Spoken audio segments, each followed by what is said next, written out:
The Art of Public Speaking by Dale Carnegie. The Art of Public Speaking. Table of Contents. Things to think of first. The efficiency of a book is like that of a man in one important respect. Its attitude toward its subject is the first source of its power. A book may be full of good ideas well expressed, but if its writer views his subject from the wrong angle, even his excellent advice may prove to be ineffective. This book stands or falls by its author's attitude toward its subject. If the best way to teach oneself or others to speak effectively in public is to fill the mind with rules and to set up fixed standards for the interpretation of thought, the utterance of language, the making of gestures, and all the rest, then this book will be limited in value to such stray ideas throughout its pages as may prove helpful to the reader. As an effort to enforce a group of principles, it must be reckoned a failure, because it is then untrue. It is of some importance, therefore, to those who take up this volume with open mind that they should see clearly at the outset what is the thought that at once underlies and is builded through this structure. In plain words, it is this. Training in public speaking is not a matter of externals primarily. It is not a matter of imitation fundamentally. It is not a matter of conformity to standards at all. Public speaking is public utterance, public issuance of the man himself.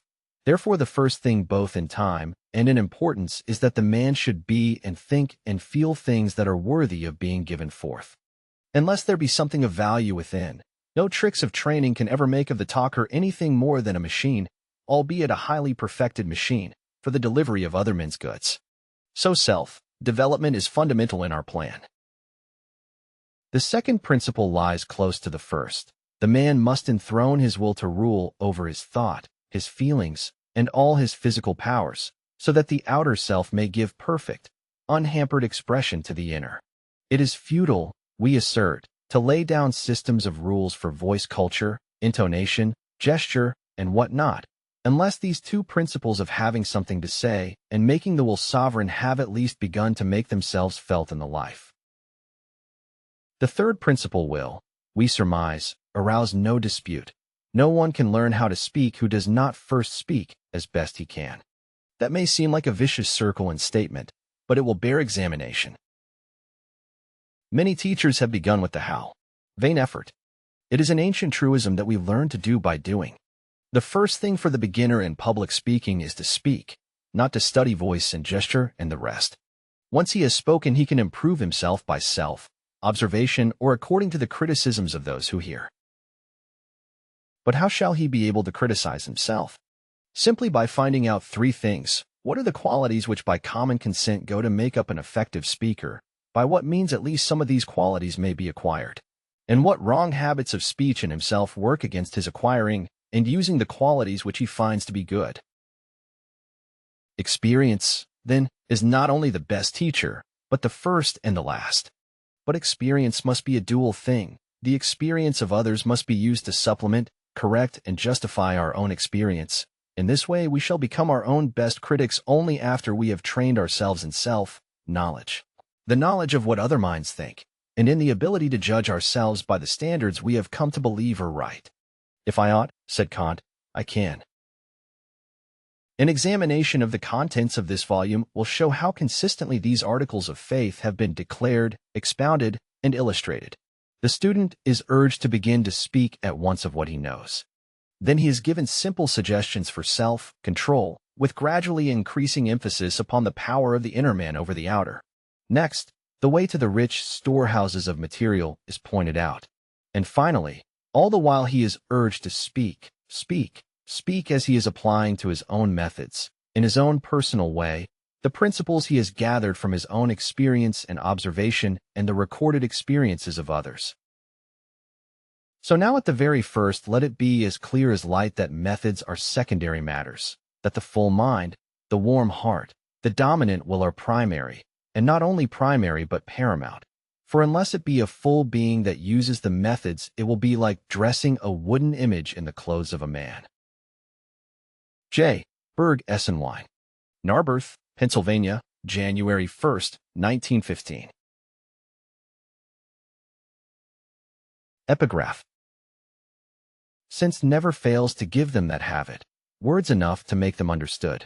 It too often happens in some conversations, as in apothecary shops, that those pots that are empty or have things of small value in them are as gaudily dressed as those that are full of precious drugs. They that soar too high often fall hard, making a low and level dwelling preferable. The tallest trees are most in the power of the winds, and ambitious men of the blast of fortune. Buildings have need of a good foundation that lies so much exposed to the weather. William Penn. Chapter 1. There is a strange sensation often experienced in the presence of an audience. It may proceed from the gaze of the many eyes that turn upon the speaker, especially if he permits himself to steadily return that gaze. Most speakers have been conscious of this in a nameless thrill, a real something, pervading the atmosphere, tangible, evanescent, indescribable. All writers have borne testimony to the power of a speaker's eye in impressing an audience. This influence which we are now considering is the reverse of that picture, the power their eyes may exert upon him, especially before he begins to speak. After the inward fires of oratory are fanned into flame, the eyes of the audience lose all terror. William Pittenger, Extempore Speech. Students of public speaking continually ask, how can I overcome self-consciousness and the fear that paralyzes me before an audience? Did you ever notice in looking from a train window that some horses feed near the track and never even pause to look up at the thundering cars, while just ahead at the next railroad crossing a farmer's wife will be nervously trying to quiet her scared horse as the train goes by? How would you cure a horse that is afraid of cars? Graze him in a back woods lot where he would never see steam, engines, or automobiles, or drive or pasture him where he would frequently see the machines. Apply horse sense to ridding yourself of self-consciousness and fear. Face an audience as frequently as you can, and you will soon stop shying. You can never attain freedom from stage fright by reading a treatise. A book may give you excellent suggestions on how best to conduct yourself in the water, but sooner or later you must get wet, perhaps even strangle and be half scared to death. There are a great many wetless bathing suits worn at the seashore, but no one ever learns to swim in them. To plunge is the only way. Practice, practice, practice, and speaking before an audience will tend to remove all fear of audiences, just as practice in swimming will lead to confidence and facility in the water. You must learn to speak by speaking. The Apostle Paul tells us that every man must work out his own salvation. All we can do here is to offer you suggestions as to how best to prepare for your plunge. The real plunge no one can take for you. A doctor may prescribe, but you must take the medicine.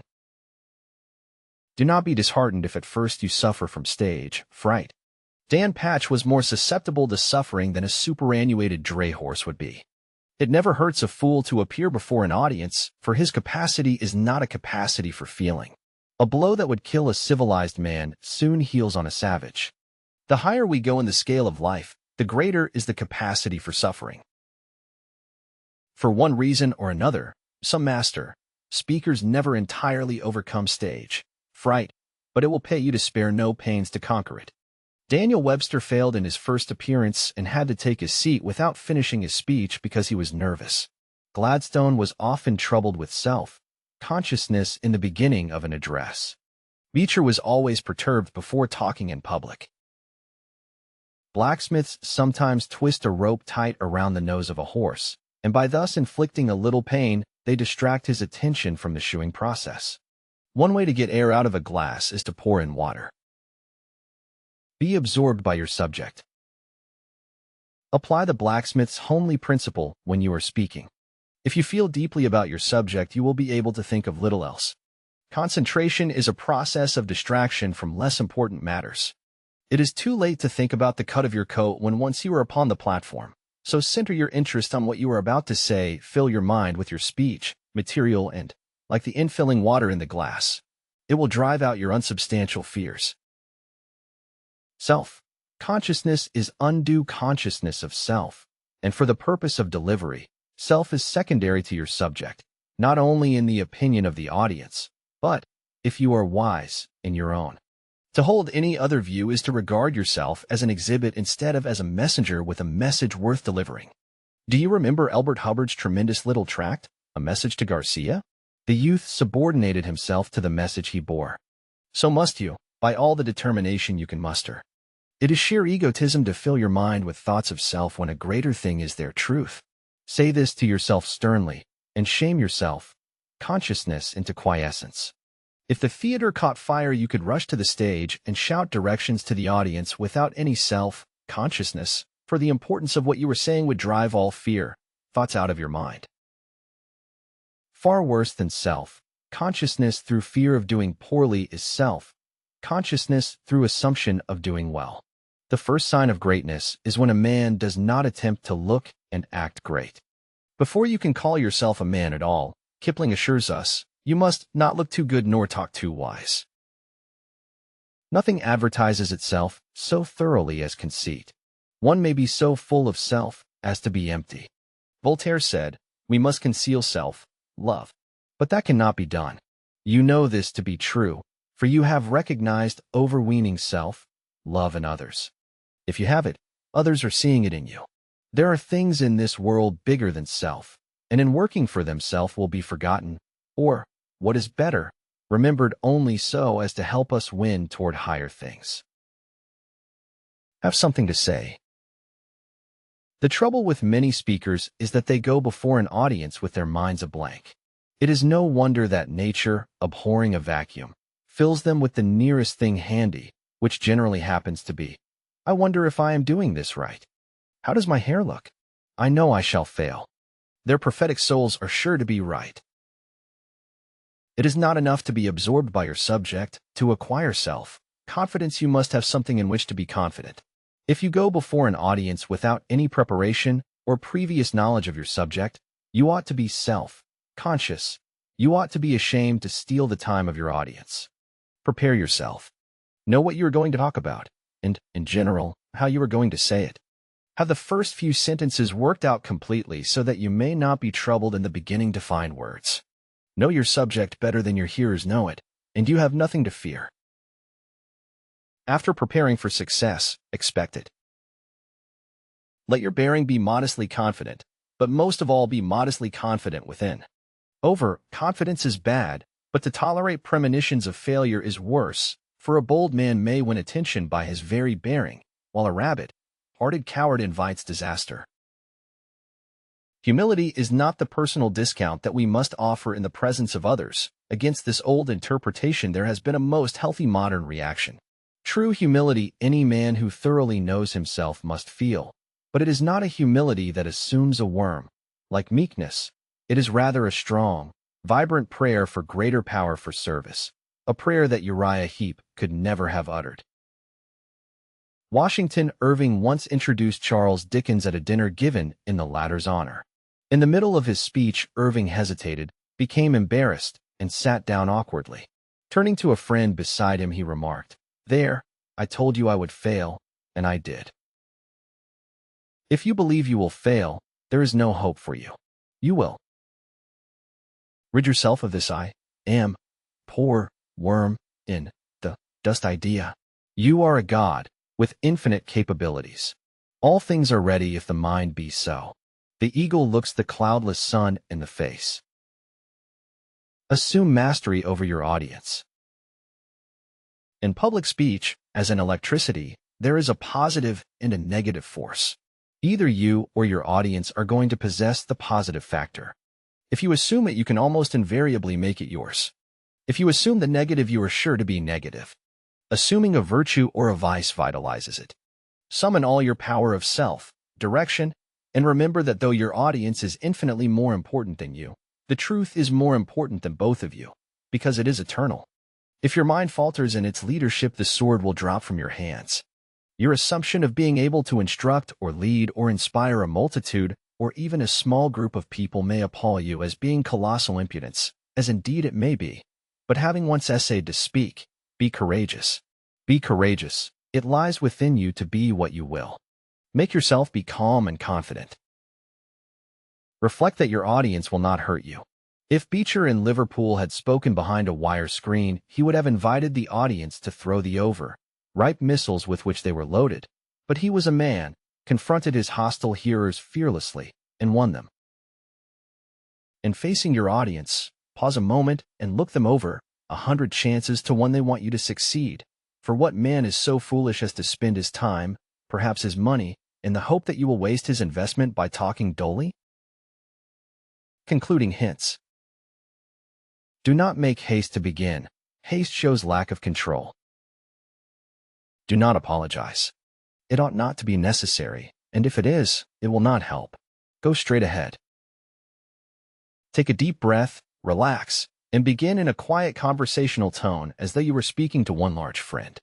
You will not find it half so bad as you imagined. Really, it is like taking a cold plunge. After you are in, the water is fine. In fact, having spoken a few times, you will even anticipate the plunge with exhilaration. To stand before an audience and make them think your thoughts after you is one of the greatest pleasures you can ever know. Instead of fearing it, you ought to be as anxious as the foxhounds straining at their leashes or the racehorses tugging at their reins. So cast out fear, for fear is cowardly when it is not mastered. The bravest know fear, but they do not yield to it. Face your audience pluckily. If your knees quake, make them stop. In your audience lies some victory for you and the cause you represent. Go win it. Suppose Charles Martel had been afraid to hammer the Saracen at Tours. Suppose Columbus had feared to venture out into the unknown West. Suppose our forefathers had been too timid to oppose the tyranny of George III. Suppose that any man who ever did anything worthwhile had been a coward. The world owes its progress to the men who have dared, and you must dare to speak the effective word that is in your heart to speak, for often it requires courage to utter a single sentence. But remember that men erect no monuments and weave no laurels for those who fear to do what they can. Is all this unsympathetic, do you say? Man, what you need is not sympathy, but a push. No one doubts that temperament and nerves and illness and even praiseworthy modesty may, singly or combined, cause the speaker's cheek to blanch before an audience, but neither can anyone doubt that coddling will magnify this weakness. The victory lies in a fearless frame of mind. Professor Walter Dill Scott says, success or failure in business is caused more by mental attitude even than by mental capacity. Banish the fear attitude, acquire the confident attitude, and remember that the only way to acquire it is to acquire it. In this foundation chapter, we have tried to strike the tone of much that is to follow. Many of these ideas will be amplified and enforced in a more specific way, but through all these chapters on an art which Mr. Gladstone believed to be more powerful than the public press, the note of justifiable self-confidence must sound again and again. Questions and exercises. 1. What is the cause of self-consciousness? 2. Why are animals free from it? 3. What is your observation regarding self-consciousness in children? 4. Why are you free from it under the stress of unusual excitement? 5. How does moderate excitement affect you?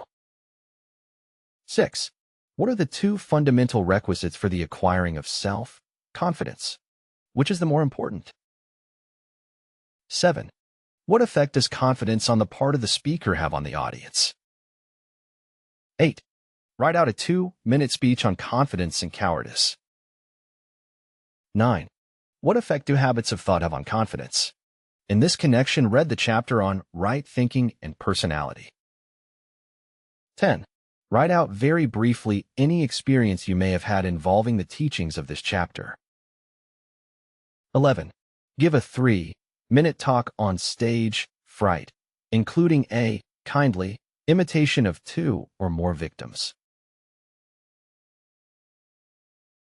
Chapter 2. One day ennui was born from uniformity. Mott. Our English has changed with the years so that many words now connote more than they did originally. This is true of the word monotonous. From having but one tone, it has come to mean more broadly lack of variation. The monotonous speaker not only drones along in the same volume and pitch of tone, but uses always the same emphasis, the same speed, the same thoughts, or dispenses with thought altogether. Monotony, the cardinal and most common sin of the public speaker, is not a transgression. It is rather a sin of omission, for it consists in living up to the confession of the prayer book. We have left undone those things we ought to have done. Emerson says, the virtue of art lies in detachment, in sequestering one object from the embarrassing variety. That is just what the monotonous speaker fails to do. He does not detach one thought or phrase from another. They are all expressed in the same manner. To tell you that your speech is monotonous may mean very little to you. So let us look at the nature and the curse of monotony in other spheres of life. Then we shall appreciate more fully how it will blight an otherwise good speech. If the Victrola in the adjoining apartment grinds out just 3 selections over and over again, it is pretty safe to assume that your neighbor has no other records. If a speaker uses only a few of his powers, it points very plainly to the fact that the rest of his powers are not developed. Monotony reveals our limitations. In its effect on its victim, monotony is actually deadly. It will drive the bloom from the cheek and the luster from the eye as quickly as sin, and often leads to viciousness. The worst punishment that human ingenuity has ever been able to invent is extreme monotony, solitary confinement. Lay a marble on the table and do nothing 18 hours of a day but change that marble from one point to another and back again, and you will go insane if you continue long enough. So this thing that shortens life and is used as the most cruel of punishments in our prisons is the thing that will destroy all the life and force of a speech. Avoid it as you would shun a deadly dull bore. The idle rich can have half a dozen homes, command all the varieties of foods gathered from the 4 corners of the earth, and sail for Africa or Alaska at their pleasure. But the poverty-stricken man must walk or take a streetcar. He does not have the choice of yacht, auto, or special train. He must spend the most of his life in labor and be content with the staples of the food market. Monotony is poverty, whether in speech or in life. Strive to increase the variety of your speech as the businessman labors to augment his wealth. Bird songs, forest glens, and mountains are not monotonous. It is the long rows of brown stone fronts and the miles of paved streets that are so terribly same. Nature in her wealth gives us endless variety. Man with his limitations is often monotonous. Get back to nature in your methods of speech making. The power of variety lies in its pleasure, giving quality.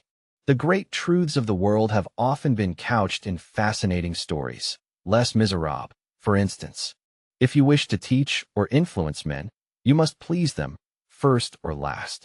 Strike the same note on the piano over and over again. This will give you some idea of the displeasing, jarring effect monotony has on the ear. The dictionary defines monotonous as being synonymous with wearisome. That is putting it mildly. It is maddening. The department store prince does not disgust the public by playing only the one tune, Come Buy My Wares. He gives recitals on a $125,000 organ, and the pleased people naturally slip into a buying mood. How to conquer monotony. We obviate monotony in dress by replenishing our wardrobes. We avoid monotony in speech by multiplying our powers of speech. We multiply our powers of speech by increasing our tools. The carpenter has special implements with which to construct the several parts of a building. The organist has certain keys and stops which he manipulates to produce his harmonies and effects. In like manner, the speaker has certain instruments and tools at his command by which he builds his argument, plays on the feelings, and guides the beliefs of his audience.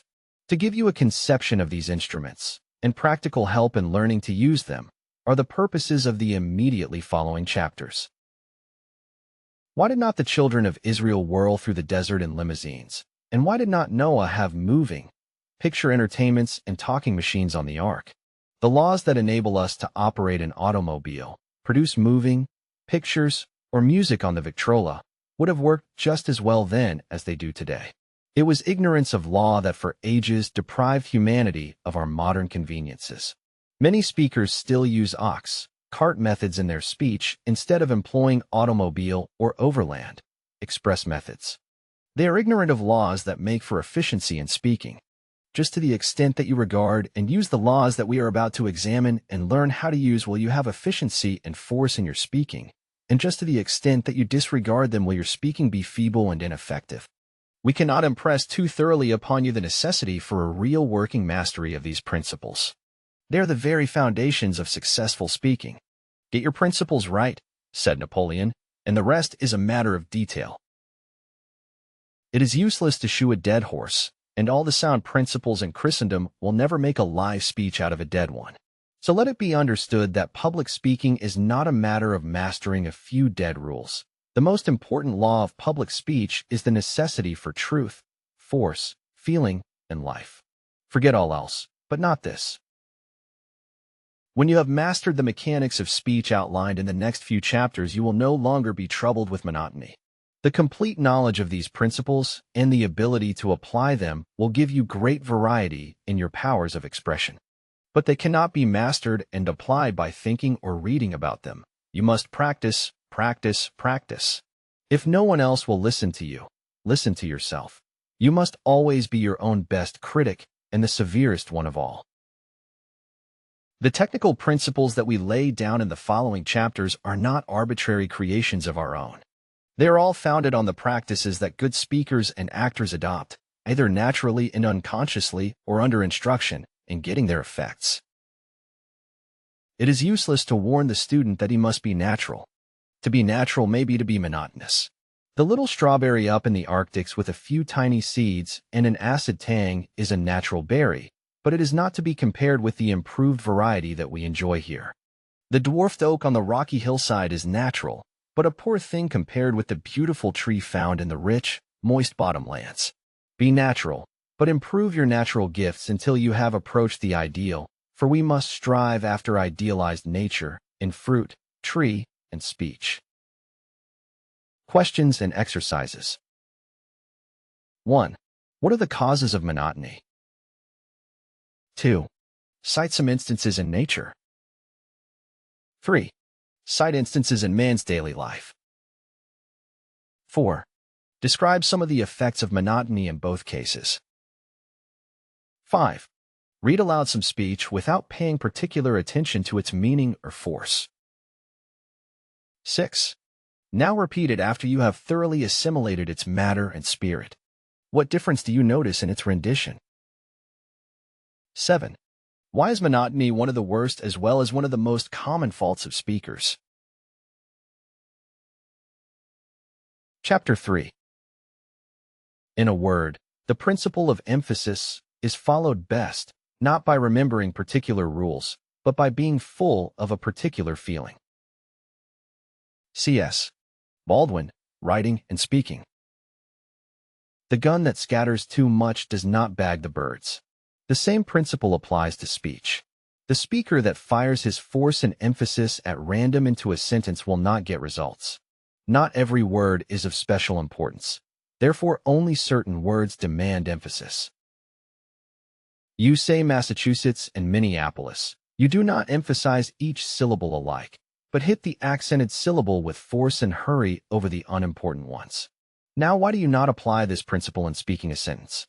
To some extent you do, in ordinary speech, but do you in public discourse? It is there that monotony caused by lack of emphasis is so painfully apparent. So far as emphasis is concerned, you may consider the average sentence as just one big word, with the important word as the accented syllable. Note the following. Destiny is not a matter of chance.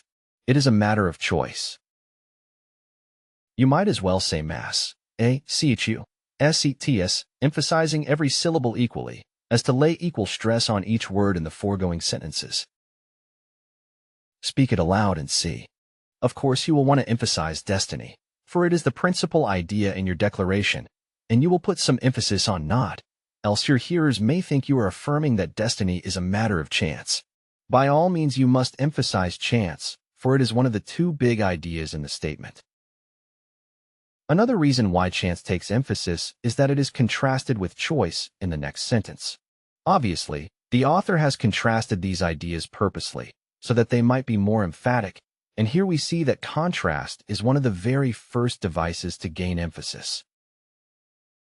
As a public speaker, you can assist this emphasis of contrast with your voice. If you say, "My horse is not black," what color immediately comes into mind? White, naturally, for that is the opposite of black. If you wish to bring out the thought that destiny is a matter of choice, you can do so more effectively by first saying that destiny is not a matter of chance. Is not the color of the horse impressed upon us more emphatically when you say, "My horse is not black. He is white," than it would be by hearing you assert merely that your horse is white? In the second sentence of the statement, there is only one important word, choice. It is the one word that positively defines the quality of the subject being discussed, and the author of those lines desired to bring it out emphatically, as he has shown by contrasting it with another idea. These lines, then, would read like this. Destiny is not a matter of chance. It is a matter of choice. Now read this over, striking the words in capitals with a great deal of force. In almost every sentence, there are a few mountain peak words that represent the big, important ideas. When you pick up the evening paper, you can tell at a glance which are the important news articles. Thanks to the editor, he does not tell about a hold-up in Hong Kong in the same size type as he uses to report the death of 5 firemen in your home city. Size of type is his device to show emphasis and bold relief. He brings out sometimes even in red headlines the striking news of the day. It would be a boon to speech, making if speakers would conserve the attention of their audiences in the same way and emphasize only the words representing the important ideas. The average speaker will deliver the foregoing line on destiny with about the same amount of emphasis on each word. Instead of saying, "It is a matter of choice," he will deliver it, "It is a matter of choice," or "It is a matter of choice," both equally bad. Charles Dana, the famous editor of the New York Sun, told one of his reporters that if he went up the street and saw a dog bite a man, to pay no attention to it. The Sun could not afford to waste the time and attention of its readers on such unimportant happenings. "But," said Mr. Dana, "if you see a man bite a dog, hurry back to the office and write the story." Of course, that is news. That is unusual. Now, the speaker who says, "It is a matter of choice," is putting too much emphasis upon things that are of no more importance to metropolitan readers than a dog bite. And when he fails to emphasize choice, he is like the reporter who passes up the man's biting a dog. The ideal speaker makes his big words stand out like mountain peaks. His unimportant words are submerged like stream beds. His big thoughts stand like huge oaks. His ideas of no especial value are merely like the grass around the tree. From all this, we may deduce this important principle. Emphasis is a matter of contrast and comparison. Recently, the New York American featured an editorial by Arthur Brisbane. Note the following, printed in the same type as given here. We do not know what the president thought when he got that message, or what the elephant thinks when he sees the mouse, but we do know what the president did. The words thought and did immediately catch the reader's attention because they are different from the others, not especially because they are larger. If all the rest of the words in this sentence were made 10 times as large as they are, and did and thought were kept at their present size, they would still be emphatic, because different. Take the following from Robert Chambers' novel, The Business of Life. The words you, had, would, are all emphatic, because they have been made different. He looked at her in angry astonishment.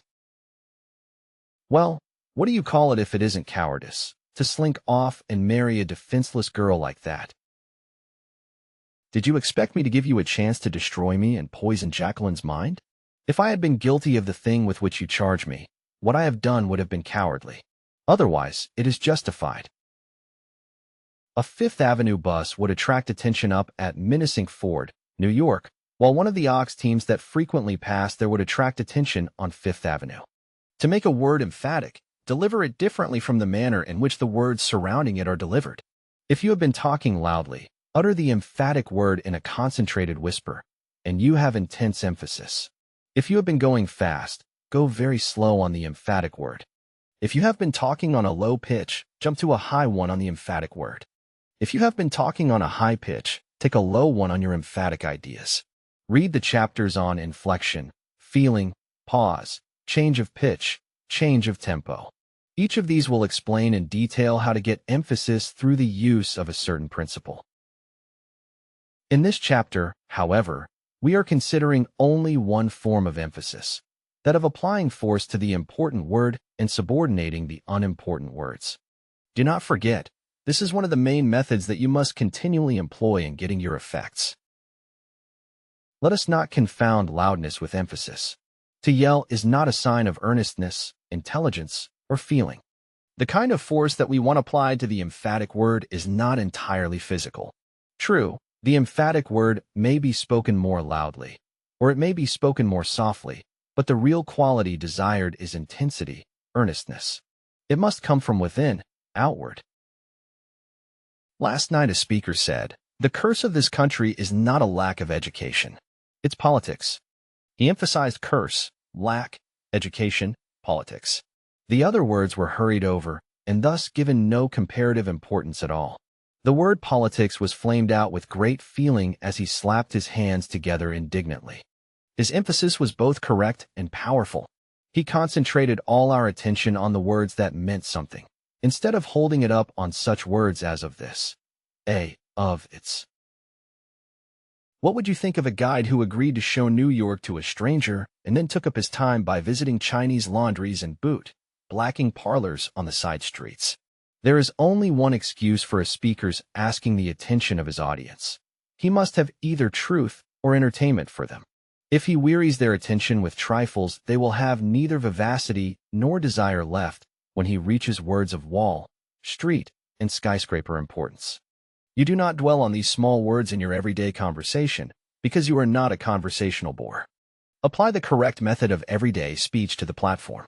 As we have noted elsewhere, public speaking is very much like conversation enlarged. Sometimes, for big emphasis, it is advisable to lay stress on every single syllable in a word, as absolutely in the following sentence. So, ly refused to grant your demand. Now and then this principle should be applied to an emphatic sentence by stressing each word. It is a good device for exciting special attention, and it furnishes a pleasing variety. Patrick Henry's notable climax could be delivered in that manner very effectively. Give me liberty or give me death. The italicized part of the following might also be delivered with this every word emphasis. Of course, there are many ways of delivering it. This is only one of several good interpretations that might be chosen. Knowing the price we must pay, the sacrifice we must make, the burdens we must carry, the assaults we must endure, knowing full well the cost. Yet we enlist, and we enlist for the war. For we know the justice of our cause, and we know, too, its certain triumph. From Past Prosperity Around, by Albert J. Beveridge, before the Chicago National Convention of the Progressive Party. Strongly emphasizing a single word has a tendency to suggest its antithesis. Notice how the meaning changes by merely putting the emphasis on different words in the following sentence. The parenthetical expressions would really not be needed to supplement the emphatic words. I intended to buy a house this spring, even if you did not. I intended to buy a house this spring, but something prevented.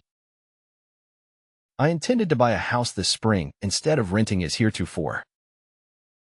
I intended to buy a house this spring and not an automobile.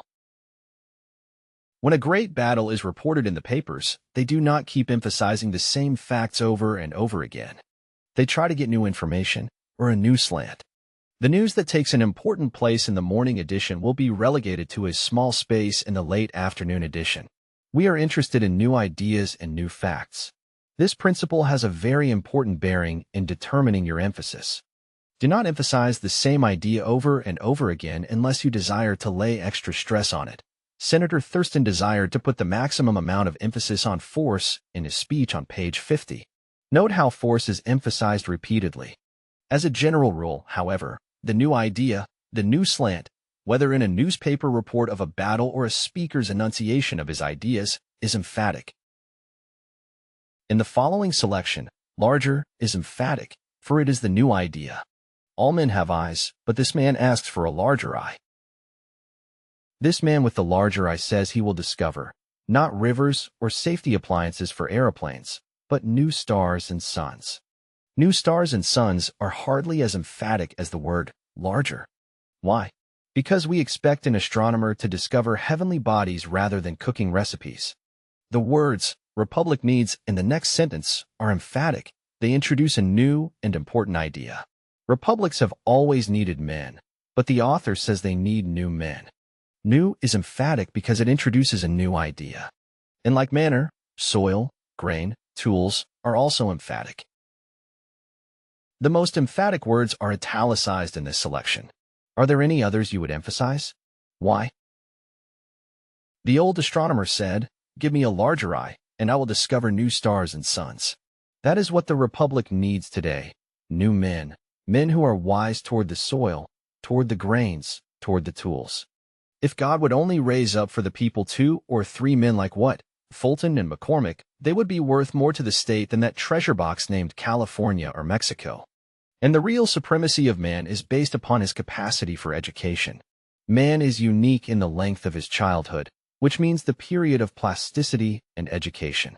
The childhood of a moth, the distance that stands between the hatching of the robin and its maturity, represent a few hours or a few weeks, but 20 years for growth stands between man's cradle and his citizenship. This protracted childhood makes it possible to hand over to the boy all the accumulated stores achieved by races and civilizations through thousands of years. Anonymous.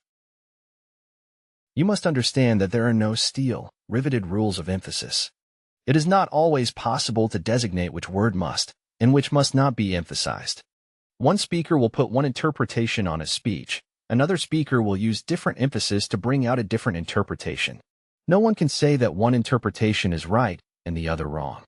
This principle must be borne in mind in all our marked exercises. Here your own intelligence must guide, and greatly to your profit. Questions and exercises. 1. What is emphasis? 2. Describe one method of destroying monotony of thought, presentation.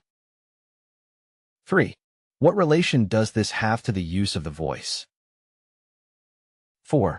Which words should be emphasized, which subordinated, in a sentence? 5. Read the selections on pages 50, 51, 52, 53, and 54, devoting special attention to emphasizing the important words or phrases and subordinating the unimportant ones. Read again, changing emphasis slightly. What is the effect? 6. Read some sentence repeatedly, emphasizing a different word each time, and show how the meaning is changed, as is done on page 22. 7. What is the effect of a lack of emphasis? 8. Read the selections on pages 30 and 48, emphasizing every word. What is the effect on the emphasis? 9. When is it permissible to emphasize every single word in a sentence? 10. Note the emphasis and subordination in some conversation or speech you have heard. Were they well made? Why? Can you suggest any improvement? 11. From a newspaper or a magazine, clip a report of an address or a biographical eulogy. Mark the passage for emphasis and bring it with you to class. 12.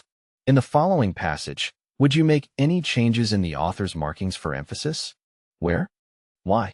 Bear in mind that not all words marked require the same degree of emphasis. In a wide variety of emphasis, and in nice shading of the gradations, lie the excellence of emphatic speech.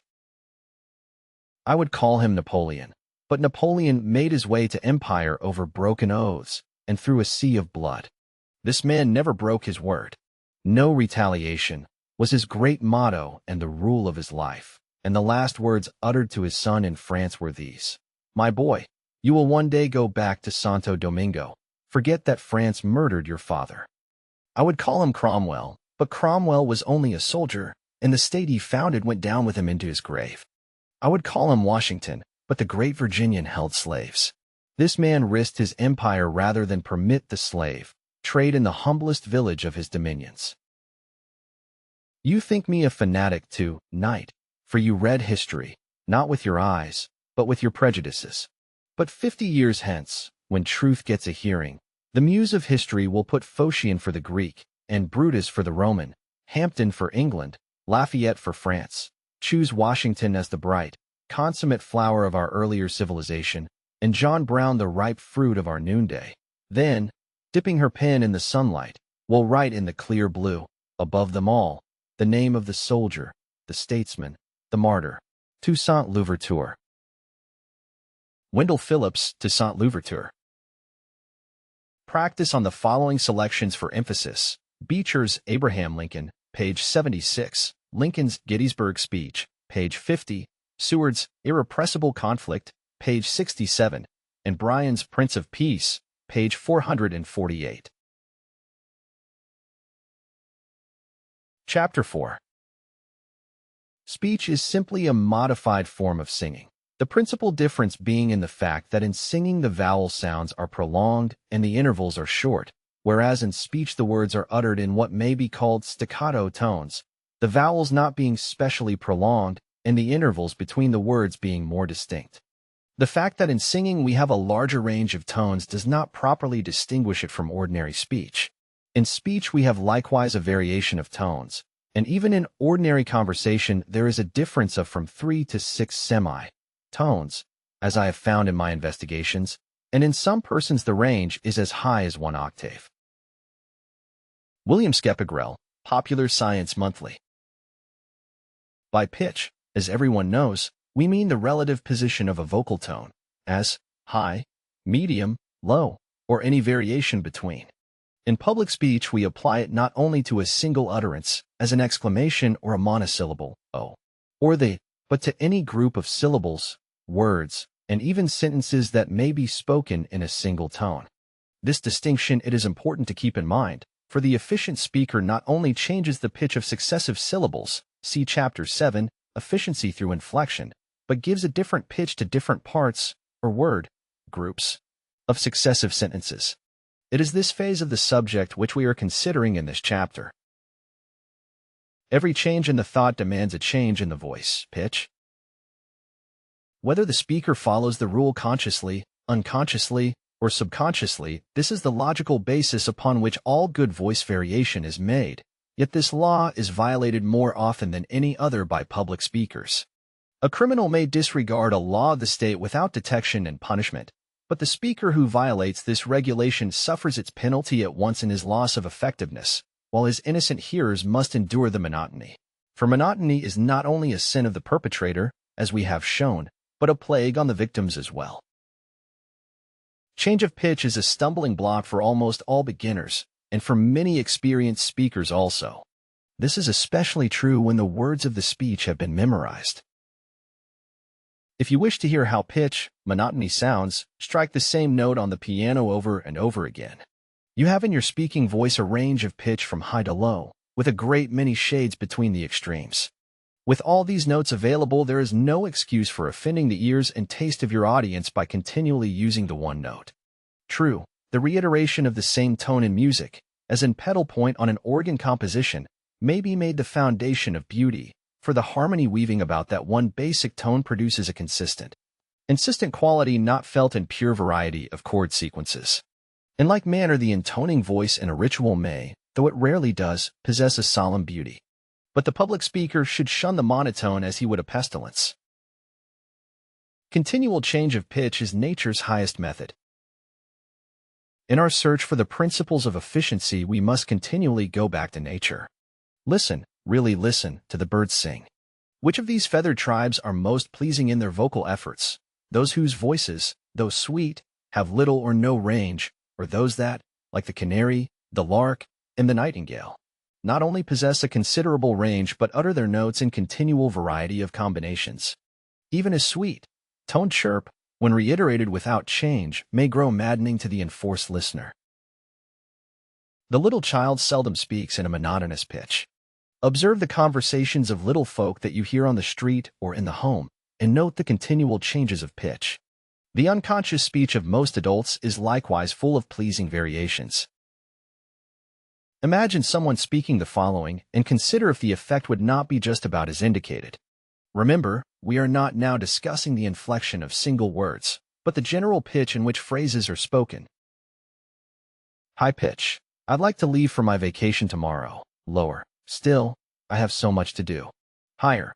Yet I suppose if I wait until I have time, I'll never go. Repeat this, first in the pitches indicated, and then all in the one pitch, as many speakers would.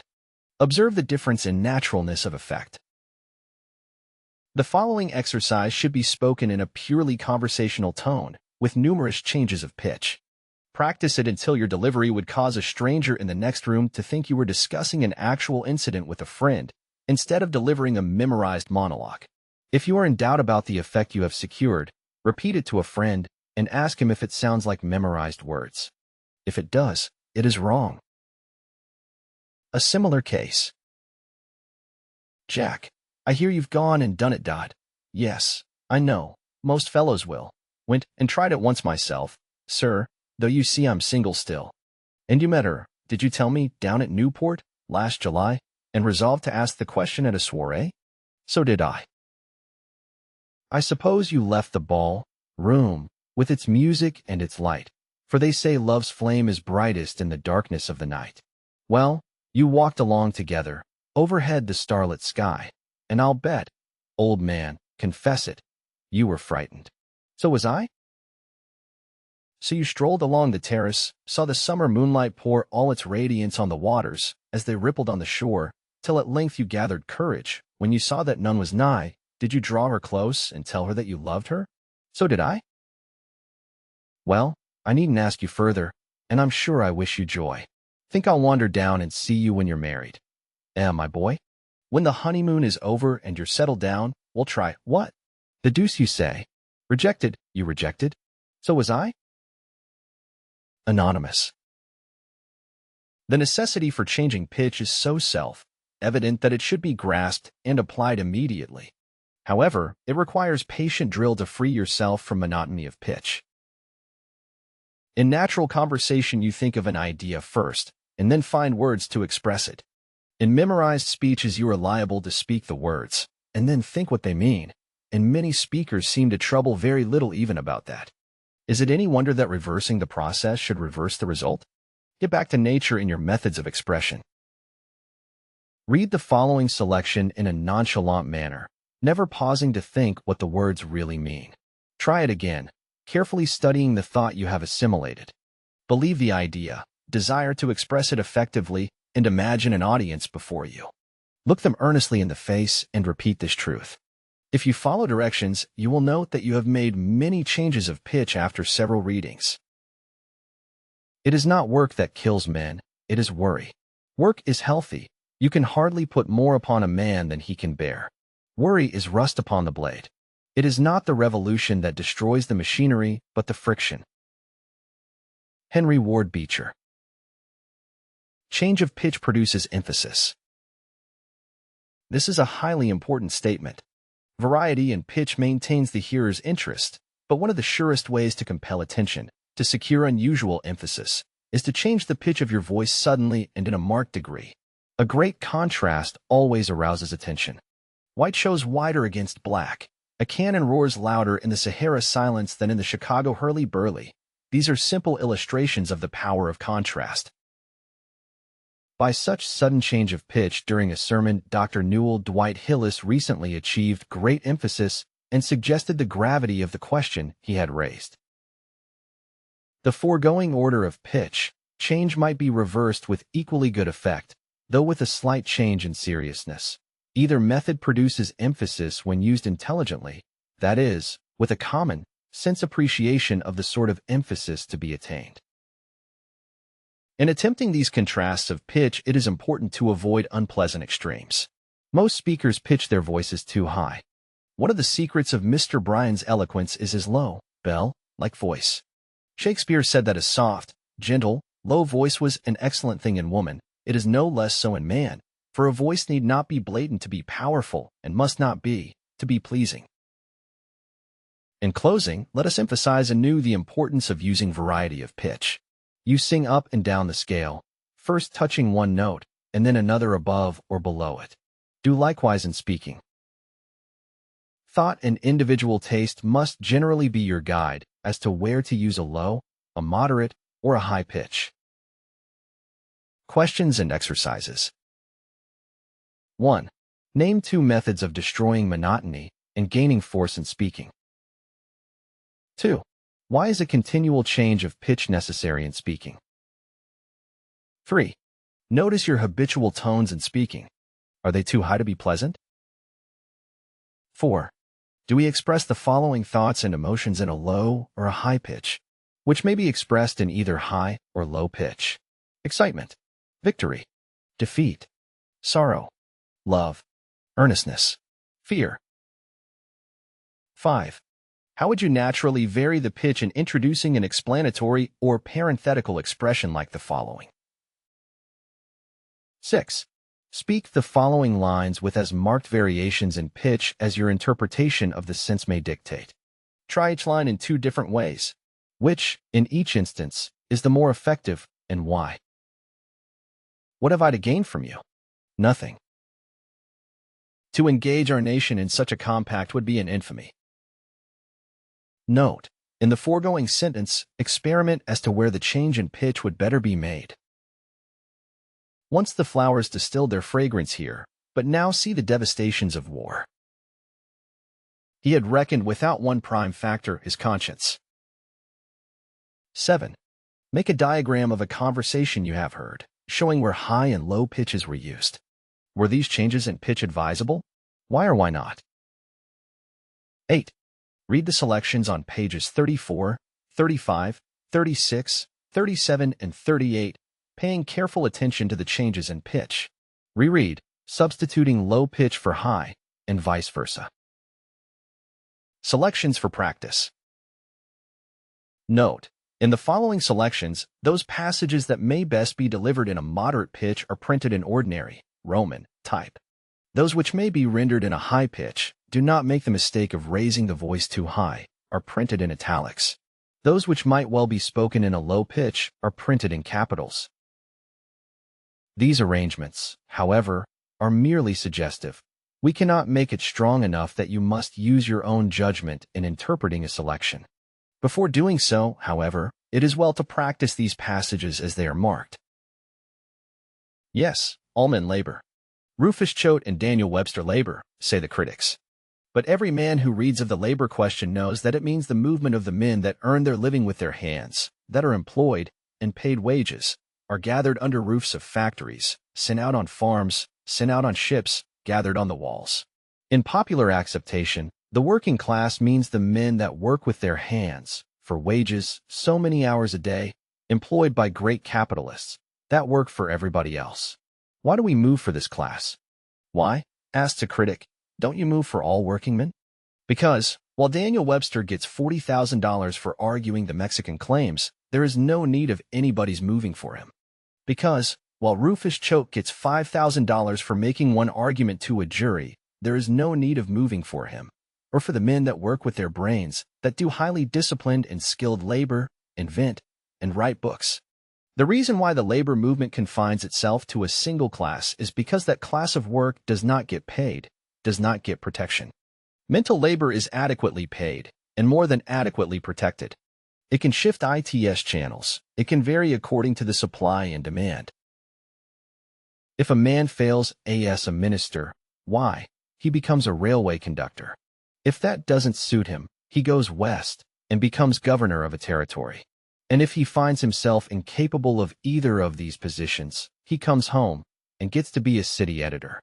He varies his occupation as he pleases and doesn't need protection. But the great mass, chained to a trade, doomed to be ground up in the mill of supply and demand, that work so many hours a day and must run in the great ruts of business, they are the men whose inadequate protection, whose unfair share of the general product, claims a movement in their behalf. Wendell Phillips. Underscore knowing the price we must pay, the sacrifice we must make, the burdens we must carry, the assaults we must endure, knowing full well the cost. Yet we enlist, and we enlist for the war. For we know the justice of our cause, and we know, too, its certain triumph. Albert J. Beveridge. Remember that 2 sentences, or 2 parts of the same sentence, which contain changes of thought, cannot possibly be given effectively in the same key. Let us repeat. Every big change of thought requires a big change of pitch. What the beginning student will think are big changes of pitch will be monotonously alike. Learn to speak some thoughts in a very high tone, others in a very, very low tone. Develop range. It is almost impossible to use too much of it. Happy am I that this mission has brought my feet at last to press New England's historic soil and my eyes to the knowledge of her beauty and her thrift. Here within touch of Plymouth Rock and Bunker Hill, where Webster thundered and Longfellow sang, Emerson thought and Channing preached, here in the cradle of American letters and almost of American liberty. I hasten to make the obeisance that every American owes New England when first he stands uncovered in her mighty presence. Strange apparition. This stern and unique figure, carved from the ocean and the wilderness, its majesty kindling and growing amid the storms of winter and of wars, until at last the gloom was broken, its beauty disclosed in the sunshine, and the heroic workers rested at its base. While startled kings and emperors gazed and marveled that from the rude touch of this handful cast on a bleak and unknown shore should have come the embodied genius of human government and the perfected model of human liberty. God bless the memory of those immortal workers, and prosper the fortunes of their living sons, and perpetuate the inspiration of their handiwork. Far to the south, Mr. President, separated from this section by a line, once defined in irrepressible difference, once traced in fratricidal blood, and now, thank God, but a vanishing shadow, lies the fairest and richest domain of this earth. It is the home of a brave and hospitable people. There is centered all that can please or prosper humankind. A perfect climate above a fertile soil yields to the husbandman every product of the temperate zone. There, by night the cotton whitens beneath the stars, and by day the wheat locks the sunshine in its bearded sheaf. In the same field the clover steals the fragrance of the wind, and tobacco catches the quick aroma of the rains.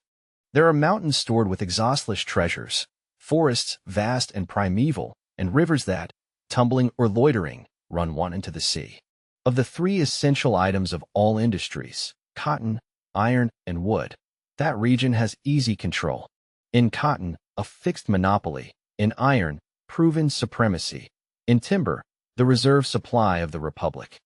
From this assured and permanent advantage, against which artificial conditions cannot much longer prevail, has grown an amazing system of industries, not maintained by human contrivance of tariff or capital, afar off from the fullest and cheapest source of supply, but resting in divine assurance, within touch of field and mine and forest, not set amid costly farms from which competition has driven the farmer in despair, but amid cheap and sunny lands, rich with agriculture, to which neither season nor soil has set a limit. This system of industries is mounting to a splendor that shall dazzle and illumine the world. That, SIR, is the picture and the promise of my home, a land better and fairer than I have told you, and yet but fit setting in its material excellence for the loyal and gentle quality of its citizenship. This hour little needs the loyalty that is loyal to one section, and yet holds the other in enduring suspicion and estrangement. Give us the broad and perfect loyalty that loves and trusts Georgia alike with Massachusetts, that knows no South, no North, no East, no West, but endears with equal and patriotic love every foot of our soil, every state of our Union.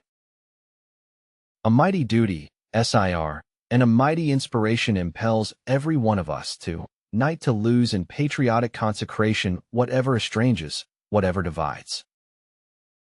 We, SIR, are Americans, and we stand for human liberty. The uplifting force of the American idea is under every throne on earth. France, Brazil, these are our victories. To redeem the earth from kingcraft and oppression, this is our mission, and we shall not fail. God has sown in our soil the seed of his millennial harvest, and he will not lay the sickle to the ripening crop until his full and perfect day has come. Our history, SIR, has been a constant and expanding miracle, from Plymouth Rock and Jamestown, all the way, even from the hour when from the voiceless and traceless ocean a new world rose to the sight of the inspired sailor. As we approach the 4th centennial of that stupendous day, when the old world will come to marvel and to learn amid our gathered treasures, let us resolve to crown the miracles of our past with the spectacle of a republic, compact, united indissoluble in the bonds of love, loving from the lakes to the Gulf, The wounds of war healed in every heart as on every hill, serene and resplendent at the summit of human achievement and earthly glory, blazing out the path and making clear the way up which all the nations of the earth must come in God's appointed time. Henry W. Grady, The Race Problem. I would call him Napoleon, but Napoleon made his way to empire over broken oaths and through a sea of blood. This man never broke his word. No retaliation was his great motto and the rule of his life, and the last words uttered to his son in France were these: "My boy, you will one day go back to Santo Domingo. Forget that France murdered your father." I would call him Cromwell, but Cromwell was only a soldier, and the state he founded went down with him into his grave. I would call him Washington, but the great Virginian held slaves. This man risked his empire rather than permit the slave trade in the humblest village of his dominions. You think me a fanatic, T.O. Knight, for you read history, not with your eyes, but with your prejudices. But 50 years hence, when truth gets a hearing, the muse of history will put Phocion for the Greek, and Brutus for the Roman, Hampden for England, Lafayette for France, choose Washington as the bright, consummate flower of our earlier civilization, and John Brown the ripe fruit of our noonday. Then, dipping her pen in the sunlight, will write in the clear blue, above them all, the name of the soldier, the statesman, the martyr. Toussaint Louverture. Wendell Phillips, Toussaint Louverture. Drill on the following selections for change of pitch: Beecher's Abraham Lincoln, page 76, Seward's Irrepressible Conflict, page 67, Everett's History of Liberty, page 78, Grady's The Race Problem, page 36, and Beveridge's Pass Prosperity Around, page 470. Chapter 5. Robert Burns, Holy Fair. The Latins have bequeathed to us a word that has no precise equivalent in our tongue. Therefore we have accepted it, body unchanged. It is the word tempo, and means rate of movement, as measured by the time consumed in executing that movement. Thus far its use has been largely limited to the vocal and musical arts, but it would not be surprising to hear tempo applied to more concrete matters, for it perfectly illustrates the real meaning of the word to say that an ox cart moves in slow tempo, an express train in a fast tempo. Our guns that fire 600 times a minute shoot at a fast tempo. The old muzzleloader that required 3 minutes to load shot at a slow tempo. Every musician understands this principle. It requires longer to sing a half note than it does an eighth note. Now tempo is a tremendously important element in good platform work, for when a speaker delivers a whole address at very nearly the same rate of speed, he is depriving himself of one of his chief means of emphasis and power. The baseball pitcher, the bowler in cricket, the tennis server, all know the value of change of pace, change of tempo, in delivering their ball, and so must the public speaker observe its power. Change of tempo lends naturalness to the delivery. Naturalness, or at least seeming naturalness, as was explained in the chapter on monotony, is greatly to be desired, and a continual change of tempo will go a long way towards establishing it. Mr. Howard Lindsay, stage manager for Miss Margaret Anglin, recently said to the present writer that change of pace was one of the most effective tools of the actor. While it must be admitted that the stilted mouthings of many actors indicate cloudy mirrors, still the public speaker would do well to study the actor's use of tempo. There is, however, a more fundamental and effective source at which to study naturalness, a trait which, once lost, is shy of recapture. That source is the common conversation of any well-bred circle. This is the standard we strive to reach on both stage and platform, with certain differences, of course, which will appear as we go on. If speaker and actor were to reproduce with absolute fidelity every variation of utterance, every whisper, grunt, pause, silence, and explosion of conversation as we find it typically in everyday life, much of the interest would leave the public utterance. Naturalness in public address is something more than faithful reproduction of nature. It is the reproduction of those typical parts of nature's work which are truly representative of the whole. The realistic story writer understands this in writing dialogue, and we must take it into account in seeking for naturalness through change of tempo. Suppose you speak the first of the following sentences in a slow tempo, the second quickly, observing how natural is the effect. Then speak both with the same rapidity and note the difference. I can't recall what I did with my knife. Oh, now I remember I gave it to Mary. We see here that a change of tempo often occurs in the same sentence, for tempo applies not only to single words, groups of words, and groups of sentences, but to the major parts of a public speech as well. Questions and exercises. 1. In the following, speak the words long, long while very slowly. The rest of the sentence is spoken in moderately rapid tempo. Note, in the following selections, the passages that should be given a fast tempo are in italics. Those that should be given in a slow tempo are in small capitals. Practice these selections, and then try others, changing from fast to slow tempo on different parts, carefully noting the effect. 2. No Mirabeau, Napoleon, Burns, Cromwell, and no man adequate to do anything but is first of all in right earnest about it, what I call a sincere man. I should say sincerity, a great, deep, genuine sincerity, is the first characteristic of a man in any way heroic, not the sincerity that calls itself sincere. Oh no, that is a very poor matter indeed. A shallow, braggart, conscious sincerity, oftenest self-conceit mainly. The great man's sincerity is of a kind he cannot speak of, is not conscious of. Thomas Carlyle. 3. True worth is in being, not seeming. In doing each day that goes by some little good, not in dreaming of great things to do by and by. For whatever men say in their blindness, and in spite of the follies of youth, there is nothing so kingly as kindness, and nothing so royal as truth. Anonymous. 4. To get a natural effect, where would you use slow and where fast tempo in the following? Fool's Gold. Herbert Kaufman. Used by permission of Everybody's Magazine. Change of tempo prevents monotony. The canary in the cage before the window is adding to the beauty and charm of his singing by a continual change of tempo. If King Solomon had been an orator, he undoubtedly would have gathered wisdom from the song of the wild birds as well as from the bees. Imagine a song written with but quarter notes. Imagine an auto with only one speed. Exercises. 1. Note the change of tempo indicated in the following and how it gives a pleasing variety. Read it aloud. Fast tempo is indicated by italics, slow by small capitals. And he thought that someday he would take the time to play, but say he was wrong. Life's a song, and the spring youth can sing and can fling, but joys wing when we're older, like the birds when it's colder. The roses were red as he went rushing by, and glorious tapestries hung in the sky. 2. Turn to Fool's Gold, on page 42, and deliver it in an unvaried tempo. Note how monotonous is the result. This poem requires a great many changes of tempo, and is an excellent one for practice. 3. Use the changes of tempo indicated in the following, noting how they prevent monotony. Where no change of tempo is indicated, use a moderate speed.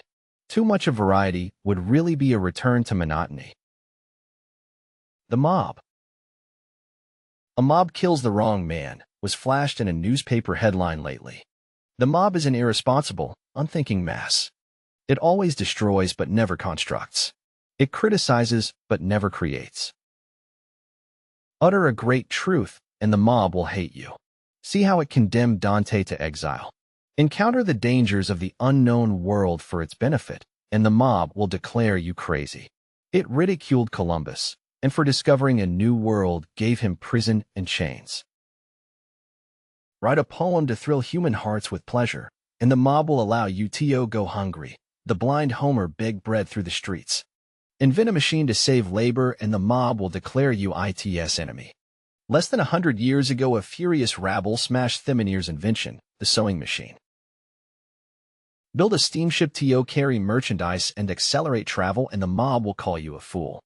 A mob lined the shores of the Hudson River to laugh at the maiden attempt of Fulton's folly, as they called his little steamboat. Emerson says, a mob is a society of bodies voluntarily bereaving themselves of reason and traversing its work. The mob is man voluntarily descended to the nature of the beast. Its fit hour of activity is night. Its actions are insane, like its whole constitution. It persecutes a principle, it would whip a right. It would tar and feather justice by inflicting fire and outrage upon the house and persons of those who have these. The mob spirit stalks abroad in our land today. Every week gives a fresh victim to its malignant cry for blood. There were 48 persons killed by mobs in the United States in 1913, 64 in 1912, and 71 in 1911. Among the 48 last year were a woman and a child. 2 victims were proven innocent after their death. In 399 BC, a demagogue appealed to the popular mob to have Socrates put to death, and he was sentenced to the hemlock cup. 1400 years afterward, an enthusiast appealed to the popular mob, and all Europe plunged into the Holy Land to kill and mangle the heathen. In the 17th century, a demagogue appealed to the ignorance of men, and 20 people were executed at Salem, Massachusetts, within 6 months for witchcraft. 2,000 years ago, the mob yelled, "Release unto us Barabbas," and Barabbas was a murderer. From an editorial by D.C. in Leslie's Weekly, by permission. Present-day business is as unlike old-time business as the old-time OX card is unlike the present-day locomotive. Invention has made the whole world over again. The railroad, telegraph, telephone have bound the people of modern nations into families.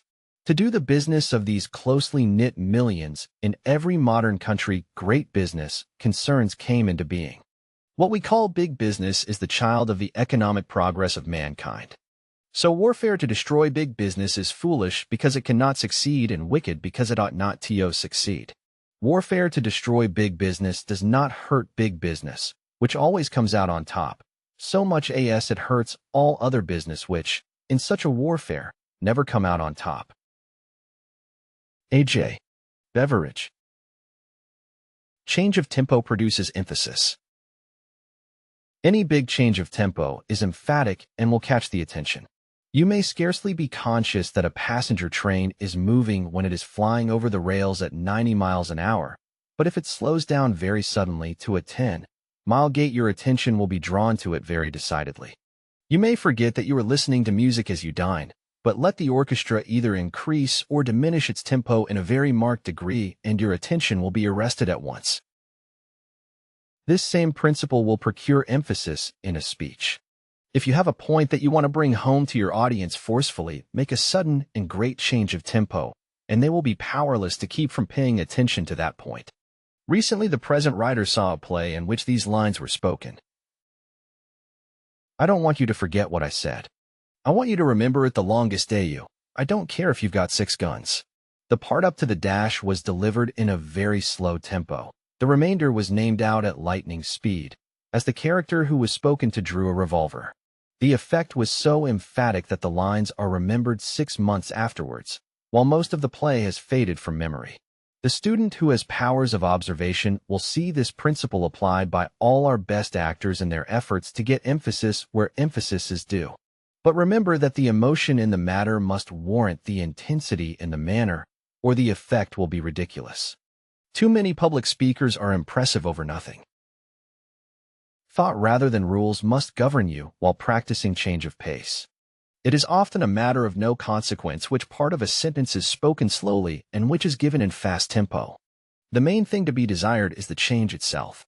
For example, in the selection, the mob, on page 46, note the last paragraph. Reverse the instructions given, delivering everything that is marked for slow tempo, quickly, and everything that is marked for quick tempo, slowly. You will note that the force or meaning of the passage has not been destroyed. However, many passages cannot be changed to a slow tempo without destroying their force. Instances: the Patrick Henry speech on page 110, and the following passage from Whittier's Barefoot Boy. Oh, for boyhood's time of June, crowding years in one brief moon, when all things I heard or saw, me, their master, waited for. I was rich in flowers and trees, humming, birds and honey, bees. For my sport the squirrel played, plied the snout mole as spade. For my taste the blackberry cone purpled over hedge and stone, laughed the brook for my delight through the day and through the night. Whispering at the garden wall, talked with me from fall to fall. Mind the sand, rimmed pickerel pond, mind the walnut slopes beyond, mine, and bending orchard trees, apples of Hesperides. Still, as my horizon grew, larger grew my riches, too. All the world I saw or knew seemed a complex Chinese toy, fashioned for a barefoot boy. J.G. Whittier. Be careful in regulating your tempo, not to get your movement too fast. This is a common fault with amateur speakers. Mrs. Siddon's rule was, take time. 100 years ago, there was used in medical circles a preparation known as the shotgun remedy. It was a mixture of about 50 different ingredients and was given to the patient in the hope that at least one of them would prove efficacious. That seems a rather poor scheme for medical practice, but it is good to use shotgun tempo for most speeches, as it gives a variety. Tempo, like diet, is best when mixed. Questions and exercises. 1. Define tempo. 2. What words come from the same root? 3. What is meant by a change of tempo? 4. What effects are gained by it? 5. Name 3 methods of destroying monotony and gaining force in speaking. 6. Note the changes of tempo in a conversation or speech that you hear. Were they well made? Why? Illustrate. 7. Read selections on pages 34, 35, 36, 37, and 38, paying careful attention to change of tempo. 8. As a rule, excitement, joy, or intense anger take a fast tempo, while sorrow and sentiments of great dignity or solemnity tend to a slow tempo. Try to deliver Lincoln's Gettysburg speech, page 50, in a fast tempo, or Patrick Henry's speech, page 110, in a slow tempo, and note how ridiculous the effect will be. Practice the following selections, noting carefully where the tempo may be changed to advantage.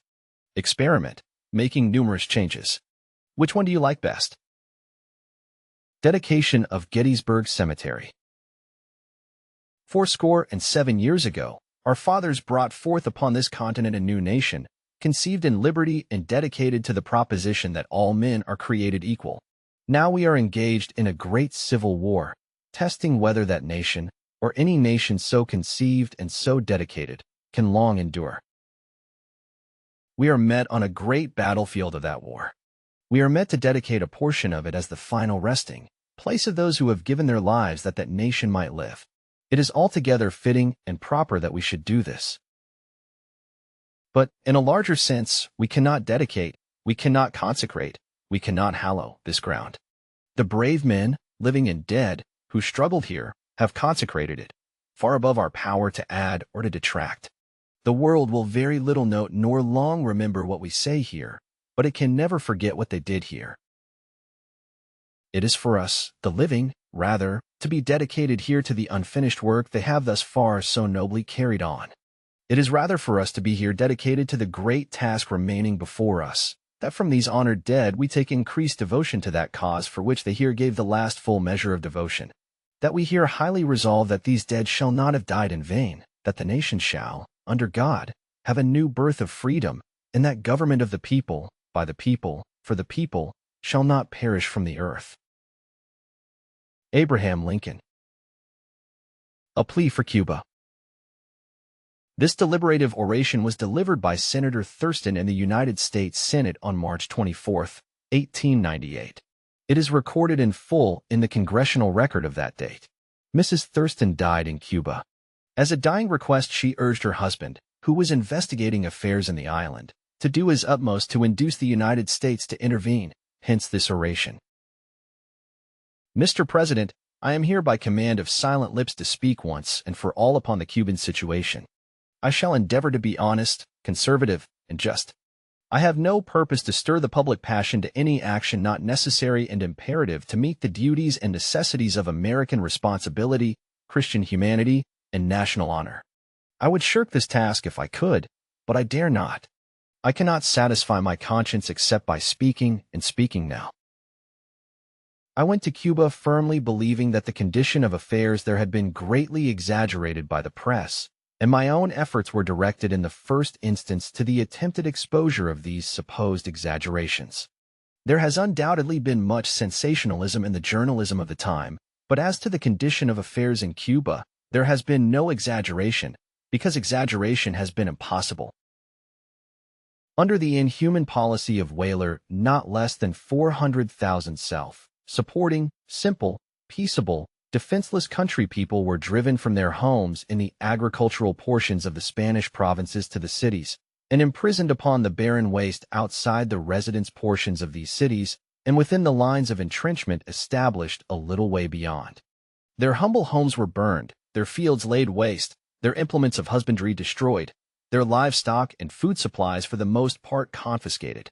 Most of the people were old men, women, and children. They were thus placed in hopeless imprisonment, without shelter or food. There was no work for them in the cities to which they were driven. They were left with nothing to depend upon except the scanty charity of the inhabitants of the cities, and with slow starvation their inevitable fate. The pictures in the American newspapers of the starving reconcentrados are true. They can all be duplicated by the thousands. I never before saw, and please God I may never again see, so deplorable a sight as the reconcentrados in the suburbs of Matanzas. I can never forget to my dying day the hopeless anguish in their despairing eyes. Huddled about their little bark huts, they raised no voice of appeal to us for alms as we went among them. Men, women, and children stand silent, famishing with hunger.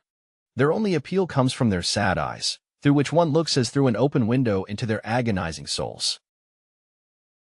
The government of Spain has not appropriated and will not appropriate $1 to save these people. They are now being attended and nursed and administered to by the charity of the United States. Think of the spectacle. We are feeding these citizens of Spain. We are nursing their sick. We are saving such as can be saved, and yet there are those who still say it is right for us to send food, but we must keep hands off. I say that the time has come when muskets ought to go with the food. We asked the governor if he knew of any relief for these people except through the charity of the United States. He did not. We asked him, when do you think the time will come that these people can be placed in a position of self-support? He replied to us, with deep feeling, only the good God or the great government of the United States will answer that question. I hope and believe that the good God by the great government of the United States will answer that question. I shall refer to these horrible things no further. They are there. God pity me, I have seen them. They will remain in my mind forever, and this is almost the 20th century. Christ died 1900 years ago, and Spain is a Christian nation. She has set up more crosses and more lands, beneath more skies, and under them has butchered more people than all the other nations of the earth combined. Europe may tolerate her existence as long as the people of the old world wish. God grant that before another Christmas morning the last vestige of Spanish tyranny and oppression will have vanished from the Western Hemisphere. The time for action has come. No greater reason for it can exist tomorrow than exists today. Every hour's delay only adds another chapter to the awful story of misery and death. Only one power can intervene, the United States of America. Ours is the one great nation in the world, the mother of American republics. She holds a position of trust and responsibility toward the peoples and affairs of the whole Western Hemisphere. It was her glorious example which inspired the patriots of Cuba to raise the flag of liberty in her eternal hills. We cannot refuse to accept this responsibility which the God of the universe has placed upon us as the one great power in the New World. We must act. What shall our action be? Against the intervention of the United States in this holy cause there is but one voice of dissent. That voice is the voice of the money changers. They fear war, not because of any Christian or ennobling sentiment against war and in favor of peace, but because they fear that a declaration of war or the intervention which might result in war would have a depressing effect upon the stock market. Let them go. They do not represent American sentiment. They do not represent American patriotism. Let them take their chances as they can. Their weal or woe is of but little importance to the liberty-loving people of the United States. They will not do the fighting. Their blood will not flow. They will keep on dealing in options on human life. Let the men whose loyalty is to the dollar stand aside, while the men whose loyalty is to the flag come to the front. Mr. President, there is only one action possible, if any is taken, that is, intervention for the independence of the island. But we cannot intervene and save Cuba without the exercise of force, and force means war. War means blood. The lowly Nazarene on the shores of Galilee preached the divine doctrine of love, peace on earth, goodwill toward men. Not peace on earth at the expense of liberty and humanity. Not goodwill toward men who despoil, enslave, degrade, and starve to death their fellow men. I believe in the doctrine of Christ. I believe in the doctrine of peace. But, Mr. President, men must have liberty before there can come abiding peace. Intervention means force. Force means war. War means blood. But it will be God's force. When has a battle for humanity and liberty ever been won except by force? What barricade of wrong, injustice, and oppression has ever been carried except by force? Force compelled the signature of unwilling royalty to the great Magna Carta. Force put life into the Declaration of Independence and made effective the Emancipation Proclamation. Force beat with naked hands upon the iron gateway of the Bastille and made reprisal in one awful hour for centuries of kingly crime. Force waved the flag of revolution over Bunker Hill and marked the snows of Valley Forge with blood-stained feet. Force held the broken line of Shiloh, climbed the flame, swept hill at Chattanooga, and stormed the clouds on Lookout Heights. Force marched with Sherman to the sea, rode with Sheridan in the valley of the Shenandoah, and gave Grant victory at Appomattox. Force saved the Union, kept the stars in the flag, made niggers men. The time for God's force has come again. Let the impassioned lips of American patriots once more take up the song. Others may hesitate. Others may procrastinate. Others may plead for further diplomatic negotiation, which means delay. But for me, I am ready to act now. And for my action, I am ready to answer to my conscience, my country, and my God. James Mellon Thurston. Chapter 6. The true business of the literary artist is to plait or weave his meaning, involving it around itself, so that each sentence, by successive phrases, shall first come into a kind of knot, and then, after a moment of suspended meaning, solve and clear itself. Pause has a distinctive value, expressed in silence. In other words, while the voice is waiting, the music of the movement is going on. To manage it, with its delicacies and compensations, requires that same fineness of ear on which we must depend for all faultless prose rhythm. When there is no compensation, when the pause is inadvertent, there is a sense of jolting and lack, as if some pin or fastening had fallen out. John Franklin Ginning, The Working Principles of Rhetoric. Pause in public speech is not mere silence, it is silence made designedly eloquent. When a man says, it is with profound, pleasure that, I have been permitted to speak to you tonight, and, I should say, that is not pausing, that is stumbling. It is conceivable that a speaker may be effective in spite of stumbling, but never because of it. On the other hand, one of the most important means of developing power in public speaking is to pause either before or after, or both before and after, an important word or phrase. No one who would be a forceful speaker can afford to neglect this principle, one of the most significant that has ever been inferred from listening to great orators. Study this potential device until you have absorbed and assimilated it. It would seem that this principle of rhetorical pause ought to be easily grasped and applied. But a long experience in training both college men and maturer speakers has demonstrated that the device is no more readily understood by the average man when it is first explained to him than if it were spoken in Hindustani. Perhaps this is because we do not eagerly devour the fruit of experience when it is impressively set before us on the platter of authority. We like to pluck fruit for ourselves. It not only tastes better, but we never forget that tree. Fortunately, this is no difficult task, in this instance, for the trees stand thick all about us. One man is pleading the cause of another. This man, my friends, has made this wonderful sacrifice for you and me. Did not the pause surprisingly enhance the power of this statement? See how he gathered up reserve force and impressiveness to deliver the words for you and me. Repeat this passage without making a pause. Did it lose in effectiveness? Naturally enough, during a premeditated pause of this kind, the mind of the speaker is concentrated on the thought to which he is about to give expression. He will not dare to allow his thoughts to wander for an instant. He will rather supremely center his thought and his emotion upon the sacrifice whose service, sweetness, and divinity he is enforcing by his appeal. Concentration, then, is the big word here. No pause without it can perfectly hit the mark. Efficient pausing accomplishes one or all of four results. 1. Pause enables the mind of the speaker to gather his forces before delivering the final volley. It is often dangerous to rush into battle without pausing for preparation or waiting for recruits. Consider Custer's massacre as an instance. You can light a match by holding it beneath a lens and concentrating the sun's rays. You would not expect the match to flame if you jerk the lens back and forth quickly. Pause, and the lens gathers the heat. Your thoughts will not set fire to the minds of your hearers unless you pause to gather the force that comes by a second or two of concentration. Maple trees and gas wells are rarely tapped continually.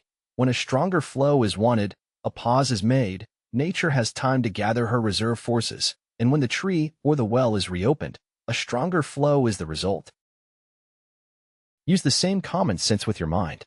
If you would make a thought particularly effective, pause just before its utterance, concentrate your mind, energies, and then give it expression with renewed vigor.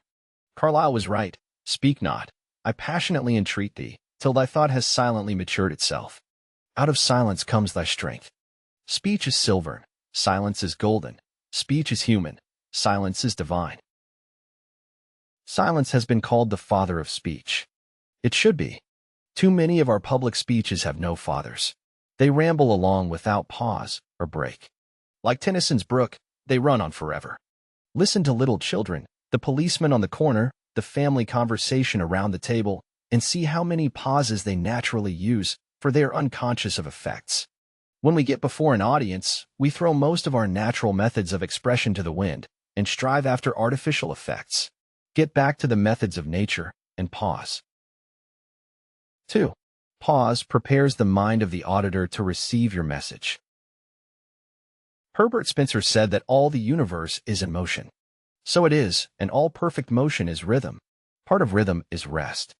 Rest follows activity all through nature. Instances: day and night, spring, summer, autumn, winter, a period of rest between breaths, an instant of complete rest between heartbeats. Pause, and give the attention, powers of your audience a rest. What you say after such a silence will then have a great deal more effect. When your country cousins come to town, the noise of a passing car will awaken them, though it seldom affects a seasoned city dweller. By the continual passing of cars, his attention, power has become deadened. In one who visits the city but seldom, attention, value is insistent. To him the noise comes after a long pause, hence its power.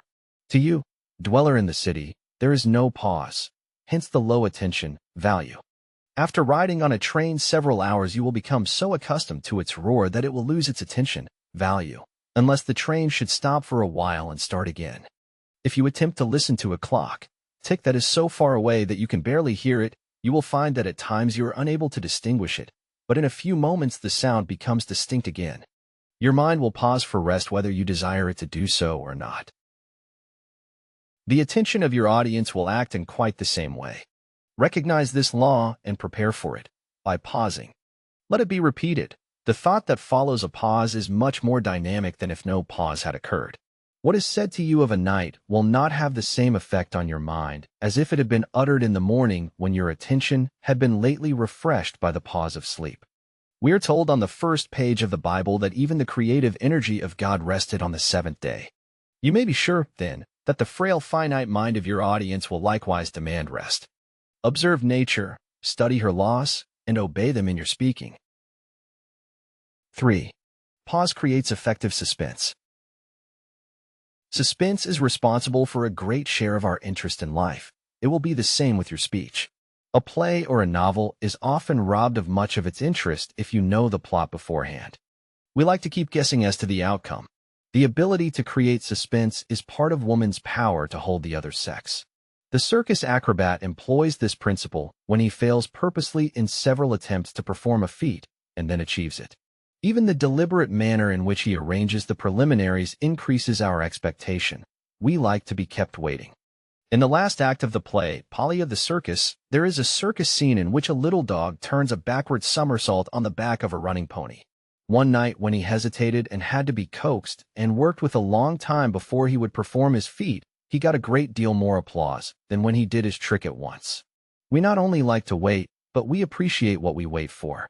If fish bite too readily, the sport soon ceases to be a sport. It is this same principle of suspense that holds you in a Sherlock Holmes story. You wait to see how the mystery is solved, and if it is solved too soon, you throw down the tale unfinished. Wilkie Collins' receipt for fiction writing well applies to public speech. Make 'em laugh. Make 'em weep. Make 'em wait. Above all else, make them wait. If they will not do that, you may be sure they will neither laugh nor weep. Thus, pause is a valuable instrument in the hands of a trained speaker to arouse and maintain suspense. We once heard Mr. Bryan say in a speech, "It was my privilege to hear," and he paused, while the audience wondered for a second whom it was his privilege to hear, the great evangelist, and he paused again. We knew a little more about the man he had heard, but still wondered to which evangelist he referred, and then he concluded, Dwight L. Moody. Mr. Bryan paused slightly again and continued, "I came to regard him." Here he paused again and held the audience in a brief moment of suspense as to how he had regarded Mr. Moody, then continued, "as the greatest preacher of his day." Let the dashes illustrate pauses, and we have the following. It was my privilege to hear the great evangelist, Dwight L. Moody. I came to regard him as the greatest preacher of his day. The unskilled speaker would have rattled this off with neither pause nor suspense, and the sentences would have fallen flat upon the audience. It is precisely the application of these small things that makes much of the difference between the successful and the unsuccessful speaker. 4. Pausing after an important idea gives it time to penetrate. Any Missouri farmer will tell you that a rain that falls too fast will run off into the creeks and do the crops but little good. A story is told of a country deacon praying for rain in this manner: "Lord, don't send us any chunk floater. Just give us a good old drazzle." A speech, like a rain, will not do anybody much good if it comes too fast to soak in. The farmer's wife follows this same principle in doing her washing when she puts the clothes in water and pauses for several hours that the water may soak in. The physician puts cocaine on your turbinates and pauses to let it take hold before he removes them. Why do we use this principle everywhere except in the communication of ideas? If you have given the audience a big idea, pause for a second or two and let them turn it over. See what effect it has. After the smoke clears away, you may have to fire another 14-inch shell on the same subject before you demolish the citadel of error that you were trying to destroy. Take time. Don't let your speech resemble those tourists who try to do New York in a day. They spend 15 minutes looking at the masterpieces in the Metropolitan Museum of Arts, 10 minutes in the Museum of Natural History, take a peep into the aquarium, hurry across the Brooklyn Bridge, rush up to the zoo, and back by Grant's Tomb, and call that seeing New York. If you hasten by your important points without pausing, your audience will have just about as adequate an idea of what you have tried to convey. Take time. You have just as much of it as our richest multimillionaire. Your audience will wait for you. It is a sign of smallness to hurry. The great redwood trees of California had burst through the soil 500 years before Socrates drank his cup of hemlock poison, and are only in their prime today. Nature shames us with our petty haste. Silence is one of the most eloquent things in the world. Master it, and use it through pause. In the following selections, dashes have been inserted where pauses may be used effectively. Naturally, you may omit some of these and insert others without going wrong. One speaker would interpret a passage in one way, one in another. It is largely a matter of personal preference. A dozen great actors have played Hamlet well, and yet each has played the part differently. Which comes the nearest to perfection is a question of opinion. You will succeed best by daring to follow your own course, if you are individual enough to blaze an original trail. A moment's halt, a momentary taste of being from the well amid the waste, and lo, the phantom caravan has reached the nothing it set out from. Oh, make haste. The worldly hope men set their hearts upon turns ashes, or it prospers, and anon like snow upon the desert's dusty face, lighting a little hour or two, is gone. The bird of time has but a little way to flutter, and the bird is on the wing. You will note that the punctuation marks have nothing to do with the pausing. You may run by a period very quickly and make a long pause where there is no kind of punctuation. Thought is greater than punctuation. It must guide you in your pauses. A book of verses underneath the bough, a jug of wine, a loaf of bread, and thou beside me singing in the wilderness, oh, wilderness were paradise and now. You must not confuse the pause for emphasis with the natural pauses that come through taking breath and phrasing. For example, note the pauses indicated in this selection from Byron. It is not necessary to dwell at length upon these obvious distinctions. You will observe that in natural conversation our words are gathered into clusters or phrases, and we often pause to take breath between them. So in public speech, breathe naturally and do not talk until you must gasp for breath, nor until the audience is equally winded. A serious word of caution must here be uttered. Do not overwork the pause. To do so will make your speech heavy and stilted. And do not think that pause can transmute commonplace thoughts into great and dignified utterance. A grand manner combined with insignificant ideas is like harnessing a Hambletonian with an ass. You remember the farcical old-school declamation, a midnight murder, that proceeded in grandiose manner to a thrilling climax, and ended, and relentlessly murdered, a mosquito. The pause, dramatically handled, always drew a laugh from the tolerant hearers.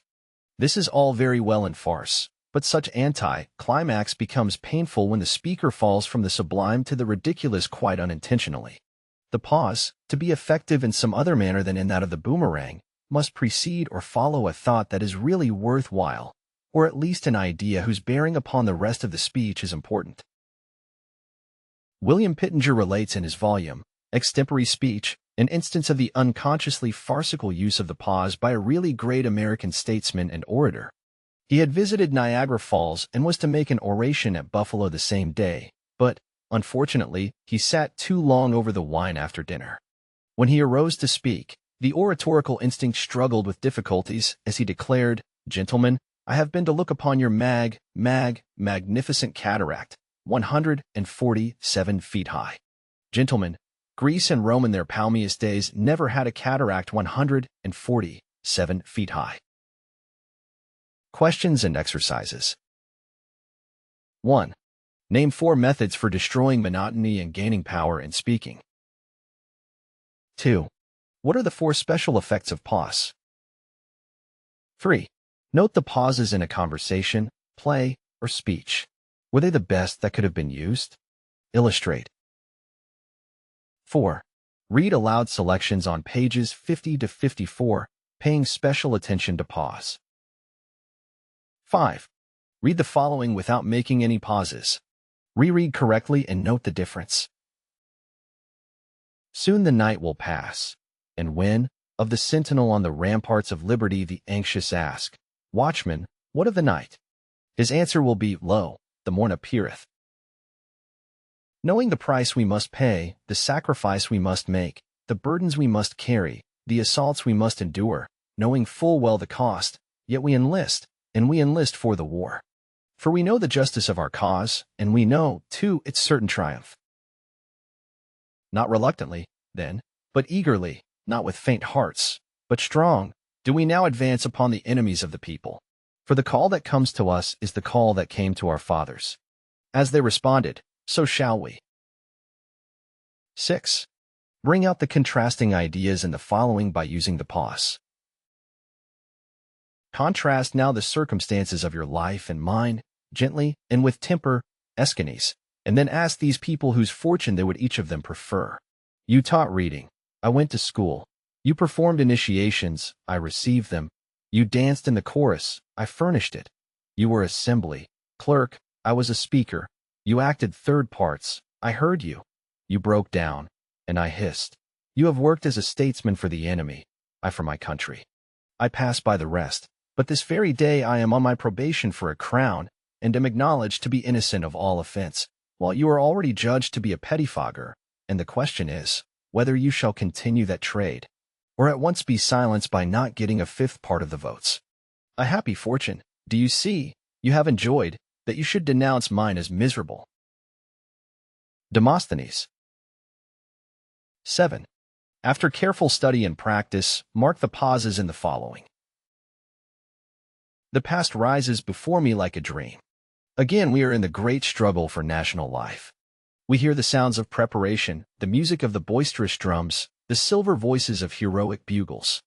We see thousands of assemblages and hear the appeals of orators. We see the pale cheeks of women and the flushed faces of men, and in those assemblages we see all the dead whose dust we have covered with flowers. We lose sight of them no more. We are with them when they enlist in the great army of freedom. We see them part from those they love. Some are walking for the last time in quiet woody places with the maiden they adore. We hear the whisperings and the sweet vows of eternal love as they lingeringly part forever. Others are bending over cradles, kissing babies that are asleep. Some are receiving the blessings of old men. Some are parting from those who hold them and press them to their hearts again and again, and say nothing. And some are talking with wives, and endeavoring with brave words spoken in the old tones to drive from their hearts the awful fear. We see them part. We see the wife standing in the door, with the babe in her arms, standing in the sunlight sobbing. At the turn of the road a hand waves, she answers by holding high in her loving hands the child. He is gone, and forever. Robert J. Ingersoll, to the soldiers of Indianapolis. 8. Where would you pause in the following selections? Try pausing in different places and note the effect it gives. The moving finger writes, and having writ moves on, nor all your piety nor which shall lure it back to cancel half a line, nor all your tears wash out a word of it. The history of womankind is a story of abuse. For ages men beat, sold, and abused their wives and daughters like cattle. The Spartan mother that gave birth to one of her own sex disgraced herself. The girl babies were often deserted in the mountains to starve. China bound and deformed their feet. Turkey veiled their faces. America denied them equal educational advantages with men. Most of the world still refuses them the right to participate in the government, and everywhere women bear the brunt of an unequal standard of morality. But the women are on the march. They are walking upward to the sunlit plains where the thinking people rule. China has ceased binding their feet. In the shadow of the harem, Turkey has opened a school for girls. America has given the women equal educational advantages, and America, we believe, will enfranchise them. We can do little to help and not much to hinder this great movement. The thinking people have put their okay upon it. It is moving forward to its goal just as surely as this old earth is swinging from the grip of winter toward the spring's blossoms and the summer's harvest. 9. Read aloud the following address, paying careful attention to pause wherever the emphasis may thereby be heightened. The irrepressible conflict. At last, the Republican Party has appeared. It avows, now, as the Republican Party of 1800 did, in one word, its faith and its works, equal and exact justice to all men. Even when it first entered the field, only half organized, it struck a blow which only just failed to secure complete and triumphant victory. In this, its second campaign, it has already won advantages which render that triumph now both easy and certain. The secret of its assured success lies in that very characteristic which, in the mouth of scoffers, constitutes its great and lasting imbecility and reproach. It lies in the fact that it is a party of one idea, but that is a noble one, an idea that fills and expands all generous souls, the idea of equality of all men before human tribunals and human laws, as they all are equal before the divine tribunal and divine laws. I know, and you know, that a revolution has begun. I know, and all the world knows, that revolutions never go backward. 20 senators and 100 representatives proclaim boldly in Congress today sentiments and opinions and principles of freedom which hardly so many men, even in this free state, dared to utter in their own homes 20 years ago. While the government of the United States, under the conduct of the Democratic Party, has been all that time surrendering one plain and castle after another to slavery, the people of the United States have been no less steadily and perseveringly gathering together the forces with which to recover back again all the fields and all the castles which have been lost, and to confound and overthrow, by one decisive blow, the betrayers of the Constitution and freedom forever. W.H. Seward. From an editorial by D.C. and Leslie's Weekly, June 4, 1914. Used by permission. Chapter 7. William Cooper, The Task. Herbert Spencer remarked that cadence, by which he meant the modulation of the tones of the voice in speaking, is the running commentary of the emotions upon the propositions of the intellect. How true this is will appear when we reflect that the little upward and downward shadings of the voice tell more truly what we mean than our words. The expressiveness of language is literally multiplied by this subtle power to shade the vocal tones, and this voice shading we call inflection. The change of pitch within a word is even more important, because more delicate, than the change of pitch from phrase to phrase.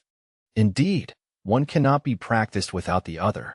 The bare words are only so many bricks. Inflection will make of them a pavement, a garage, or a cathedral. It is the power of inflection to change the meaning of words that gave birth to the old saying, "It is not so much what you say, as how you say it." Mrs. Jameson, the Shakespearean commentator, has given us a penetrating example of the effect of inflection. In her impersonation of the part of Lady Macbeth, Mrs. Siddons adopted successively 3 different intonations in giving the words. "We fail." At first a quick contemptuous interrogation, "We fail." Afterwards, with the note of admiration, "We fail," an accent of indignant astonishment laying the principal emphasis on the word, we fail. Lastly, she fixed on what I am convinced is the true reading, "We fail," with the simple period, modulating the voice to a deep, low, resolute tone which settles the issue at once as though she had said, "If we fail, why then we fail, and all is over." This most expressive element of our speech is the last to be mastered in attaining to naturalness in speaking a foreign language, and its correct use is the main element in a natural, flexible utterance of our native tongue. Without varied inflection, speech becomes wooden and monotonous. There are but 2 kinds of inflection, the rising and the falling, yet these 2 may be so shaded or so combined that they are capable of producing as many varieties of modulation as may be illustrated by either 1 or 2 lines, straight or curved, thus: sharp rising, level, long falling, sharp rising and falling, sharp falling and rising, hesitating. These may be varied indefinitely, and serve merely to illustrate what wide varieties of combination may be affected by these 2 simple inflections of the voice. It is impossible to tabulate the various inflections which serve to express various shades of thought and feeling. A few suggestions are offered here, together with abundant exercises for practice, but the only real way to master inflection is to observe, experiment, and practice. For example, take the common sentence, "Oh, he's all right." Note how a rising inflection may be made to express faint praise, or polite doubt, or uncertainty of opinion. Then note how the same words, spoken with a generally falling inflection, may denote certainty, or good, natured approval, or enthusiastic praise, and so on. In general, then, we find that a bending upward of the voice will suggest doubt and uncertainty, while a decided falling inflection will suggest that you are certain of your ground. Students dislike to be told that their speeches are not so bad, spoken with a rising inflection. To enunciate these words with a long falling inflection would endorse the speech rather heartily. Say goodbye to an imaginary person whom you expect to see again tomorrow, then to a dear friend you never expect to meet again. Note the difference in inflection. I have had a delightful time, when spoken at the termination of a formal tea by a frivolous woman, takes altogether different inflection than the same words spoken between lovers who have enjoyed themselves. Mimic the 2 characters in repeating this and observe the difference. Note how light and short the inflections are in the following brief quotation from Anthony the Absolute by Samuel Mervyn. At sea, March 28th. This evening I told Sir Robert what's-his-name he was a fool. I was quite right in this. He is. Every evening since the ship left Vancouver, he has presided over the round table in the middle of the smoking room. There he sips his coffee and liqueur and holds forth on every subject known to the mind of man. Each subject is his subject. He is an elderly person with a bad face and a drooping left eyelid. They tell me that he is in the British service, a judge somewhere down in Malaysia, where they drink more than is good for them. Deliver the two following selections with great earnestness, and note how the inflections differ from the foregoing. Then reread these selections in a light, superficial manner, noting that the change of attitude is expressed through a change of inflection. When I read a sublime fact in Plutarch, or an unselfish deed in a line of poetry, or thrill beneath some heroic legend, it is no longer fairyland. I have seen it matched. Wendell Phillips. Cranch. It must be made perfectly clear that inflection deals mostly in subtle, delicate shading within single words, and is not by any means accomplished by a general rise or fall in the voice in speaking a sentence. Yet certain sentences may be effectively delivered with just such inflection. Try this sentence in several ways, making no modulation until you come to the last two syllables, as indicated. Hi, and yet I told him dis. Low, tinkly. Low, and yet I told him dis. High, tinkly. Now try this sentence by inflecting the important words so as to bring out various shades of meaning. The first forms, illustrated above, show change of pitch within a single word. The forms you will work out for yourself should show a number of such inflections throughout the sentence. One of the chief means of securing emphasis is to employ a long falling inflection on the emphatic words, that is, to let the voice fall to a lower pitch on an interior vowel sound in a word. Try it on the words every, eleemosynary, and destroy. Use long falling inflections on the italicized words in the following selection, noting their emphatic power. Are there any other words here that long falling inflections would help to make expressive? Address in the Dartmouth College case. This, sir, is my case. It is the case not merely of that humble institution, it is the case of every college in our land.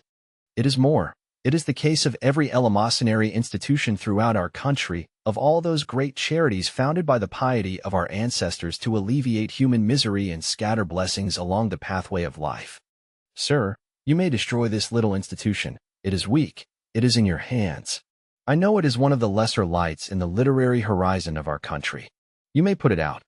But if you do, you must carry through your work. You must extinguish, one after another, all those great lights of science which, for more than a century, have thrown their radiance over our land. It is, sir, as I have said, a small college, and yet there are those who love it. Sir, I know not how others may feel, but as for myself, when I see my alma mater surrounded, like Caesar in the Senate House, by those who are reiterating stab after stab, I would not for this right hand have her turn to me and say, "And thou, too, my son." Daniel Webster. Be careful not to over-inflect. Too much modulation produces an unpleasant effect of artificiality, like a mature matron trying to be kittenish. It is a short step between true expression and unintentional burlesque. Scrutinize your own tones. Take a single expression like, "Oh, no," or "Oh, I see," or "Indeed," and by patient self-examination see how many shades of meaning may be expressed by inflection. This sort of common sense practice will do you more good than a book of rules. But don't forget to listen to your own voice.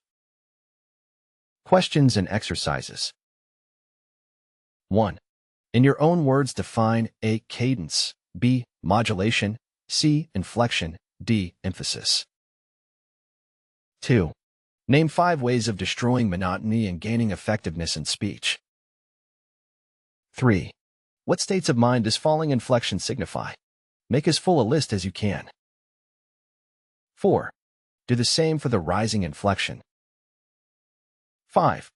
How does the voice bend in expressing A. Surprise, B. Shame, C. Hate, D. Formality, E. Excitement?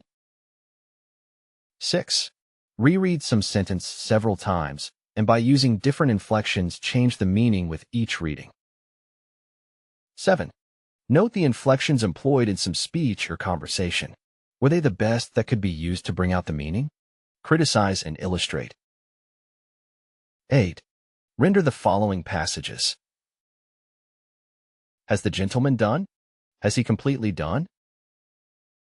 And God said, "Let there be light," and there was light. 9. Invent an indirect question and show how it would naturally be inflected. 10. Does a direct question always require a rising inflection? Illustrate. 11. Illustrate how the complete ending of an expression or of a speech is indicated by inflection. 12. Do the same for incompleteness of idea. 13. Illustrate A. Trembling, B. Hesitation, and C. Doubt by means of inflection. 14. Show how contrast may be expressed. 15. Try the effects of both rising and falling inflections on the italicized words in the following sentences. State your preference. Gentlemen, I am persuaded, nay, I am resolved to speak. It is sown a natural body, it is raised a spiritual body. Selections for practice. In the following selections, secure emphasis by means of long falling inflections rather than loudness. Repeat these selections, attempting to put into practice all the technical principles that we have thus far had, emphasizing important words, subordinating unimportant words, variety of pitch, changing tempo, pause, and inflection. If these principles are applied, you will have no trouble with monotony. Constant practice will give great facility in the use of inflection and will render the voice itself flexible. Charles I. We charge him with having broken his coronation oath, and we are told that he kept his marriage vow. We accuse him of having given up his people to the merciless inflictions of the most hot-headed and hard-hearted of prelates, and the defense is that he took his little son on his knee and kissed him. We censure him for having violated the articles of the Petition of Right, after having, for good and valuable consideration, promised to observe them, and we are informed that he was accustomed to hear prayers at 6 o'clock in the morning. It is to such considerations as these, together with his Van Dyke dress, his handsome face, and his peaked beard, that he owes, we verily believe, most of his popularity with the present generation. T.B. Macaulay. Abraham Lincoln.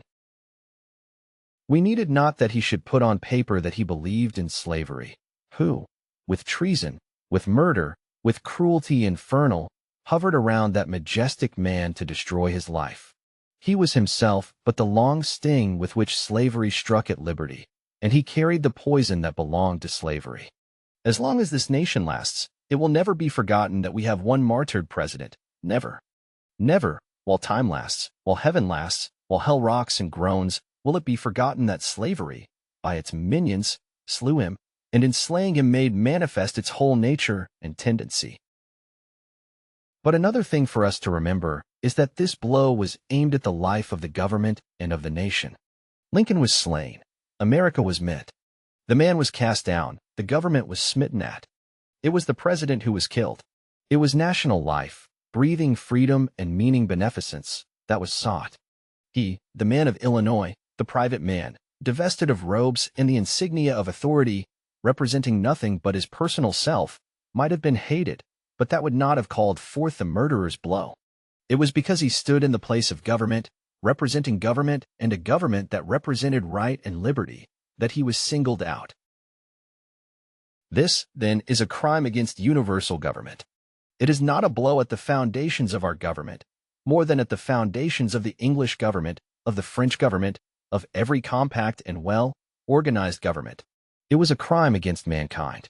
The whole world will repudiate and stigmatize it as a deed without a shade of redeeming light. The blow, however, has signally failed. The cause is not stricken, it is strengthened. This nation has dissolved, but in tears only. It stands, square, more solid, today, than any pyramid in Egypt. This people are neither wasted, nor daunted, nor disordered. Men hate slavery and love liberty with stronger hate and love today than ever before.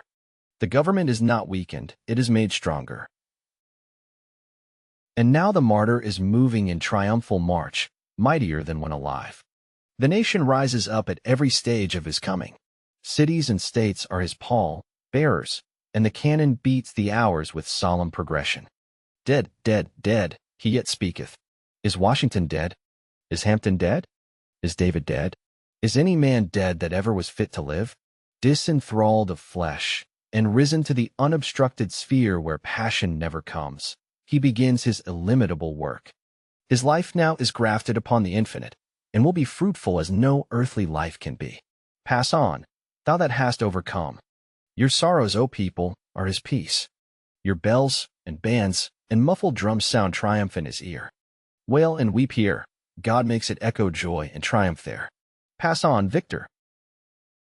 For years ago, O Illinois, we took from your midst an untried man, and from among the people, we return him to you, a mighty conqueror.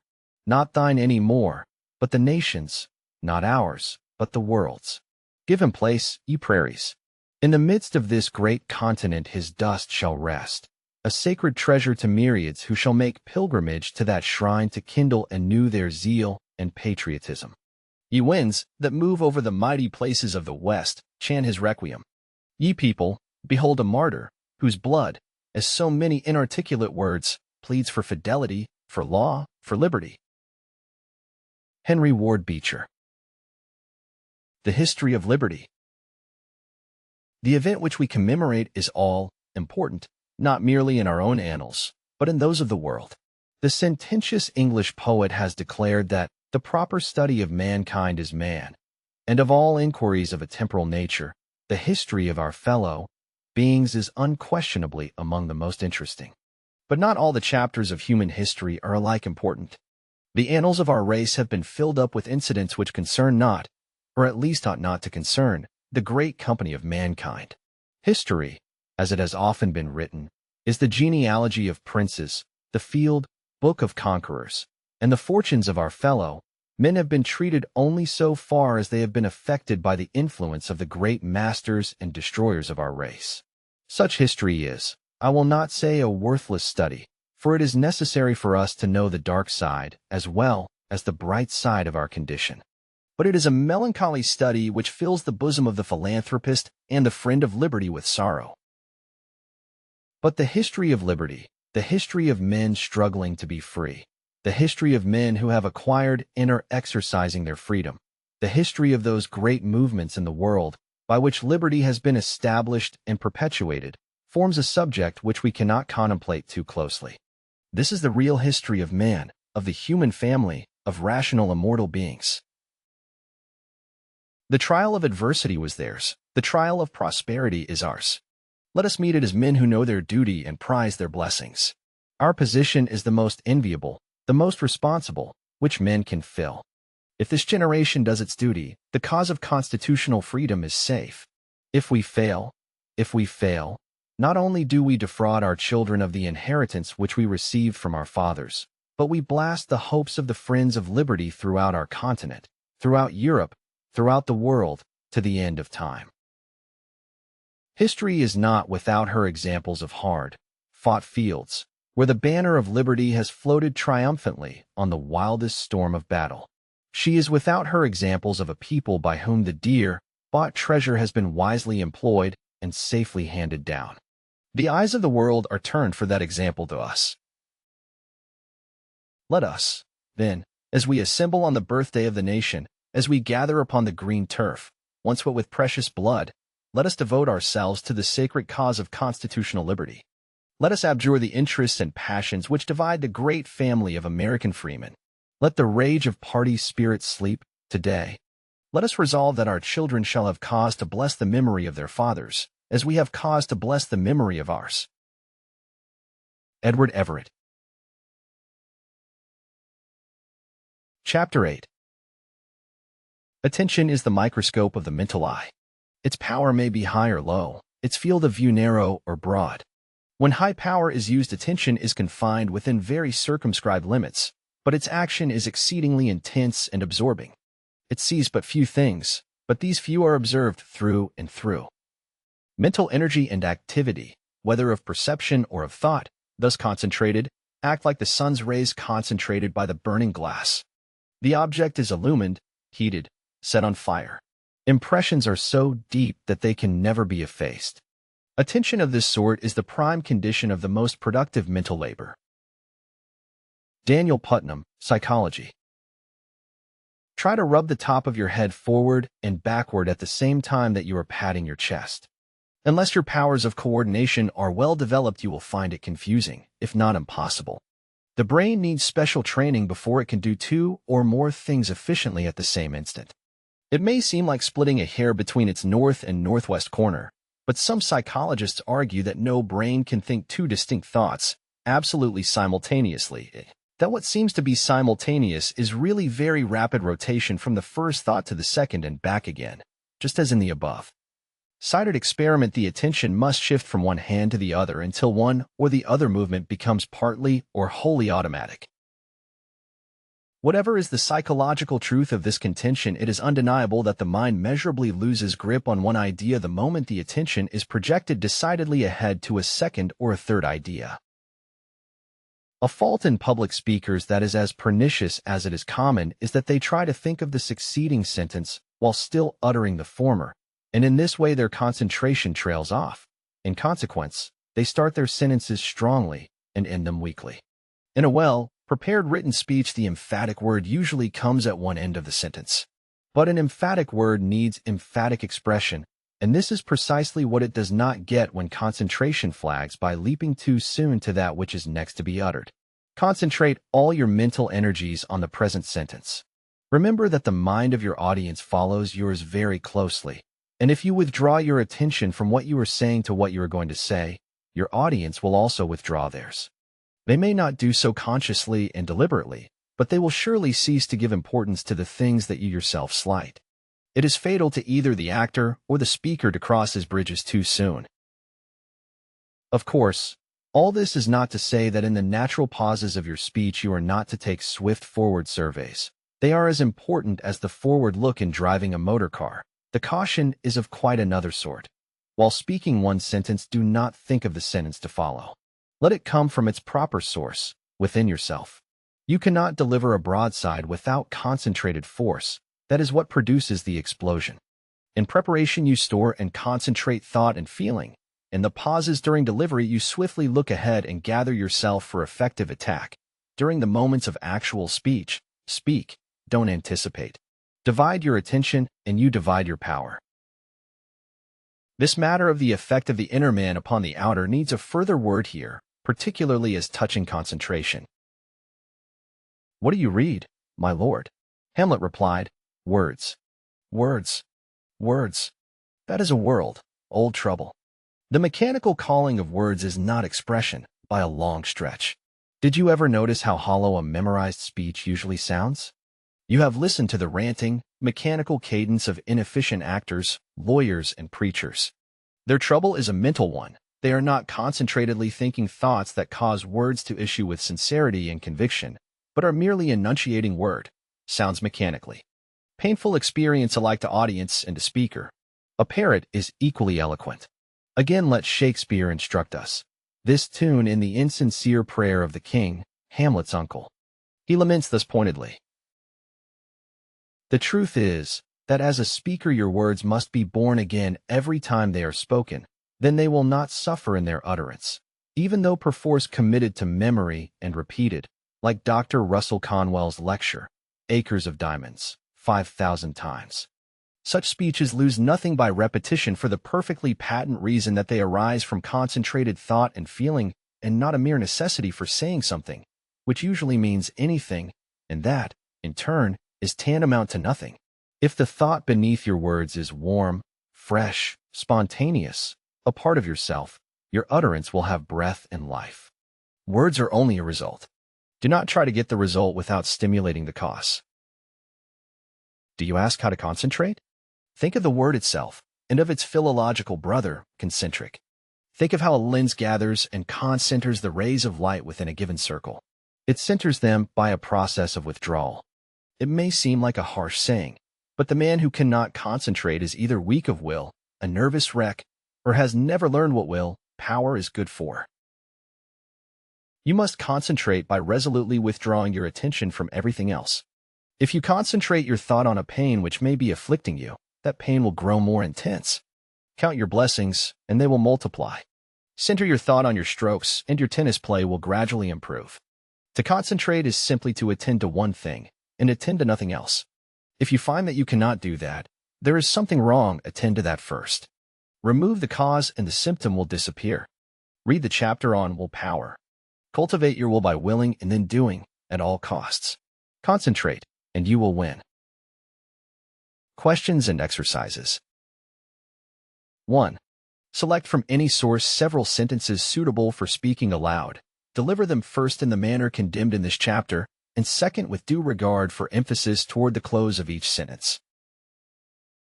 2. Put into about 100 words your impression of the effect produced. 3. Tell of any peculiar methods you may have observed or heard of by which speakers have sought to aid their powers of concentration, such as looking fixedly at a blank spot in the ceiling or twisting a watch charm.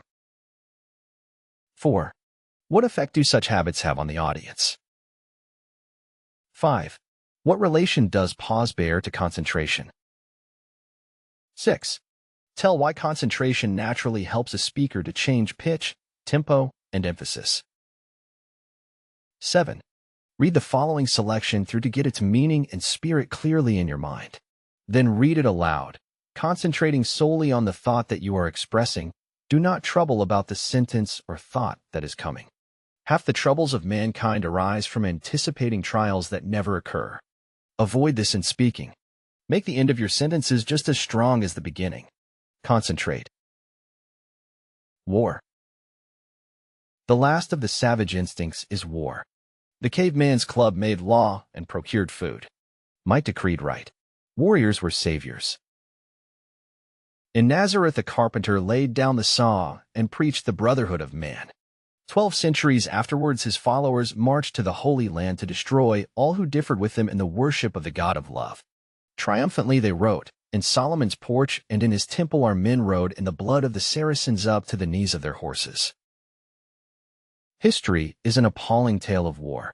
In the 17th century, Germany, France, Sweden, and Spain warred for 30 years. At Magdeburg, 30,000 out of 36,000 were killed regardless of sex or age. In Germany, schools were closed for a third of a century, homes burned, women outraged, towns demolished, and the untilled land became a wilderness. 2/3 of Germany's property was destroyed and 18 million of her citizens were killed because men quarreled about the way to glorify the Prince of Peace. Marching through rain and snow, sleeping on the ground, eating stale food or starving, contracting diseases and facing guns that fire 600 times a minute for 50 cents a day. This is the soldier's life. At the window sits the widowed mother crying. Little children with tearful faces pressed against the pane watch and wait. Their means of livelihood, their home, their happiness is gone. Fatherless children, broken, hearted women, sick, disabled, and dead men. This is the wage of war. We spend more money preparing men to kill each other than we do in teaching them to live. We spend more money building one battleship than in the annual maintenance of all our state universities. The financial loss resulting from destroying one another's homes in the Civil War would have built 15 million houses, each costing $2,000. We pray for love but prepare for hate. We preach peace but equip for war. War only defers a question. No issue will ever really be settled until it is settled rightly. Like rival gun gangs in a back alley, the nations of the world, through the bloody ages, have fought over their differences. Denver cannot fight Chicago and Iowa cannot fight Ohio. Why should Germany be permitted to fight France or Bulgaria fight Turkey? When mankind rises above creeds, colors, and countries, when we are citizens, not of a nation, but of the world, the armies and navies of the earth will constitute an international police force to preserve the peace, and the dove will take the eagle's place. Our differences will be settled by an international court with the power to enforce its mandates. In times of peace, prepare for peace. The wages of war are the wages of sin, and the wages of sin is death. Editorial by D.C. Leslie's Weekly, used by permission. Chapter 9. Byron, Don Juan. You have attended plays that seemed fair, yet they did not move you, grip you. In theatrical parlance, they failed to get over, which means that their message did not get over the foot, lights to the audience. There was no punch, no jab to them, they had no force. Of course, all this spells disaster, in big letters, not only in a stage production but in any platform effort. Every such presentation exists solely for the audience, and if it fails to hit them, and the expression is a good one, it has no excuse for living, nor will it live long. What is force? Some of our most obvious words open up secret meanings under scrutiny, and this is one of them. To begin with, we must recognize the distinction between inner and outer force. The one is cause, the other effect. The one is spiritual, the other physical. In this important particular, animate force differs from inanimate force. The power of man, coming from within and expressing itself outwardly, is of another sort from the force of Shermo's powder, which awaits some influence from without to explode it. However susceptible to outside stimuli, the true source of power in man lies within himself. This may seem like mere psychology, but it has an intensely practical bearing on public speaking, as will appear. Not only must we discern the difference between human force and mere physical force, but we must not confuse its real essence with some of the things that may and may not accompany it. For example, loudness is not force, though force at times may be attended by noise. Mere roaring never made a good speech, yet there are moments, mind you, not minutes, when big voice power may be used with tremendous effect. Nor is violent motion force, yet force may result in violent motion. Hamlet counseled the players. Nor do not saw the air too much with your hand, thus, but use all gently, for in the very torrent, tempest, and, as I may say, whirlwind of your passion, you must acquire and beget a temperance that may give it smoothness. Oh, it offends me to the soul, to hear a robustious periwig, pated fellow tear a passion to tatters, to very rags, to split the ears of the groundlings, who, for the most part, are capable of nothing but inexplicable dumb show and noise. I would have such a fellow whipped for o'er, doing termagant, it out, Herod's Herod. Pray you avoid it. Be not too tame, neither, but let your discretion be your tutor. Suit the action to the word to the action, with this special observance, that you o'erstep not the modesty of nature, for anything so overdone is from the purpose of playing, whose end, both at the first and now, was and is, to hold, as 'twere, the mirror up to nature, to show virtue her own feature, scorn her own image, and the very age and body of the time, his form and pressure. Now, this overdone, or come tardy off, though it make the unskilful laugh, cannot but make the judicious grieve, the censure of the which one must, in your allowance, weigh a whole theatre of others. Oh, there be players that I have seen play, and heard others praise, and that highly, not to speak it profanely, that, neither having the accent of Christians, nor the gait of Christian, pagan, or man, have so strutted and bellowed that I have thought some of nature's journeymen had made men, and not made them well, they imitated humanity so abominably. Force is both a cause and an effect. Inner force, which must precede outer force, is a combination of four elements, acting progressively. First of all, force arises from conviction. You must be convinced of the truth, or the importance, or the meaning, of what you are about to say before you can give it forceful delivery. It must lay strong hold upon your convictions before it can grip your audience. Conviction convinces. The Saturday Evening Post, in an article on England's Tr. Winston Spencer Churchill, attributed much of Churchill's and Roosevelt's public platform success to their forceful delivery. No matter what is in hand, these men make themselves believe for the time being that that one thing is the most important on earth. Hence they speak to their audiences in a do, this, or you perish manner. That kind of speaking wins, and it is that virile, strenuous, aggressive attitude which both distinguishes and maintains the platform careers of our greatest leaders. But let us look a little closer at the origins of inner force. How does conviction affect the man who feels it? We have answered the inquiry in the very question itself. He feels it. Conviction produces emotional tension. Study the pictures of Theodore Roosevelt and of Billy Sunday in action. Action is the word. Note the tension of their jaw muscles, the taut lines of sinews in their entire bodies when reaching a climax of force. Moral and physical force are alike in being both preceded and accompanied by tense, tension, tightness of the cords of power. It is this tautness of the bow string, this knotting of the muscles, this contraction before the spring, that makes an audience feel, almost see, the reserve power in a speaker. In some really wonderful way, it is more what a speaker does not say and do that reveals the dynamo within. Anything may come from such stored up force once it is let loose, and that keeps an audience alert, hanging on the lips of a speaker for his next word. After all, it is all a question of manhood, for a stuffed doll has neither convictions nor emotional tension. If you are upholstered with sawdust, keep off the platform, for your own speech will puncture you. Growing out of this conviction, tension comes resolve to make the audience share that conviction, tension. Purpose is the backbone of force. Without it, speech is flabby, it may glitter, but it is the iridescence of the spineless jellyfish. You must hold fast to your resolve if you would hold fast to your audience. Finally, all this conviction, tension, purpose is lifeless and useless unless it results in propulsion.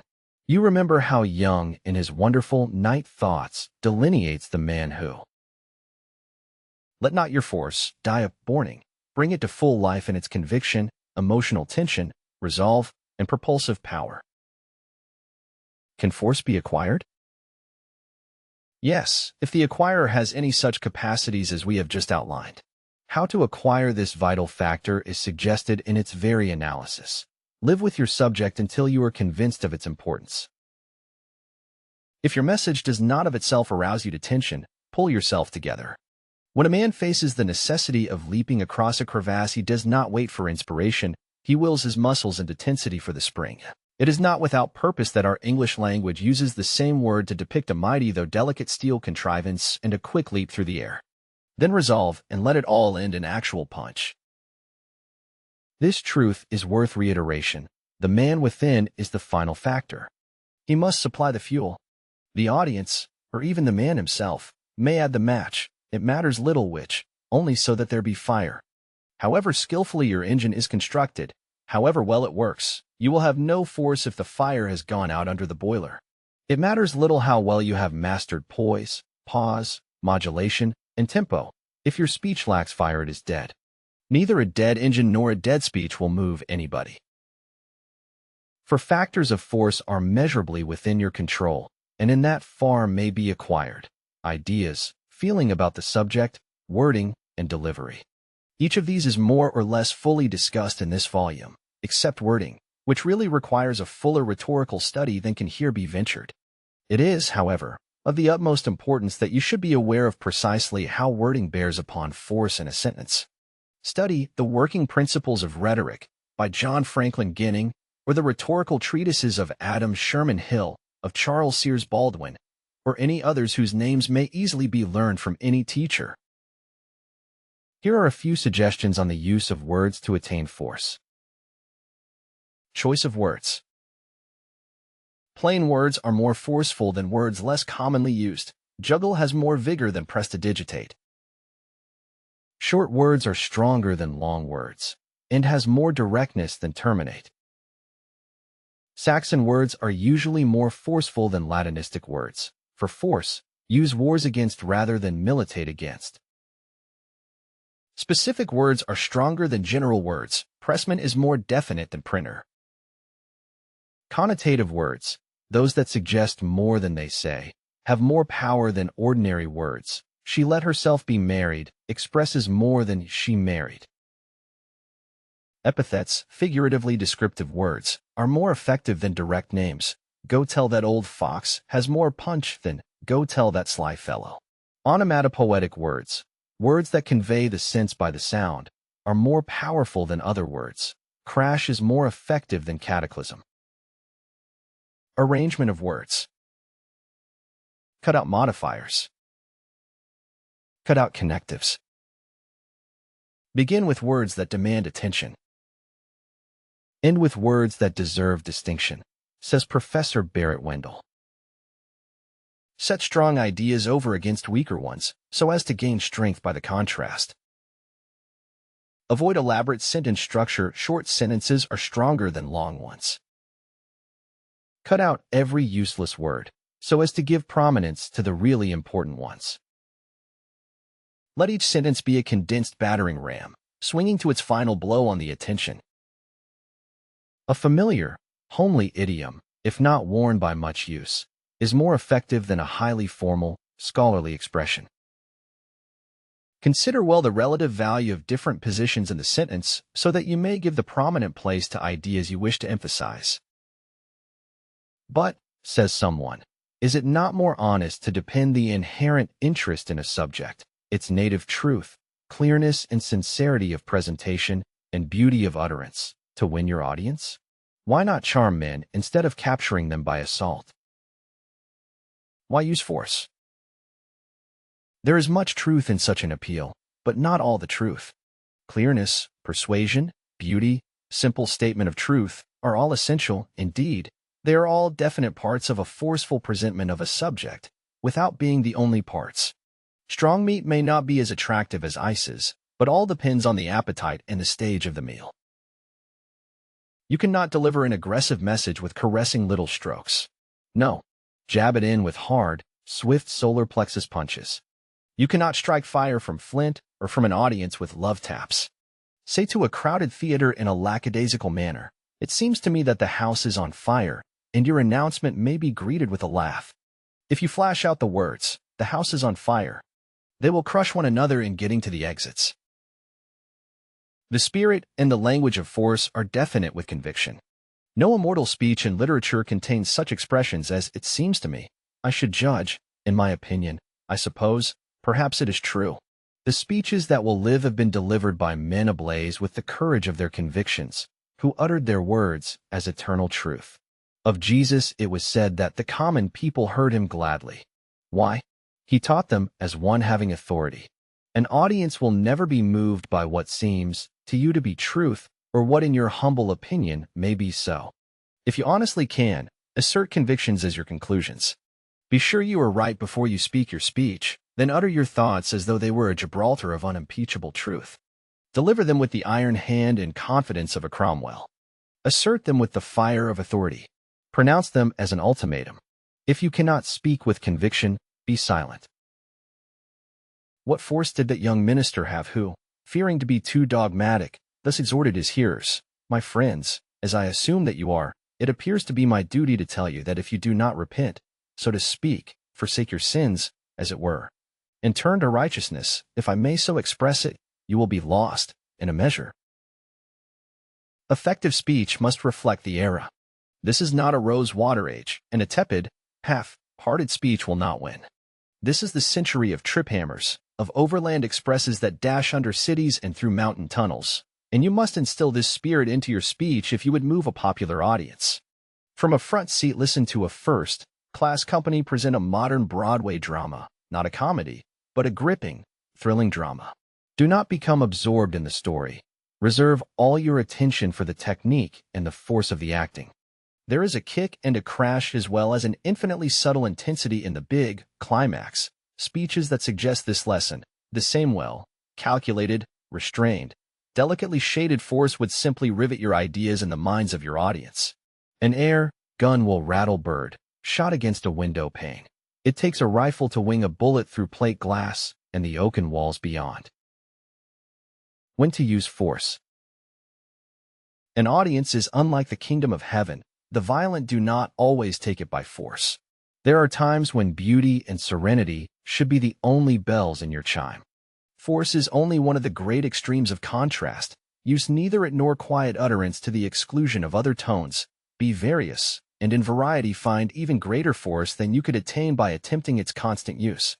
If you are reading an essay on the beauties of the dawn, talking about the dainty bloom of a honeysuckle, or explaining the mechanism of a gas engine, a vigorous style of delivery is entirely out of place. But when you are appealing to wills and consciences for immediate action, forceful delivery wins. In such cases, consider the minds of your audience as so many safes that have been locked and the keys lost. Do not try to figure out the combinations.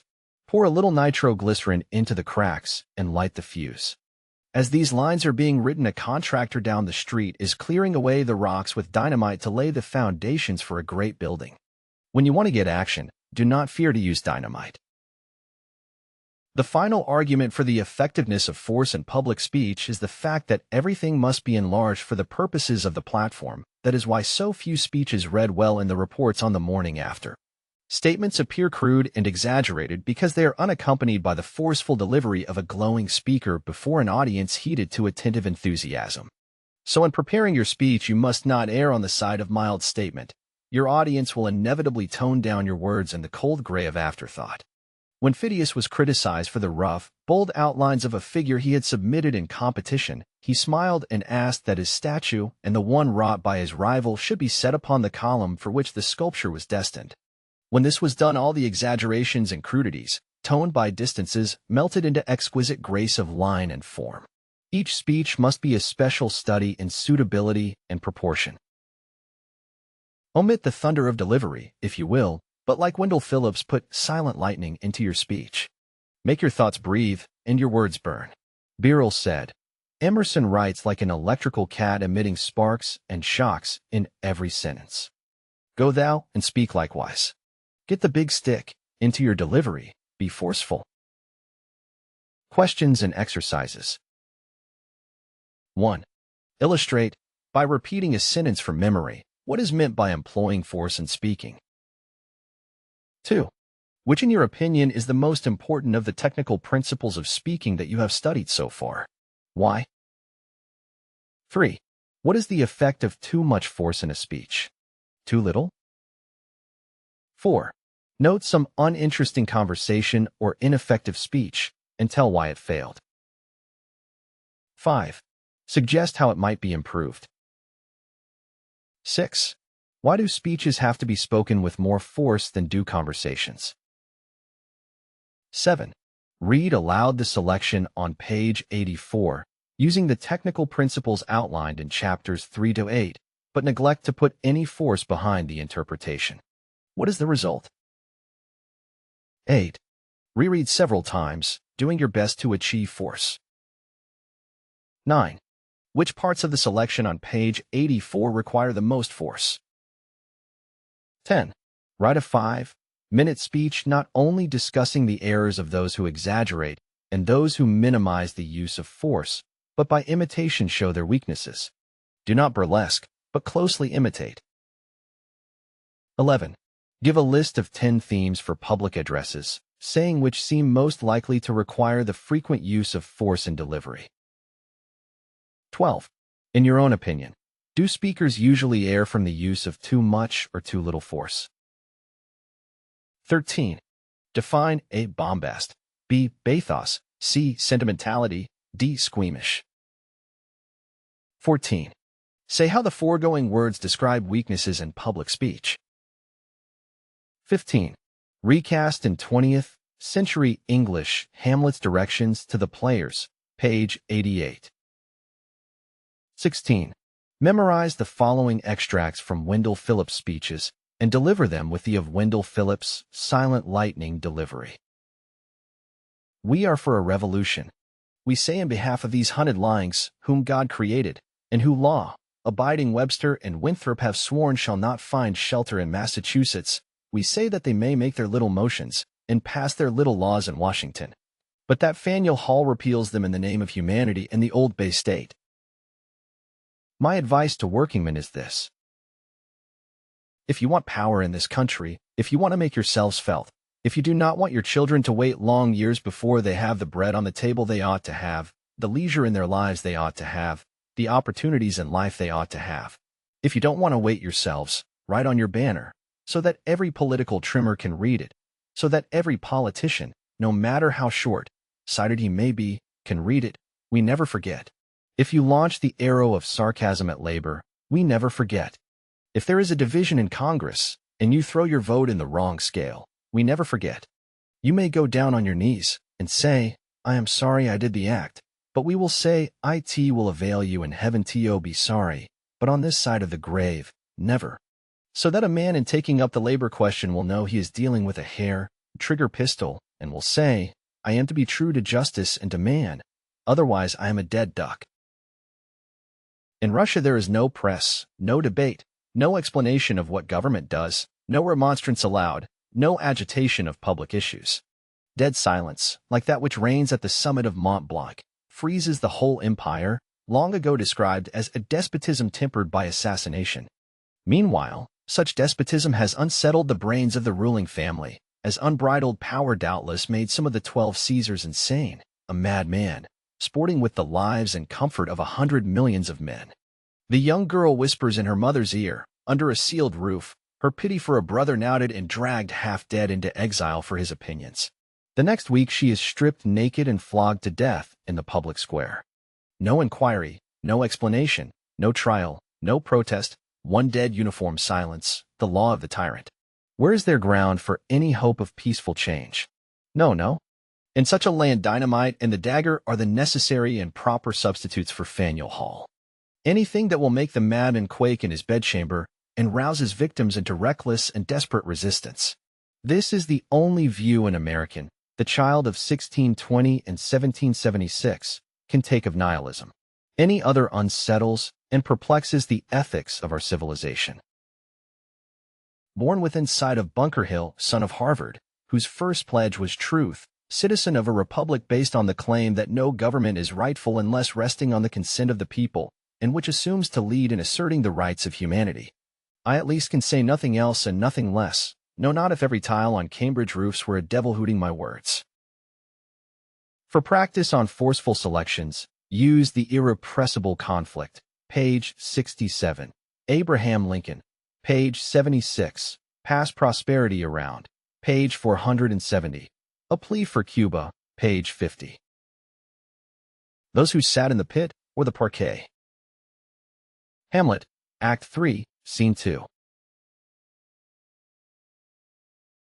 Chapter 10. Enthusiasm is that secret and harmonious spirit that hovers over the production of genius. Isaac Disraeli, literary character. If you are addressing a body of scientists on such a subject as the veins in a butterfly's wings, or on road structure, naturally your theme will not arouse much feeling in either you or your audience. These are purely mental subjects. But if you want men to vote for a measure that will abolish child labor, or if you would inspire them to take up arms for freedom, you must strike straight at their feelings. We lie on soft beds, sit near the radiator on a cold day, eat cherry pie, and devote our attention to one of the opposite sex, not because we have reasoned out that it is the right thing to do, but because it feels right. No one but a dyspeptic chooses his diet from a chart. Our feelings dictate what we shall eat and generally how we shall act. Man is a feeling animal. Hence, the public speaker's ability to arouse men to action depends almost wholly on his ability to touch their emotions. Negro mothers on the auction block seeing their children sold away from them into slavery have flamed out some of America's most stirring speeches. True, the mother did not have any knowledge of the technique of speaking, but she had something greater than all technique, more effective than reason, feeling.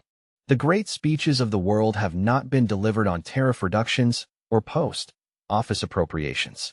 The speeches that will live have been charged with emotional force. Prosperity and peace are poor developers of eloquence. When great wrongs are to be righted, when the public heart is flaming with passion, that is the occasion for memorable speaking. Patrick Henry made an immortal address, for in an epical crisis he pleaded for liberty. He had roused himself to the point where he could honestly and passionately exclaim, "Give me liberty or give me death." His fame would have been different had he lived today and argued for the recall of judges. The power of enthusiasm. Political parties hire bands and pay for applause. They argue that, for vote getting, to stir up enthusiasm is more effective than reasoning. How far they are right depends on the hearers, but there can be no doubt about the contagious nature of enthusiasm. A watch manufacturer in New York tried out 2 series of watch advertisements. One argued the superior construction, workmanship, durability, and guarantee offered with the watch. The other was headed, "A watch to be proud of," and dwelt upon the pleasure and pride of ownership. The latter series sold twice as many as the former. A salesman for a locomotive works informed the writer that in selling railroad engines, emotional appeal was stronger than an argument based on mechanical excellence.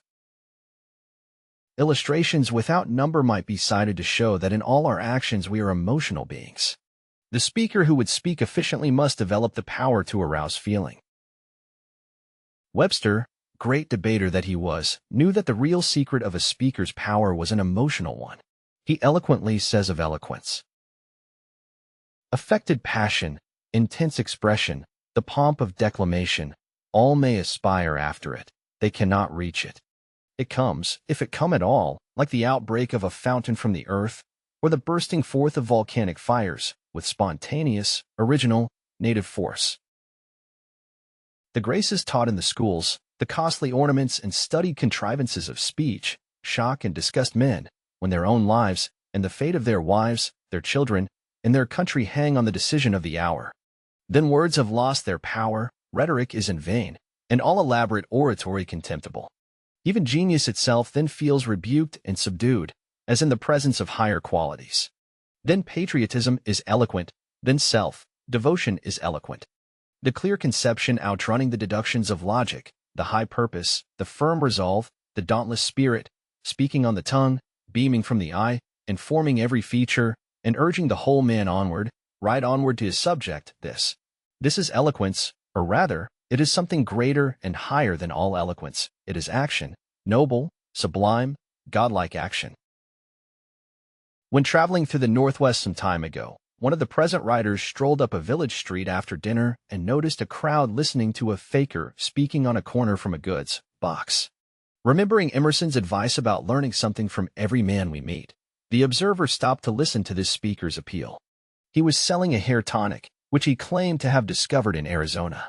He removed his hat to show what this remedy had done for him, washed his face in it to demonstrate that it was as harmless as water, and enlarged on its merits in such an enthusiastic manner that the $50 poured in on him in a silver flood. When he had supplied the audience with hair tonic, he asked why a greater proportion of men than women were bald. No one knew. He explained that it was because women wore thinner, soled shoes, and so made a good electrical connection with Mother Earth, while men wore thick, dry, soled shoes that did not transmit the Earth's electricity to the body. Men's hair, not having a proper amount of electrical food, died and fell out. Of course, he had a remedy, a little copper plate that should be nailed on the bottom of the shoe. He pictured in enthusiastic and vivid terms the desirability of escaping baldness, and paid tributes to his copper plates. Strange as it may seem when the story is told in cold print, the speaker's enthusiasm had swept his audience with him, and they crushed around his stand with outstretched quarters in their anxiety to be the possessors of these magical plates. Emerson's suggestion had been well taken. The observer had seen again the wonderful, persuasive power of enthusiasm. Enthusiasm sent millions crusading into the Holy Land to redeem it from the Saracens. Enthusiasm plunged Europe into a 30 years' war over religion. Enthusiasm sent 3 small ships plying the unknown sea to the shores of a new world. When Napoleon's army were worn out and discouraged in their ascent of the Alps, the little corporal stopped them and ordered the bands to play the Marseillaise. Under its soul-stirring strains there were no Alps. Listen, Emerson said, nothing great was ever achieved without enthusiasm. Carlyle declared that every great movement in the annals of history has been the triumph of enthusiasm. It is as contagious as measles. Eloquence is half inspiration. Sweep your audience with you in a pulsation of enthusiasm. Let yourself go. A man, said Oliver Cromwell, never rises so high as when he knows not whither he is going. How are we to acquire and develop enthusiasm? It is not to be slipped on like a smoking jacket. A book cannot furnish you with it. It is a growth in effect. But an effect of what? Let us see. Emerson wrote, "A painter told me that nobody could draw a tree without in some sort becoming a tree, or draw a child by studying the outlines of his form merely, but, by watching for a time his motion and plays, the painter enters his nature, and then can draw him at will, in every attitude." So Roos entered into the inmost nature of his sheep. I knew a draftsman employed in a public survey, who found that he could not sketch the rocks until their geological structure was first explained to him. When Sarah Bernhard plays a difficult role, she frequently will speak to no one from 4 o'clock in the afternoon until after the performance. From the hour of 4 she lives her character. Booth, it is reported, would not permit anyone to speak to him between the acts of his Shakespearean roles, for he was Macbeth then, not Booth.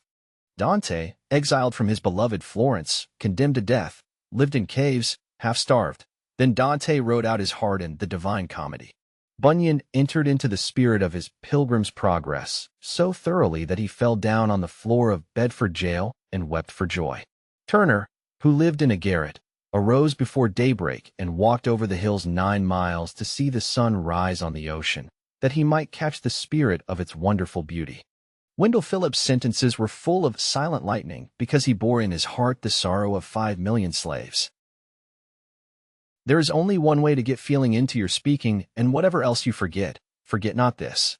You must actually enter into the character you impersonate, the cause you advocate, the case you argue. Enter into it so deeply that it clothes you, enthralls you, possesses you wholly. Then you are, in the true meaning of the word, in sympathy with your subject, for its feeling is your feeling.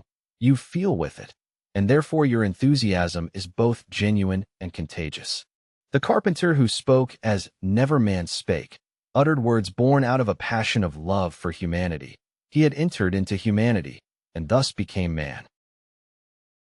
But we must not look upon the foregoing words as a facile prescription for decocting a feeling which may then be ladled out to a complacent audience in quantities to suit the need of the moment.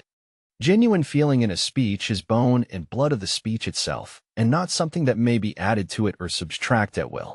In the ideal address theme, speaker and audience become one, fused by the emotion and thought of the hour.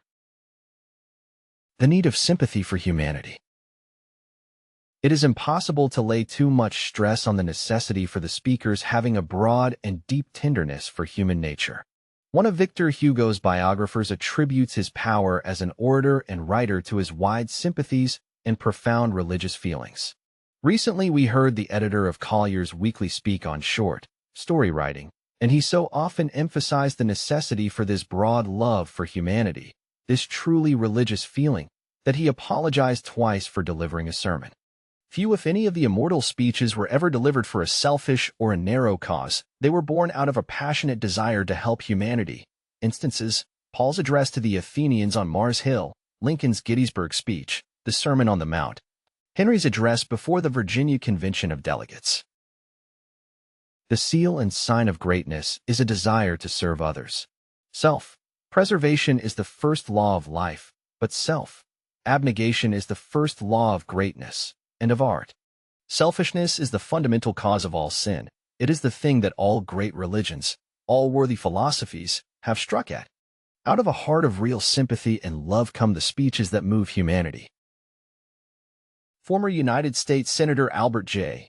Beveridge, in an introduction to one of the volumes of Modern Eloquence, says, "The profoundest feeling among the masses, the most influential element in their character, is the religious element. It is as instinctive and elemental as the law of self-preservation. It informs the whole intellect and personality of the people. And he who would greatly influence the people by uttering their unformed thoughts must have this great and unanalyzable bond of sympathy with them." When the men of Ulster armed themselves to oppose the passage of the Home Rule Act, one of the present writers assigned to 100 men Home Rule as the topic for an address to be prepared by each.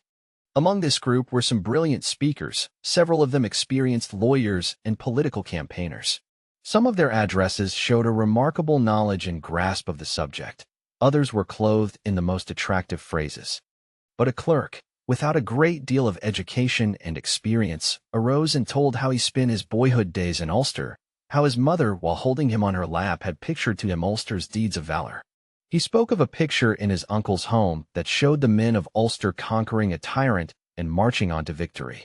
His voice quivered, and with a hand pointing upward he declared that if the men of Ulster went to war they would not go alone. A great God would go with them. The speech thrilled and electrified the audience. It thrills yet as we recall it. The high-sounding phrases, the historical knowledge, the philosophical treatment of the other speakers largely failed to arouse any deep interest, while the genuine conviction and feeling of the modest clerk, speaking on a subject that lay deep in his heart, not only electrified his audience but won their personal sympathy for the cause he advocated. As Webster said, it is of no use to try to pretend to sympathy or feelings. It cannot be done successfully. Nature is forever putting a premium on reality. What is false is soon detected as such. The thoughts and feelings that create and mold the speech in the study must be born again when the speech is delivered from the platform. Do not let your words say one thing and your voice and attitude another. There is no room here for half-hearted, nonchalant methods of delivery. Sincerity is the very soul of eloquence. Carlyle was right. No Mirabeau, Napoleon, Burns, Cromwell, no man adequate to do anything, but is first of all in right earnest about it, what I call a sincere man. I should say sincerity, a great, deep, genuine sincerity, is the first characteristic of all men in any way heroic. Not the sincerity that calls itself sincere. Oh no, that is a very poor matter indeed, a shallow braggart, conscious sincerity, often a self-conceit mainly. The great man's sincerity is of the kind he cannot speak of, is not conscious of. Questions and exercises. It is one thing to convince the would-be speaker that he ought to put feeling into his speeches. Often it is quite another thing for him to do it. The average speaker is afraid to let himself go and continually suppresses his emotions. When you put enough feeling into your speeches, they will sound overdone to you. Unless you are an experienced speaker, they will sound too strong. If you are not used to enlarging for platform or stage, for the delineation of the emotions must be enlarged for public delivery. 1. Study the following speech, going back in your imagination to the time and circumstances that brought it forth. Make it not a memorized historical document, but feel the emotions that gave it birth. The speech is only an effect.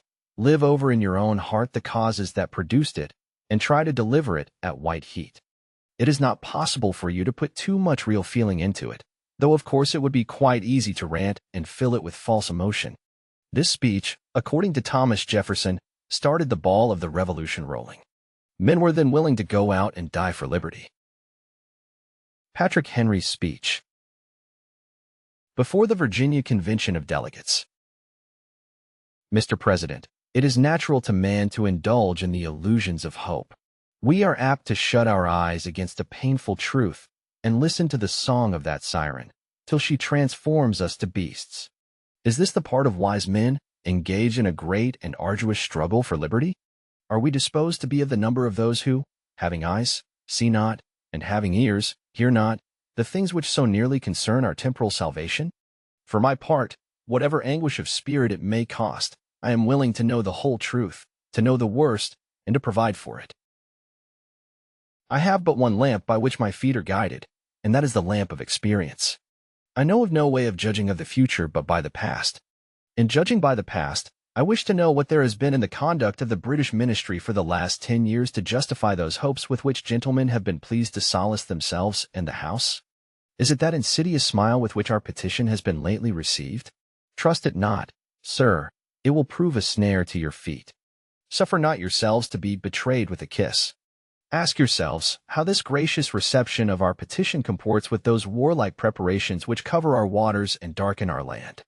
Are fleets and armies necessary to a work of love and reconciliation? Have we shown ourselves so unwilling to be reconciled that force must be called in to win back our love? Let us not deceive ourselves, sir. These are the implements of war and subjugation, the last arguments to which kings resort. I ask gentlemen, sir, what means this martial array, if its purpose be not to force us to submission? Can gentlemen assign any other possible motive for it? Has Great Britain any enemy in this quarter of the world to call for all this accumulation of navies and armies? No, sir, she has none. They are meant for us. They can be meant for no other. They are sent over to bind and to rivet upon us those chains which the British ministry have been so long forging. And what have we to oppose to them? Shall we try argument? Sir, we have been trying that for the last 10 years. Have we anything new to offer upon the subject? Nothing. We have held the subject up in every light of which it is capable, but it has been all in vain. Shall we resort to entreaty and humble supplication? What terms shall we find which have not been already exhausted? Let us not, I beseech you, sir, deceive ourselves longer. Sir, we have done everything that could be done to avert the storm which is now coming on. We have petitioned, we have remonstrated, we have supplicated, We have prostrated ourselves before the throne and have implored its interposition to arrest the tyrannical hands of the ministry and parliament. Our petitions have been slighted. Our remonstrances have produced additional violence and insult. Our supplications have been disregarded, and we have been spurned with contempt from the foot of the throne. In vain, after these things, may we indulge in the fond hope of peace and reconciliation. There is no longer any room for hope. If we wish to be free, if we mean to preserve inviolate those inestimable privileges for which we have been so long contending, if we mean not basely to abandon the noble struggle in which we have been so long engaged, and which we have pledged ourselves never to abandon until the glorious object of our contest shall be obtained, we must fight. I repeat it, sir, we must fight. An appeal to arms and to the God of hosts is all that is left us. They tell us, sir, that we are weak, unable to cope with so formidable an adversary. But when shall we be stronger? Will it be the next week or the next year? Will it be when we are totally disarmed and when a British guard shall be stationed in every house? Shall we gather strength by irresolution and inaction? Shall we acquire the means of effectual resistance by lying supinely on our backs and hugging the delusive phantom of hope until our enemies have bound us hand and foot? Sir, we are not weak, if we make a proper use of those means which the God of nature hath placed in our power. 3 millions of people, armed in the holy cause of liberty, and in such a country as that which we possess, are invincible by any force which our enemy can send against us. Besides, sir, we shall not fight our battles alone. There is a just power who presides over the destinies of nations, and who will raise up friends to fight our battles for us. The battle, sir, is not to the strong alone. It is to the vigilant, the active, the brave. Besides, sir, we have no election. If we were base enough to desire it, it is now too late to retire from the contest. There is no retreat, but in submission and slavery. Our chains are forged. Their clanking may be heard on the plains of Boston. The war is inevitable, and let it come. I repeat it, sir, let it come. It is in vain, sir, to extenuate the matter. Gentlemen may cry peace, peace. But there is no peace. The war is actually begun. The next gale that sweeps from the north will bring to our ears the clash of resounding arms. Our brethren are already in the field. Why stand we here idle? What is it that gentlemen wish? What would they have? Is life so dear, or peace so sweet, as to be purchased at the price of chains and slavery? Forbid it, almighty powers. I know not what course others may take. But as for me, give me liberty or give me death. 2. Live over in your imagination all the solemnity and sorrow that Lincoln felt at the Gettysburg Cemetery. The feeling in this speech is very deep, but it is quieter and more subdued than the preceding one. The purpose of Henry's address was to get action. Lincoln's speech was meant only to dedicate the last resting place of those who had acted. Read it over and over, see page 50, until it burns in your soul. Then commit it and repeat it for emotional expression. 3. Beecher's speech on Lincoln, page 76, Thurston's speech on A Plea for Cuba, page 50, and the following selection are recommended for practice in developing feeling and delivery. A living force that brings to itself all the resources of imagination, all the inspirations of feeling, all that is influential in body, in voice, in eye, in gesture, in posture, in the whole animated man, is in strict analogy with the divine thought and the divine arrangement. And there is no misconstruction more utterly untrue and fatal than this, that oratory is an artificial thing, which deals with baubles and trifles, for the sake of making bubbles of pleasure for transient effect on mercurial audiences. So far from that, it is the consecration of the whole man to the noblest purposes to which one can address himself, the education and inspiration of his fellow men by all that there is in learning, by all that there is in thought, by all that there is in feeling, by all that there is in all of them, sent home through the channels of taste and of beauty. Henry Ward Beecher. 4. What in your opinion are the relative values of thought and feeling in a speech? 5. Could we dispense with either? 6. What kinds of selections or occasions require much feeling and enthusiasm, which require little? 7. Invent a list of 10 subjects for speeches, saying which would give most room for pure thought and which for feeling. 8. Prepare and deliver a 10-minute speech denouncing the imaginary, unfeeling plea of an attorney. He may be either the counsel for the defense or the prosecuting attorney, and the accused may be assumed to be either guilty or innocent at your option. 9. Is feeling more important than the technical principles expounded in chapters 3 to 7? Why? 10. Analyze the secret of some effective speech or speaker. To what is the success due? 11. Give an example from your own observation of the effect of feeling and enthusiasm on listeners. 12. Memorize Carlyle's and Emerson's remarks on enthusiasm. 13. Deliver Patrick Henry's address, page 110, and Thurston's speech, page 50, without show of feeling or enthusiasm. What is the result? 14. Repeat, with all the feeling these selections demand. What is the result? 15. What steps do you intend to take to develop the power of enthusiasm and feeling in speaking? 16. Write and deliver a 5-minute speech ridiculing a speaker who uses bombast, pomposity, and over-enthusiasm. Imitate him. Chapter 11. Animes Opibus Parati, ready in mind and resources. Motto of South Carolina. In omnibus negotiis prius quam agrediare, ad abenda est preparatio diligence. In all matters before beginning a diligent preparation should be made. Cicero de Officiis. Take your dictionary and look up the words that contain the Latin stem flu. The results will be suggestive. At first blush, it would seem that fluency consists in a ready, easy use of words. Not so. The flowing quality of speech is much more, for it is a composite effect, with each of its prior conditions deserving of careful notice. The sources of fluency. Speaking broadly, fluency is almost entirely a matter of preparation. Certainly, native gifts figure largely here, as in every art, but even natural facility is dependent on the very same laws of preparation that hold good for the man of supposedly small native endowment. Let this encourage you if, like Moses, you are prone to complain that you are not a ready speaker. Have you ever stopped to analyze that expression, a ready speaker? Readiness, in its prime sense, is preparedness, and they are most ready who are best prepared. Quick firing depends more on the alert finger than on the hair trigger. Your fluency will be in direct ratio to two important conditions: your knowledge of what you are going to say, and your being accustomed to telling what you know to an audience. This gives us the second great element of fluency. To preparation must be added the ease that arises from practice, of which more presently. Knowledge is essential.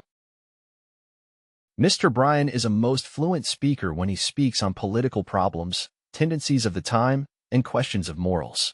It is to be supposed, however, that he would not be so fluent in speaking on the bird life of the Florida Everglades. Mr. John Burroughs might be at his best on this last subject, yet entirely lost in talking about international law. Do not expect to speak fluently on a subject that you know little or nothing about.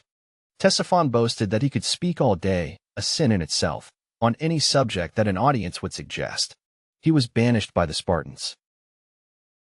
But preparation goes beyond the getting of the facts in the case you are to present. It includes also the ability to think and arrange your thoughts, a full and precise vocabulary, an easy manner of speech and breathing, absence of self-consciousness, and the several other characteristics of efficient delivery that have deserved special attention in other parts of this book rather than in this chapter. Preparation may be either general or specific. Usually it should be both. A lifetime of reading, of companionship with stirring thoughts, of wrestling with the problems of life. This constitutes a general preparation of inestimable worth. Out of a well-stored mind, and, richer still, a broad experience, and best of all, a warmly sympathetic heart, the speaker will have to draw much material that no immediate study could provide. General preparation consists of all that a man has put into himself, all that heredity and environment have instilled into him, and that other rich source of preparedness for speech, the friendship of wise companions. When Schiller returned home after a visit with Goethe, a friend remarked, "I am amazed by the progress Schiller can make within a single fortnight." It was the progressive influence of a new friendship. Proper friendships form one of the best means for the formation of ideas and ideals, for they enable one to practice in giving expression to thought. The speaker who would speak fluently before an audience should learn to speak fluently and entertainingly with a friend. Clarify your ideas by putting them in words. The talker gains as much from his conversation as the listener. You sometimes begin to converse on a subject thinking you have very little to say, but one idea gives birth to another, and you are surprised to learn that the more you give, the more you have to give. This give and take of friendly conversation develops mentality and fluency in expression. Longfellow said, "A single conversation across the table with a wise man is better than 10 years' study of books." And Holmes whimsically, yet none the less truthfully declared that half the time he talked to find out what he thought. But that method must not be applied on the platform. After all this enrichment of life by storage, must come the special preparation for the particular speech. This is of so definite a sort that it warrants separate chapter treatment later. Practice. But preparation must also be of another sort than the gathering, organizing, and shaping of materials. It must include practice, which, like mental preparation, must be both general and special. Do not feel surprised or discouraged if practice on the principles of delivery herein laid down seems to retard your fluency. For a time, this will be inevitable. While you are working for proper inflection, for instance, inflection will be demanding your first thoughts, and the flow of your speech, for the time being, will be secondary. This warning, however, is strictly for the closet, for your practice at home. Do not carry any thoughts of inflection with you to the platform. There you must think only of your subject. There is an absolute telepathy between the audience and the speaker. If your thought goes to your gesture, their thought will too. If your interest goes to the quality of your voice, they will be regarding that instead of what your voice is uttering.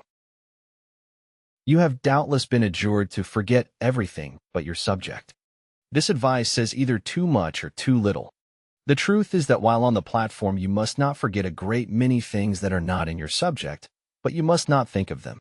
Your attention must consciously go only to your message, but subconsciously you will be attending to the points of technique which have become more or less habitual by practice. A nice balance between these two kinds of attention is important. You can no more escape this law than you can live without air. Your platform gestures, your voice, your inflection will all be just as good as your habit of gesture, voice, and inflection makes them, no better. Even the thought of whether you are speaking fluently or not will have the effect of marring your flow of speech. Return to the opening chapter, on self-confidence, and again lay its precepts to heart. Learn by rules to speak without thinking of rules. It is not, or ought not to be, necessary for you to stop to think how to say the alphabet correctly. As a matter of fact, it is slightly more difficult for you to repeat Z, Y, X than it is to say X, Y, Z. Habit has established the order. Just so you must master the laws of efficiency in speaking until it is a second nature for you to speak correctly rather than otherwise. A beginner at the piano has a great deal of trouble with the mechanics of playing, but as time goes on his fingers become trained and almost instinctively wander over the keys correctly. As an inexperienced speaker, you will find a great deal of difficulty at first in putting principles into practice, for you will be scared, like the young swimmer, and make some crude strokes, but if you persevere, you will win out. Thus, to sum up, the vocabulary you have enlarged by study, the ease in speaking you have developed by practice, the economy of your well-studied emphasis, all will subconsciously come to your aid on the platform. Then the habits you have formed will be earning you a splendid dividend. The fluency of your speech will be at the speed of flow your practice has made habitual. But this means work. What good habit does not? No philosopher's stone that will act as a substitute for laborious practice has ever been found.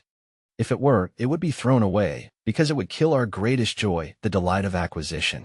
If public speaking means to you a fuller life, you will know no greater happiness than a well-spoken speech. The time you have spent in gathering ideas and in private practice of speaking you will find amply rewarded. Questions and exercises. 1. What advantages has the fluent speaker over the hesitating talker? 2.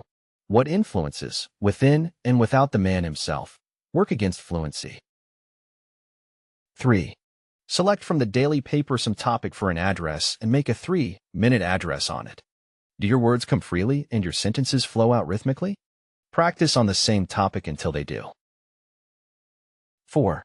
Select some subject with which you are familiar and test your fluency by speaking extemporaneously. 5. Take one of the sentiments given below and, following the advice given on pages 118 to 119, construct a short speech beginning with the last word in the sentence. Machinery has created a new economic world. The Socialist Party is a strenuous worker for peace. He was a crushed and broken man when he left prison. War must ultimately give way to world-wide arbitration. The labor unions demand a more equal distribution of the wealth that labor creates. 6. Put the sentiments of Mr. Bryan's Prince of Peace on page 448 into your own words. Honestly criticize your own effort. 7. Take any of the following quotations and make a 5-minute speech on it without pausing to prepare. The first efforts may be very lame, but if you want speed on a typewriter, a record for a 100-yard dash, or facility in speaking, you must practice, practice, practice. Tennyson, Indiana Memoriam. Tennyson, Lady Clara Vere de Vere. Campbell, Pleasures of Hope. Goldsmith, The Deserted Village. Cooper, Needless Alarm. My country is the world, and my religion is to do good. Paine, Rights of Man. Pope, Moral Essays. O God, that men should put an enemy in their mouths to steal away their brains. Shakespeare, Othello. Henley, Invictus. Stevenson, A Child's Garden of Verses. If your morals are dreary, depend upon it they are wrong. Stevenson, Essays. Every advantage has its tax. I learned to be content. Emerson, Essays. 8. Make a 2-minute speech on any of the following general subjects, but you will find that your ideas will come more readily if you narrow your subject by taking some specific phase of it. For instance, instead of trying to speak on law in general, take the proposition, the poor man cannot afford to prosecute. Or instead of dwelling on leisure, show how modern speed is creating more leisure. In this way, you may expand this subject list indefinitely. General themes. See chapter on increasing the vocabulary. Money. Chapter 12. Longfellow, Christus. The dramatic critic of the London Times once declared that acting is 9/10 voice work. Leaving the message aside, the same may justly be said of public speaking. A rich, correctly used voice is the greatest physical factor of persuasiveness and power, often topping the effects of reason. But a good voice, well handled, is not only an effective possession for the professional speaker, it is a mark of personal culture as well, and even a distinct commercial asset.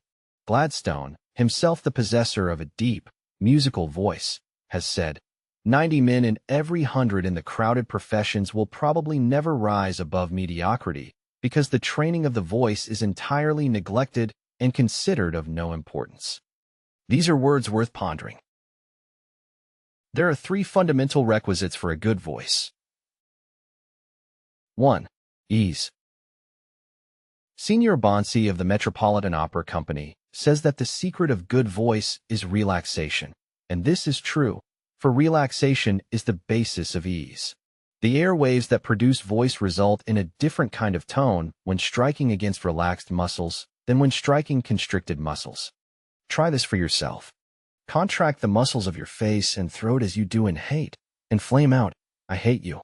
Now relax as you do when thinking gentle, tender thoughts, and say, I love you. How different the voice sounds. In practicing voice exercises and in speaking, never force your tones. Ease must be your watchword. The voice is a delicate instrument, and you must not handle it with hammer and tongs. Don't make your voice go, let it go. Don't work. Let the yoke of speech be easy and its burden light. Your throat should be free from strain during speech, therefore it is necessary to avoid muscular contraction. The throat must act as a sort of chimney or funnel for the voice. Hence, any unnatural constriction will not only harm its tones, but injure its health. Nervousness and mental strain are common sources of mouth and throat constriction, so make the battle for poise and self-confidence for which we pleaded in the opening chapter. But how can I relax? You ask. By simply willing to relax. Hold your arm out straight from your shoulder. Now, withdraw all power and let it fall.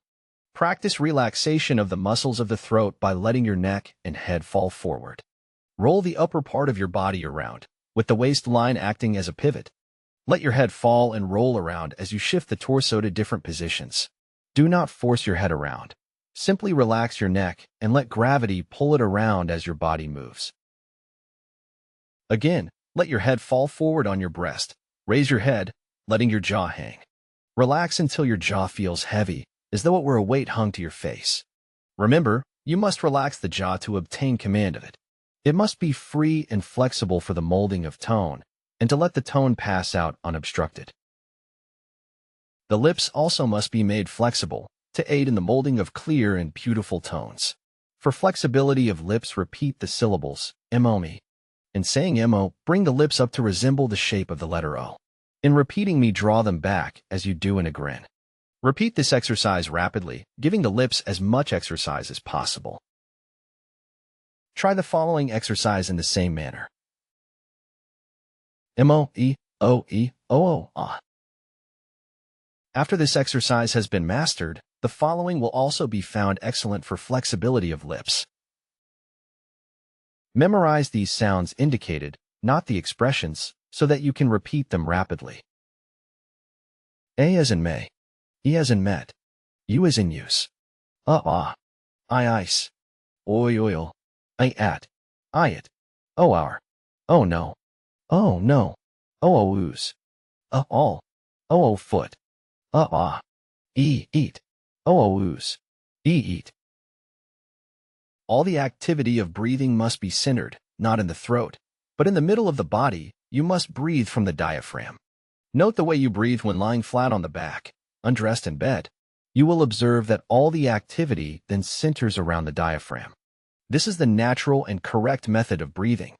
By constant watchfulness, make this your habitual manner, for it will enable you to relax more perfectly the muscles of the throat. The next fundamental requisite for good voice is 2. Openness. If the muscles of the throat are constricted, the tone passage partially closed, and the mouth kept half shut, how can you expect the tone to come out bright and clear, or even to come out at all? Sound is a series of waves, and if you make a prison of your mouth, holding the jaws and lips rigidly, it will be very difficult for the tone to squeeze through, and even when it does escape, it will lack force and carrying power. Open your mouth wide, relax all the organs of speech, and let the tone flow out easily. Start to yawn, but instead of yawning, speak while your throat is open. Make this open. Feeling habitual when speaking, we say make because it is a matter of resolution and of practice. If your vocal organs are healthy, your tone passages may be partly closed by enlarged tonsils, adenoids, or enlarged turbinate bones of the nose. If so, a skilled physician should be consulted. The nose is an important tone passage and should be kept open and free for perfect tones. What we call talking through the nose is not talking through the nose, as you can easily demonstrate by holding your nose as you talk. If you are bothered with nasal tones caused by growths or swellings in the nasal passages, a slight, painless operation will remove the obstruction. This is quite important, aside from voice, for the general health will be much lowered if the lungs are continually starved for air. The final fundamental requisite for good voice is 3. Forwardness. A voice that is pitched back in the throat is dark, somber, and unattractive. The tone must be pitched forward, but do not force it forward. You will recall that our first principle was ease. Think the tone forward and out. Believe it is going forward and allow it to flow easily. You can tell whether you are placing your tone forward or not by inhaling a deep breath and singing out with the mouth wide open, trying to feel the little delicate sound waves strike the bony arch of the mouth just above the front teeth. The sensation is so slight that you will probably not be able to detect it at once, but persevere in your practice, always thinking the tone forward, and you will be rewarded by feeling your voice strike the roof of your mouth. A correct forward placing of the tone will do away with the dark, throaty tones that are so unpleasant, inefficient, and harmful to the throat. Close the lips, humming ing, im, or in. Think the tone forward. Do you feel it strike the lips? Hold the palm of your hand in front of your face and say vigorously crash, dash, whirl, buzz. Can you feel the forward tone strike against your hand? Practice until you can. Remember, the only way to get your voice forward is to put it forward. How to develop the carrying power of the voice. It is not necessary to speak loudly in order to be heard at a distance. It is necessary only to speak correctly. Edith Wynne Matheson's voice will carry in a whisper throughout a large theater. A paper rustling on the stage of a large auditorium can be heard distinctly in the furthermost seat in the gallery. If you will only use your voice correctly, you will not have much difficulty in being heard. Of course, it is always well to address your speech to your furthest auditors. If they get it, those nearer will have no trouble. But aside from this obvious suggestion, you must observe these laws of voice production. Remember to apply the principles of ease, openness, and forwardness. They are the prime factors in enabling your voice to be heard at a distance. Do not gaze at the floor as you talk. This habit not only gives the speaker an amateurish appearance, but if the head is hung forward, the voice will be directed towards the ground instead of floating out over the audience. Voice is a series of air vibrations. To strengthen it, two things are necessary: more air or breath, and more vibration. Breath is the very basis of voice. As a bullet with little powder behind it will not have force and carrying power, so the voice that has little breath behind it will be weak. Not only will deep breathing from the diaphragm, give the voice a better support, but it will give it a stronger resonance by improving the general health. Usually, ill health means a weak voice, while abundant physical vitality is shown through a strong, vibrant voice. Therefore, anything that improves the general vitality is an excellent voice strengthener, provided you use the voice properly.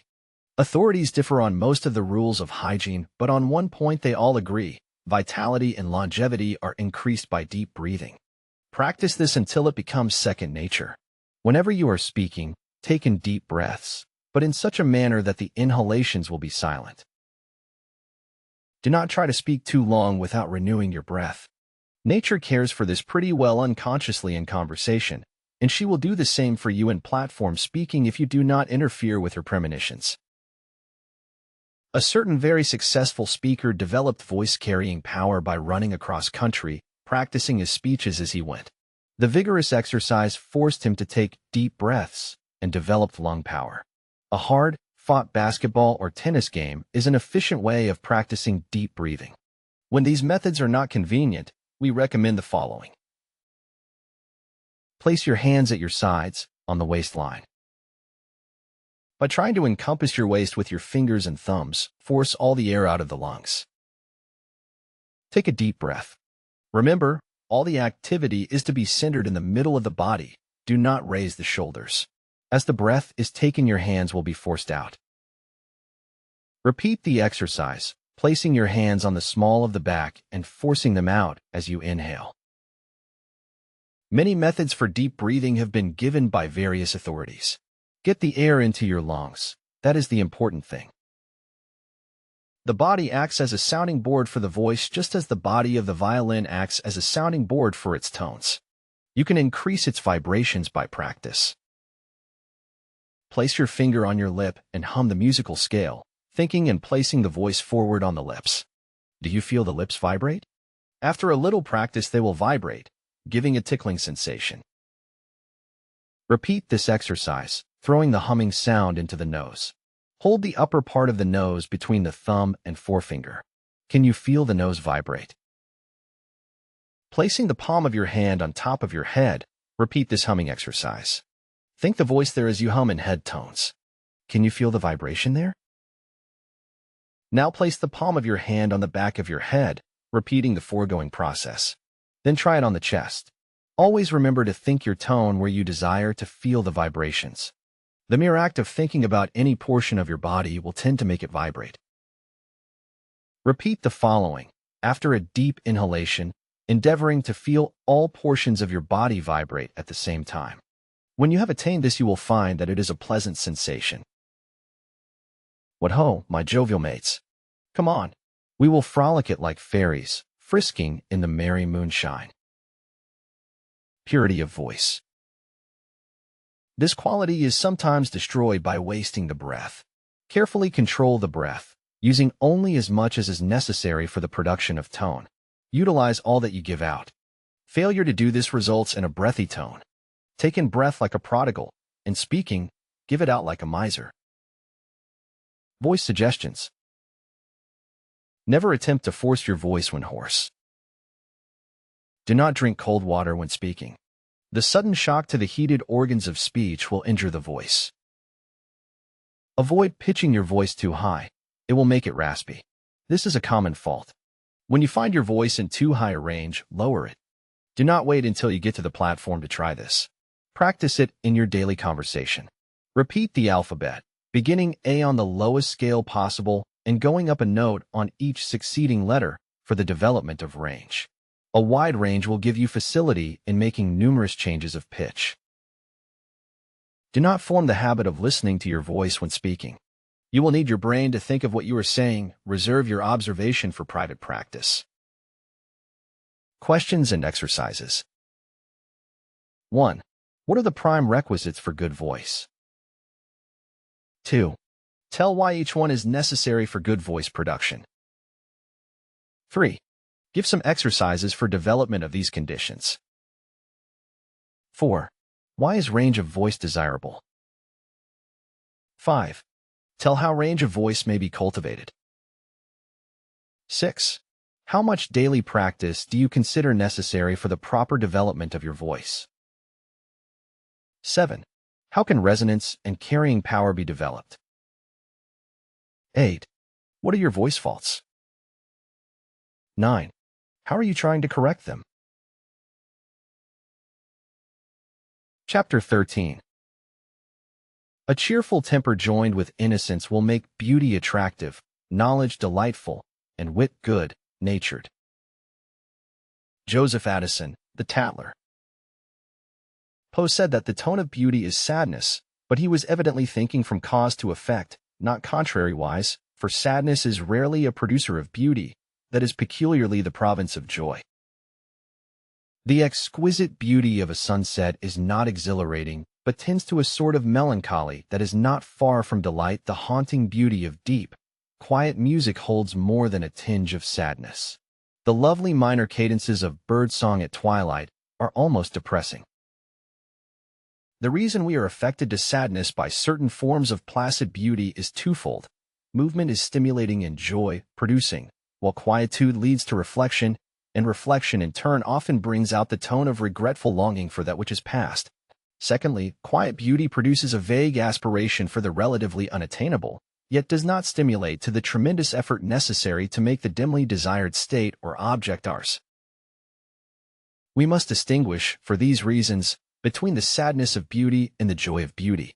True, joy is a deep, inner thing and takes in much more than the idea of bounding, sanguine spirits, for it includes a certain active contentedness of heart. In this chapter, however the word will have its optimistic, exuberant connotation, we are thinking now of vivid, bright-eyed, laughing joy. Musical, joyous tones constitute voice charm, a subtle magnetism that is delightfully contagious. Now it might seem to the desultory reader that to take the lancet and cut into this alluring voice quality would be to dissect a butterfly wing and so destroy its charm. Yet how can we induce an effect if we are not certain as to the cause? Nasal resonance produces the bell tones of the voice. The tone passages of the nose must be kept entirely free for the bright tones of voice, And after our warning in the preceding chapter, you will not confuse what is popularly and erroneously called a nasal tone with the true nasal quality, which is so well illustrated by the voice work of trained French singers and speakers. To develop nasal resonance, sing the following, dwelling as long as possible on the ing sounds. Pitch the voice in the nasal cavity. Practice both in high and low registers, and develop range with brightness. Sing, song, ding dong, Hong Kong, long, thing. Practice in the falsetto voice develops a bright quality in the normal speaking voice. Try the following and any other selections you choose in a falsetto voice. A man's falsetto voice is extremely high and womanish, so men should not practice in falsetto after the exercise becomes tiresome. She perfectly scorned the best of his clan, and declared the ninth of any man, a perfectly vulgar fraction. The actress Mary Anderson asked the poet Longfellow what she could do to improve her voice. He replied, "Read aloud daily, joyous, lyric poetry." The joyous tones are the bright tones. Develop them by exercise. Practice your voice exercises in an attitude of joy. Under the influence of pleasure, the body expands, the tone passages open, the action of heart and lungs is accelerated, and all the primary conditions for good tone are established. More songs flowed out from the broken windows of the Negro cabins in the South than from the palatial homes on Fifth Avenue. Henry Ward Beecher said the happiest days of his life were not when he had become an international character, but when he was an unknown minister out in Lawrenceville, Ohio, sweeping his own church and working as a carpenter to help pay the grocer. Happiness is largely an attitude of mind, of viewing life from the right angle. The optimistic attitude can be cultivated, and it will express itself in voice charm. A telephone company recently placarded this motto in their booths: "The voice with the smile wins." It does. Try it. Reading joyous prose or lyric poetry will help put smile and joy of soul into your voice. The following selections are excellent for practice. Remember that when you first practice these classics, you are to give sole attention to two things: a joyous attitude of heart and body, and bright tones of voice. After these ends have been attained to your satisfaction, carefully review the principles of public speaking laid down in the preceding chapters and put them into practice as you read these passages again and again. It would be better to commit each selection to memory. Selections for practice. From Milton's L'Allegro. The sea. Very Cornwall. The sun does not shine for a few trees and flowers, but for the wide world's joy. The lonely pine upon the mountain top waves its somber boughs and cries, "Thou art my son." And the little meadow violet lifts its cup of blue and whispers with its perfumed breath, "Thou art my son." And the grain in 1,000 fields rustles in the wind and makes answer, "Thou art my son." And so God sits effulgent in heaven, not for a favored few, but for the universe of life. And there is no creature so poor or so low that he may not look up with childlike confidence and say, "My Father, thou art mine." Henry Ward Beecher. The Lark. James Hogg. In joyous conversation there is an elastic touch, a delicate stroke, upon the central ideas, generally following a pause. This elastic touch adds vivacity to the voice.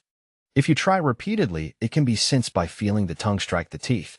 The entire absence of elastic touch in the voice can be observed in the thick tongue of the intoxicated man.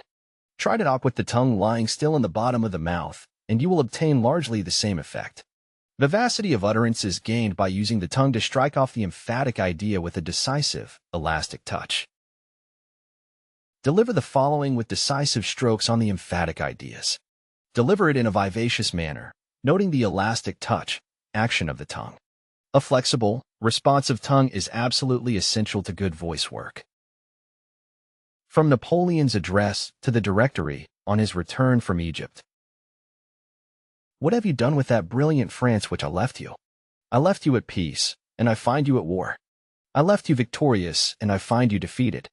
I left you the millions of Italy, and I find only spoliation and poverty. What have you done with the 100,000 Frenchmen, my companions in glory? They are dead. This state of affairs cannot last long. In less than 3 years it would plunge us into despotism. Practice the following selection for the development of elastic touch. Say it in a joyous spirit, using the exercise to develop voice charm in all the ways suggested in this chapter. The Brook. Alfred Tennyson.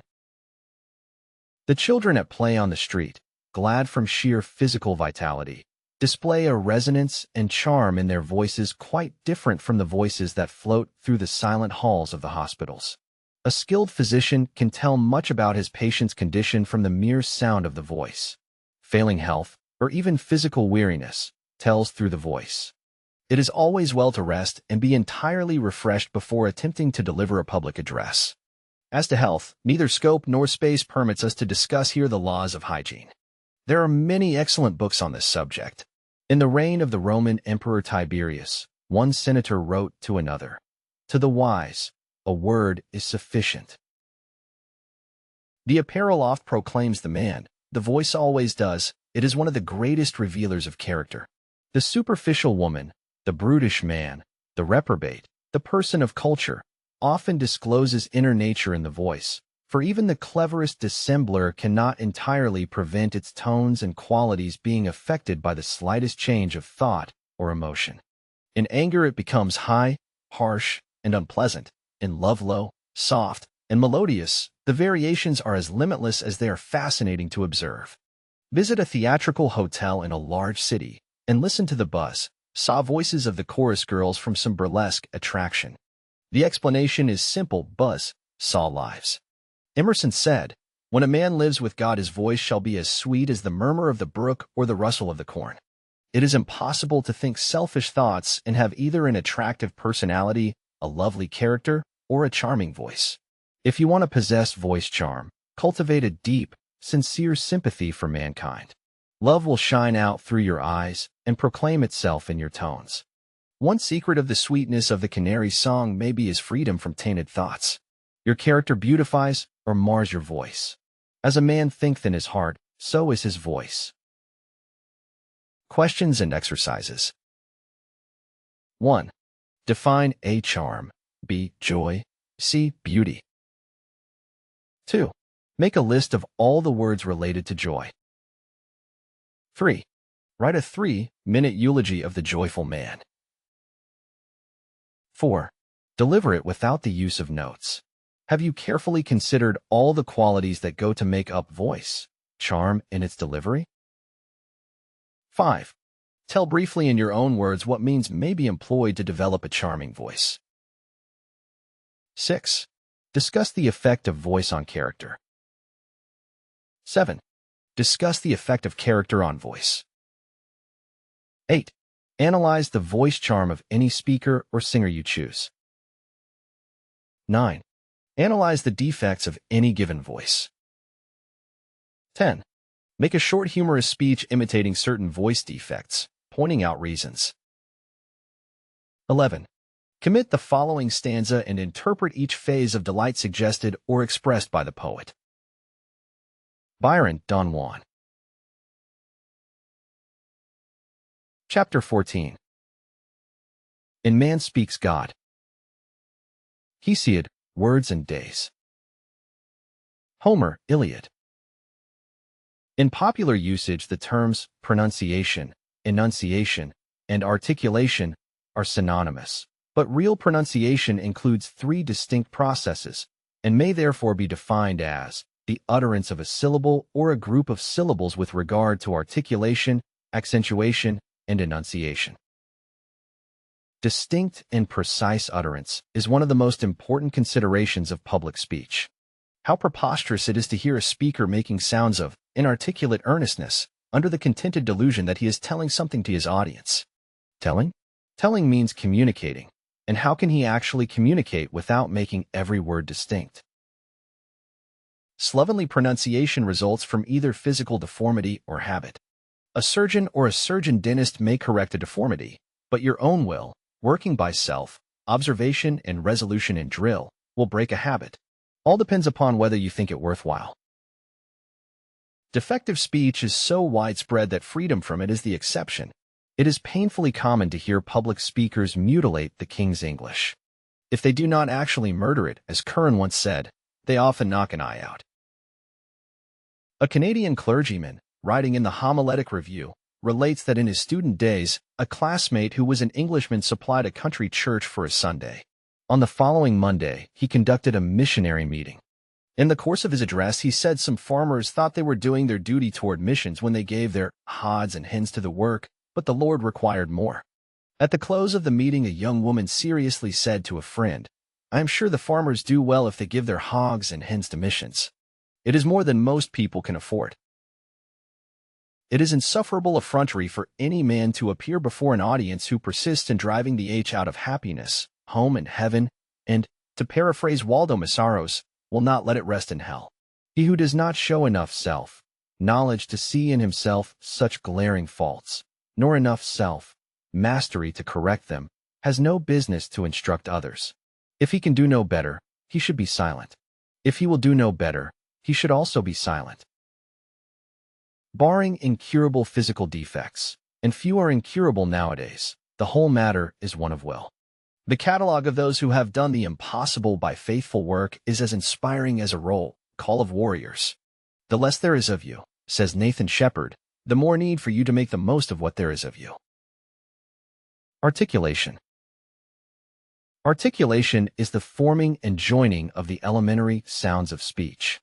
It seems an appalling task to utter articulately the third of a million words that go to make up our English vocabulary, but the way to make a beginning is really simple. Learn to utter correctly, and with easy change from one to the other, each of the 40. For elementary sounds in our language. The reasons why articulation is so painfully slurred by a great many public speakers are 4. Ignorance of the elemental sounds, failure to discriminate between sounds nearly alike, a slovenly, lazy use of the vocal organs, and a torpid will. Anyone who is still master of himself will know how to handle each of these defects. The vowel sounds are the most vexing source of errors, especially where diphthongs are found. Who has not heard such errors as are hit off in this inimitable verse by Oliver Wendell Holmes? The foregoing examples are all monosyllables, but bad articulation is frequently the result of joining sounds that do not belong together.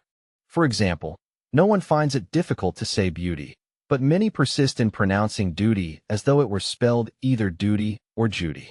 It is not only from untaught speakers that we hear such slovenly articulations as column for column and pretty for pretty, but even great orators occasionally offend quite as unblushingly as less noted mortals. Nearly all such are errors of carelessness, not of pure ignorance. Of carelessness because the ear never tries to hear what the lips articulate.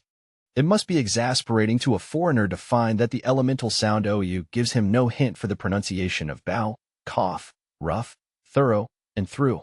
And we can well forgive even a man of culture who occasionally loses his way amidst the intricacies of English articulation. But there can be no excuse for the slovenly utterance of the simple vowel sounds which form at once the life and the beauty of our language.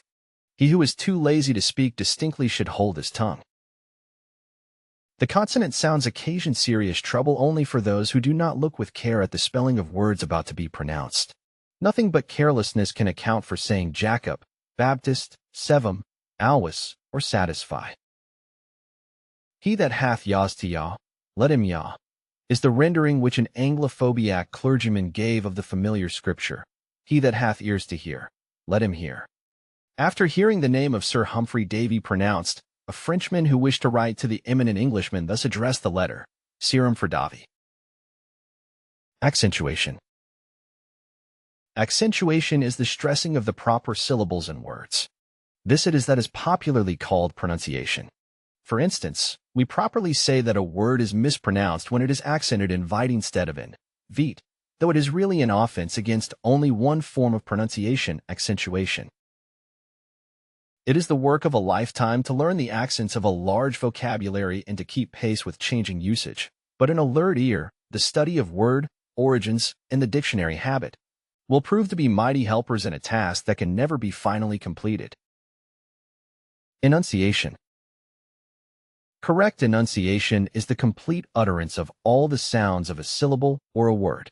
Wrong articulation gives the wrong sound to the vowel or vowels of a word or a syllable, as do for do, or unites two sounds improperly, as hully for holy. Wrong enunciation is the incomplete utterance of a syllable or a word, the sound omitted or added being usually consonantal. To say necessity instead of necessity is a wrong articulation. To say doing for doing is improper enunciation. The one articulates, that is, joints, two sounds that should not be joined, and thus gives the word a positively wrong sound. The other fails to touch all the sounds in the word, and in that particular way also sounds the word incorrectly. My texts may be found in the 5th and 6th verses of the 2nd chapter of Titus, and the subject of my discourse is the government of our homes. What did this preacher do with his final consonants? This slovenly dropping of essential sounds is as offensive as the common habit of running words together, so that they lose their individuality and distinctness. Light and dark, up and down, don cherno, particular, examination, are all too common to need comment. Imperfect enunciation is due to lack of attention and to lazy lips. It can be corrected by resolutely attending to the formation of syllables as they are uttered. Flexible lips will enunciate difficult combinations of sounds without sliding any of them, but such flexibility cannot be attained except by habitually uttering words with distinctness and accuracy. A daily exercise in enunciating a series of sounds will in a short time give flexibility to the lips and alertness to the mind, so that no word will be uttered without receiving its due complement of sound. Returning to our definition, we see that when the sounds of a word are properly articulated, the right syllables accented, and full value given to each sound in its enunciation, we have correct pronunciation. Perhaps one word of caution is needed here, lest anyone, anxious to bring out clearly every sound, should overdo the matter and neglect the unity and smoothness of pronunciation. Be careful not to bring syllables into so much prominence as to make words seem long and angular. The joints must be kept decently dressed.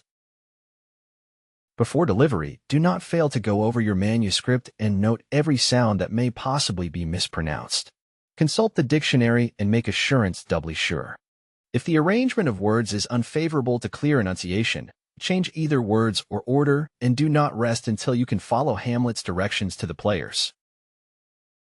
Questions and exercises. 1.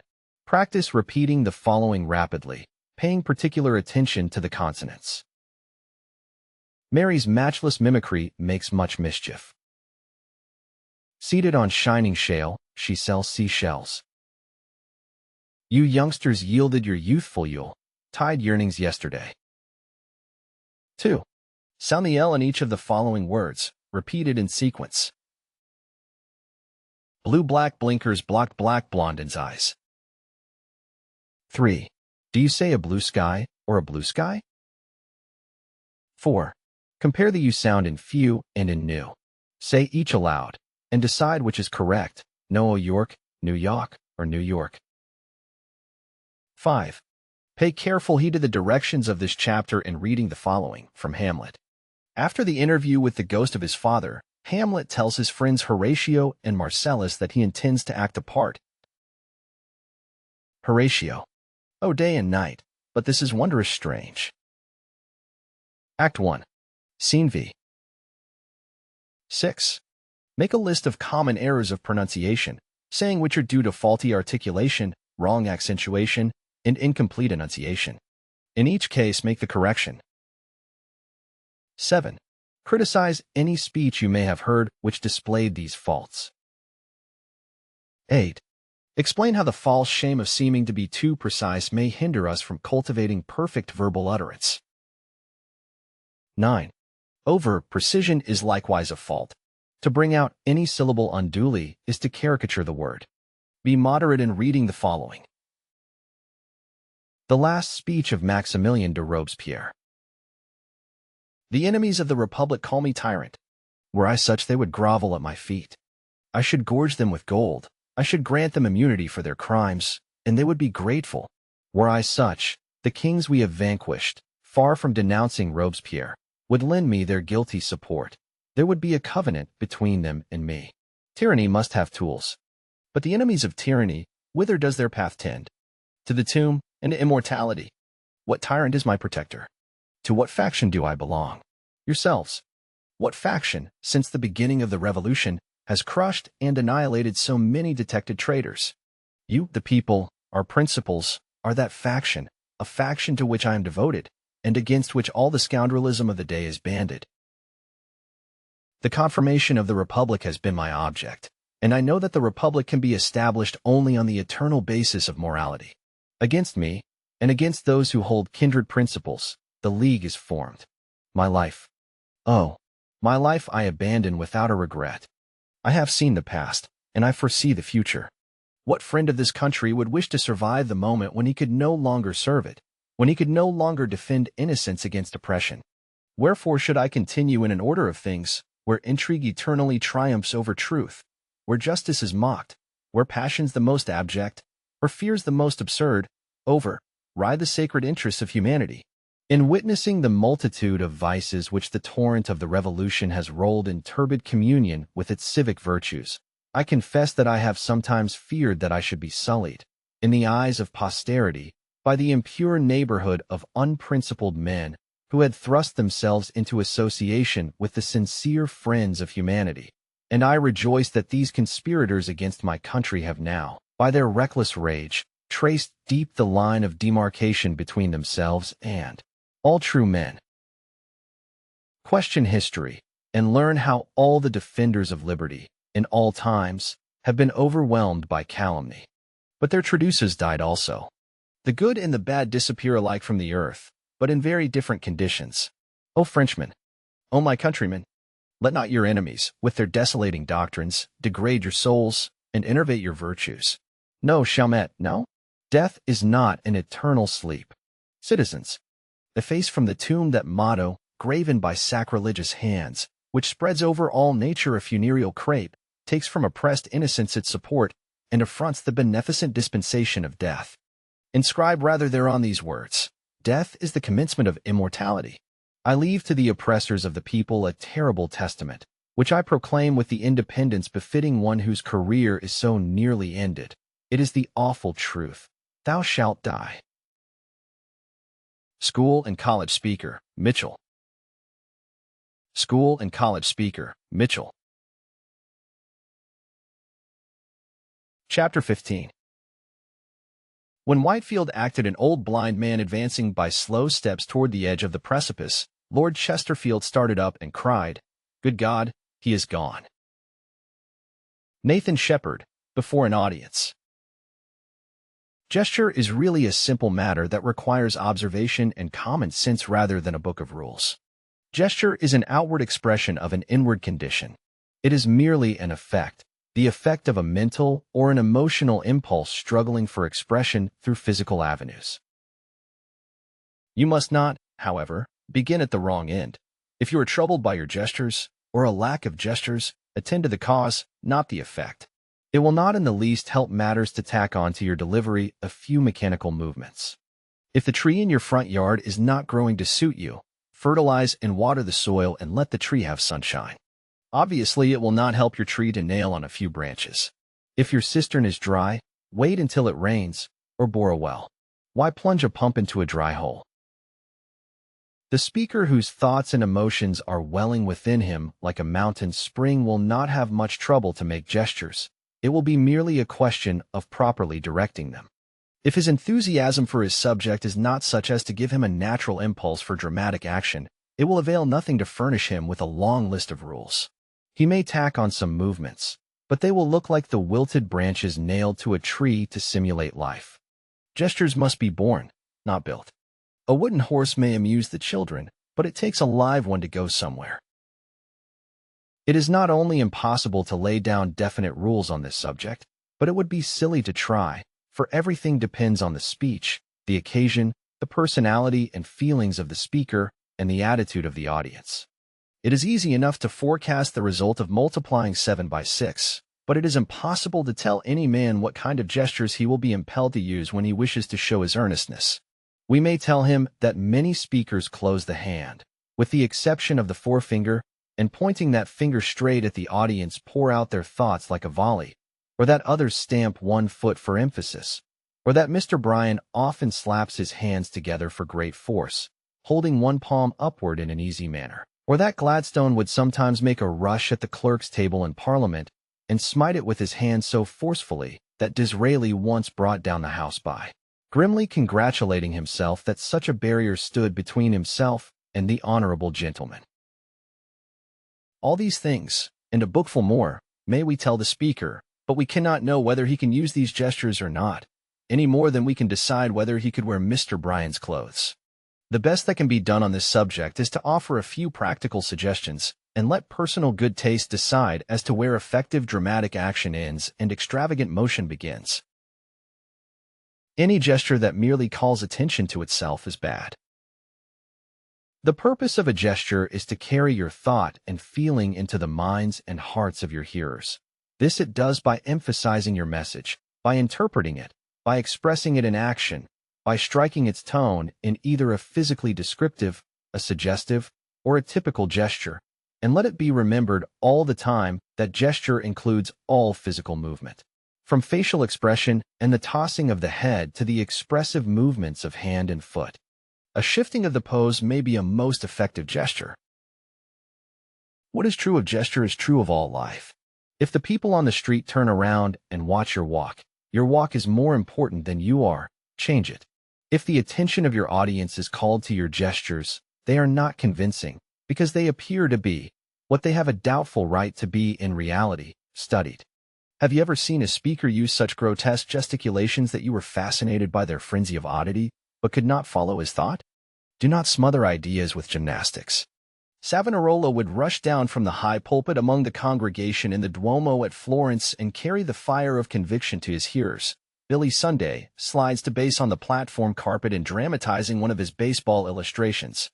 Yet in both instances the message has somehow stood out bigger than the gesture. It is chiefly in calm afterthought that men have remembered the form of dramatic expression. When Sir Henry Irving made his famous exit as Shylock, the last thing the audience saw was his pallid, avaricious hand extended skinny and claw-like against the background. At the time, everyone was overwhelmed by the tremendous typical quality of this gesture. Now, we have time to think of its art and discuss its realistic power. Only when gesture is subordinated to the absorbing importance of the idea, a spontaneous, living expression of living truth, is it justifiable at all, and when it is remembered for itself. As a piece of unusual physical energy, or as a poem of grace, it is a dead failure as dramatic expression. There is a place for a unique style of walking. It is the circus or the cake walk. There is a place for surprisingly rhythmical evolutions of arms and legs. It is on the dance floor or the stage. Don't let your agility and grace put your thoughts out of business. One of the present writers took his first lessons in gesture from a certain college president who knew far more about what had happened at the Diet of Worms than he did about how to express himself in action. His instructions were to start the movement on a certain word, continue it on a precise curve, and unfold the fingers at the conclusion, ending with the forefinger, just so. Plenty, and more than plenty, has been published on this subject, giving just such silly directions. Gesture is a thing of mentality and feeling, not a matter of geometry. Remember, whenever a pair of shoes, a method of pronunciation, or a gesture calls attention to itself, it is bad. When you have made really good gestures in a good speech, your hearers will not go away saying, "What beautiful gestures he made." But they will say, "I'll vote for that measure. He is right. I believe in that." Gestures should be born of the moment. The best actors and public speakers rarely know in advance what gestures they are going to make. They make one gesture on certain words tonight, and none at all tomorrow night at the same point. Their various moods and interpretations govern their gestures. It is all a matter of impulse and intelligent feeling with them. Don't overlook that word intelligent. Nature does not always provide the same kind of sunsets or snowflakes, and the movements of a good speaker vary almost as much as the creations of nature. Now, all this is not to say that you must not take some thought for your gestures. If that were meant, why this chapter? When the sergeant despairingly besought the recruit in the awkward squad to step out and look at himself, he gave splendid advice and worthy of personal application. Particularly while you are in the learning days of public speaking, you must learn to criticize your own gestures. Recall them, see where they were useless, crude, awkward, whatnot, and do better next time. There is a vast deal of difference between being conscious of self and being self-conscious. It will require your nice discrimination in order to cultivate spontaneous gestures and yet give due attention to practice. While you depend upon the moment, it is vital to remember that only a dramatic genius can effectively accomplish such feats as we have related of Whitefield, Savonarola, and others. And doubtless the first time they were used they came in a burst of spontaneous feeling, yet Whitefield declared that not until he had delivered his sermon 40 times was its delivery perfected. What spontaneity initiates, let practice complete. Every effective speaker and every vivid actor has observed, considered, and practiced gesture until his dramatic actions are a sub-conscious possession, just like his ability to pronounce correctly without especially concentrating his thought. Every able platform man has possessed himself of a dozen ways in which he might depict in gesture any given emotion. In fact, the means for such expression are endless. And this is precisely why it is both useless and harmful to make a chart of gestures and enforce them as the ideals of what may be used to express this or that feeling. Practice descriptive, suggestive, and typical movements until they come as naturally as a good articulation, and rarely forecast the gestures you will use at a given moment. Leave something to that moment. Avoid monotony in gesture. Roast beef is an excellent dish, but it would be terrible as an exclusive diet. No matter how effective one gesture is, do not overwork it. Put variety in your actions. Monotony will destroy all beauty and power. The pump handle makes one effective gesture, and on hot days that one is very eloquent, but it has its limitations. Any movement that is not significant weakens. Do not forget that. Restlessness is not expression. A great many useless movements will only take the attention of the audience from what you are saying. A widely noted man introduced the speaker of the evening one Sunday lately to a New York audience.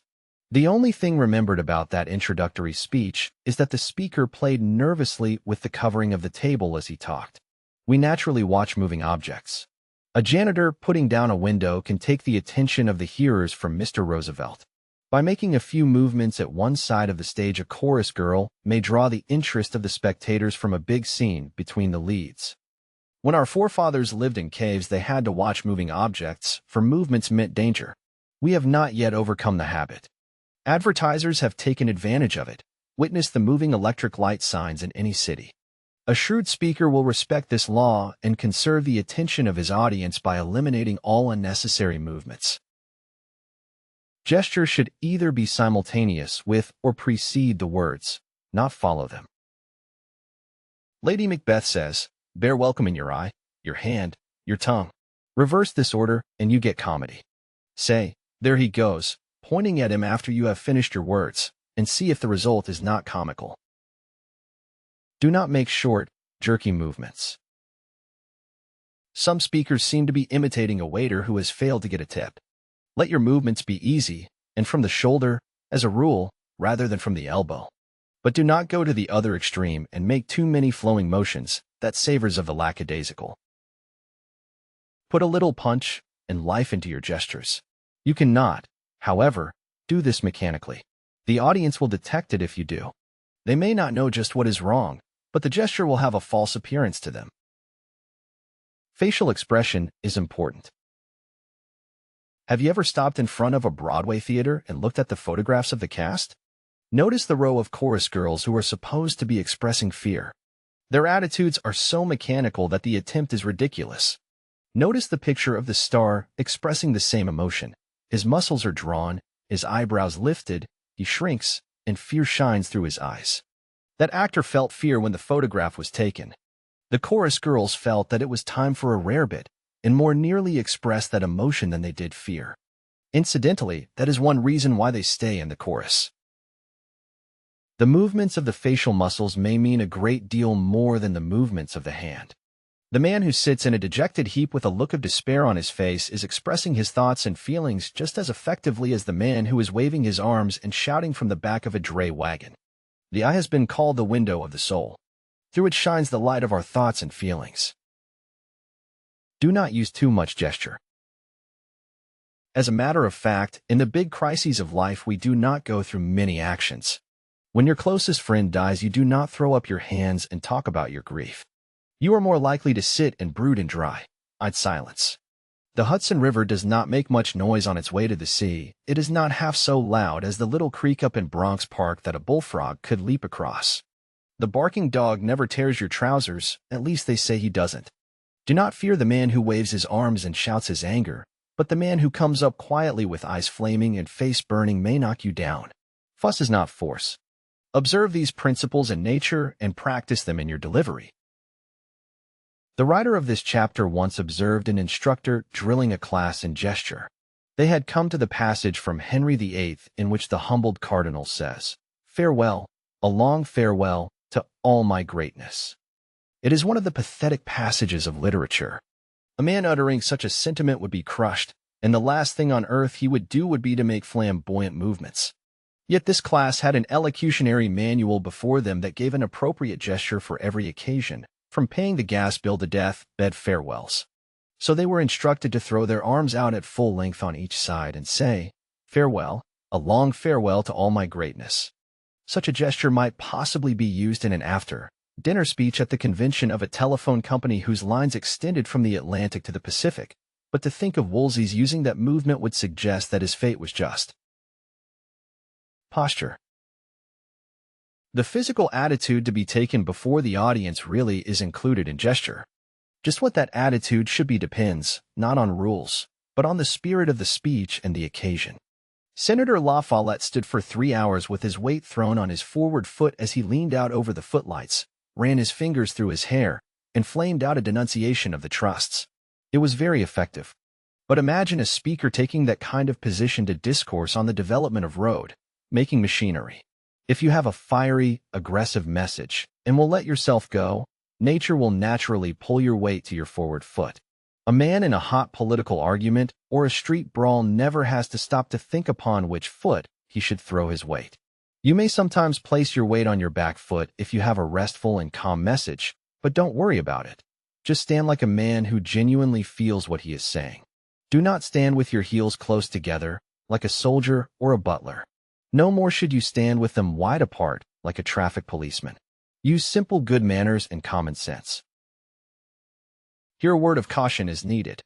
We have advised you to allow your gestures and postures to be spontaneous and not wittingly prepared beforehand, but do not go to the extreme of ignoring the importance of acquiring mastery of your physical movements. A muscular hand made flexible by free movement is far more likely to be an effective instrument in gesture than a stiff, pudgy bunch of fingers. If your shoulders are lithe and carried well, while your chest does not retreat from association with your chin, the chances of using good extemporaneous gestures are so much the better. Learn to keep the back of your neck touching your collar, hold your chest high, and keep down your waist measure. So attention to strength, poise, flexibility, and grace of body are the foundations of good gesture, for they are expressions of vitality, and without vitality no speaker can enter the kingdom of power. When an awkward giant like Abraham Lincoln rose to the sublimest heights of oratory, he did so because of the greatness of his soul. His very ruggedness of spirit and artless honesty were properly expressed in his gnarly body. The fire of character, of earnestness, and of message swept his hearers before him when the tepid words of an insincere Apollo would have left no effect. But be sure you are a second Lincoln before you despise the handicap of physical awkwardness. Ty Cobb has confided to the public that when he is in a batting slump, he even stands before a mirror, bat in hand, to observe the swing and follow-through of his batting form. If you would learn to stand well before an audience, look at yourself in a mirror, but not too often. Practice walking and standing before the mirror so as to conquer awkwardness, not to cultivate a pose. Stand on the platform in the same easy manner that you would use before guests in a drawing room. If your position is not graceful, make it so by dancing, gymnasium work, and by getting grace and poise in your mind. Do not continually hold the same position. Any big change of thought necessitates a change of position. Be at home. There are no rules, it is all a matter of taste. While on the platform, forget that you have any hands until you desire to use them. Then remember them effectively. Gravity will take care of them. Of course, if you want to put them behind you or fold them once in a while, it is not going to ruin your speech. Thought and feeling are the big things in speaking, not the position of a foot or a hand. Simply put your limbs where you want them to be. You have a will, so do not neglect to use it. Let us reiterate, do not despise practice. Your gestures and movements may be spontaneous and still be wrong. No matter how natural they are, it is possible to improve them. It is impossible for anyone, even yourself, to criticize your gestures until after they are made. You can't prune a peach tree until it comes up, therefore speak much and observe your own speech. While you are examining yourself, do not forget to study statuary and paintings to see how the great portrayers of nature have made their subjects express ideas through action. Notice the gestures of the best speakers and actors. Observe the physical expression of life everywhere. The leaves on the tree respond to the slightest breeze. The muscles of your face, the light of your eyes, should respond to the slightest change of feeling. Emerson says, "Every man that I meet is my superior in some way, in that I learn of him." Illiterate Italians make gestures so wonderful and beautiful that Booth or Barrett might have sat at their feet and been instructed. Open your eyes. Emerson says again, "We are immersed in beauty, but our eyes have no clear vision." Toss this book to one side. Go out and watch one child plead with another for a bite of apple. See a street brawl. Observe life in action. Do you want to know how to express victory? Watch the victor's hands go high on election night. Do you want to plead a cause? Make a composite photograph of all the pleaders in daily life you constantly see. Beg, borrow, and steal the best you can get, but don't give it out as theft. Assimilate it until it becomes a part of you, then let the expression come out. Questions and exercises. 1. From what source do you intend to study gesture? 2. What is the first requisite of good gestures? Why? 3. Why is it impossible to lay down steel-clad rules for gesturing? 4. Describe A graceful gesture that you have observed. B. A forceful one. C. An extravagant one. D. An inappropriate one. 5. What gestures do you use for emphasis? Why? 6. How can grace of movement be acquired? 7. When in doubt about a gesture, what would you do? 8. What, according to your observations before a mirror, are your faults in gesturing? 9. How do you intend to correct them? 10. What are some of the gestures, if any, that you might use in delivering Thurston's speech? Page 50, Grady's speech, page 36.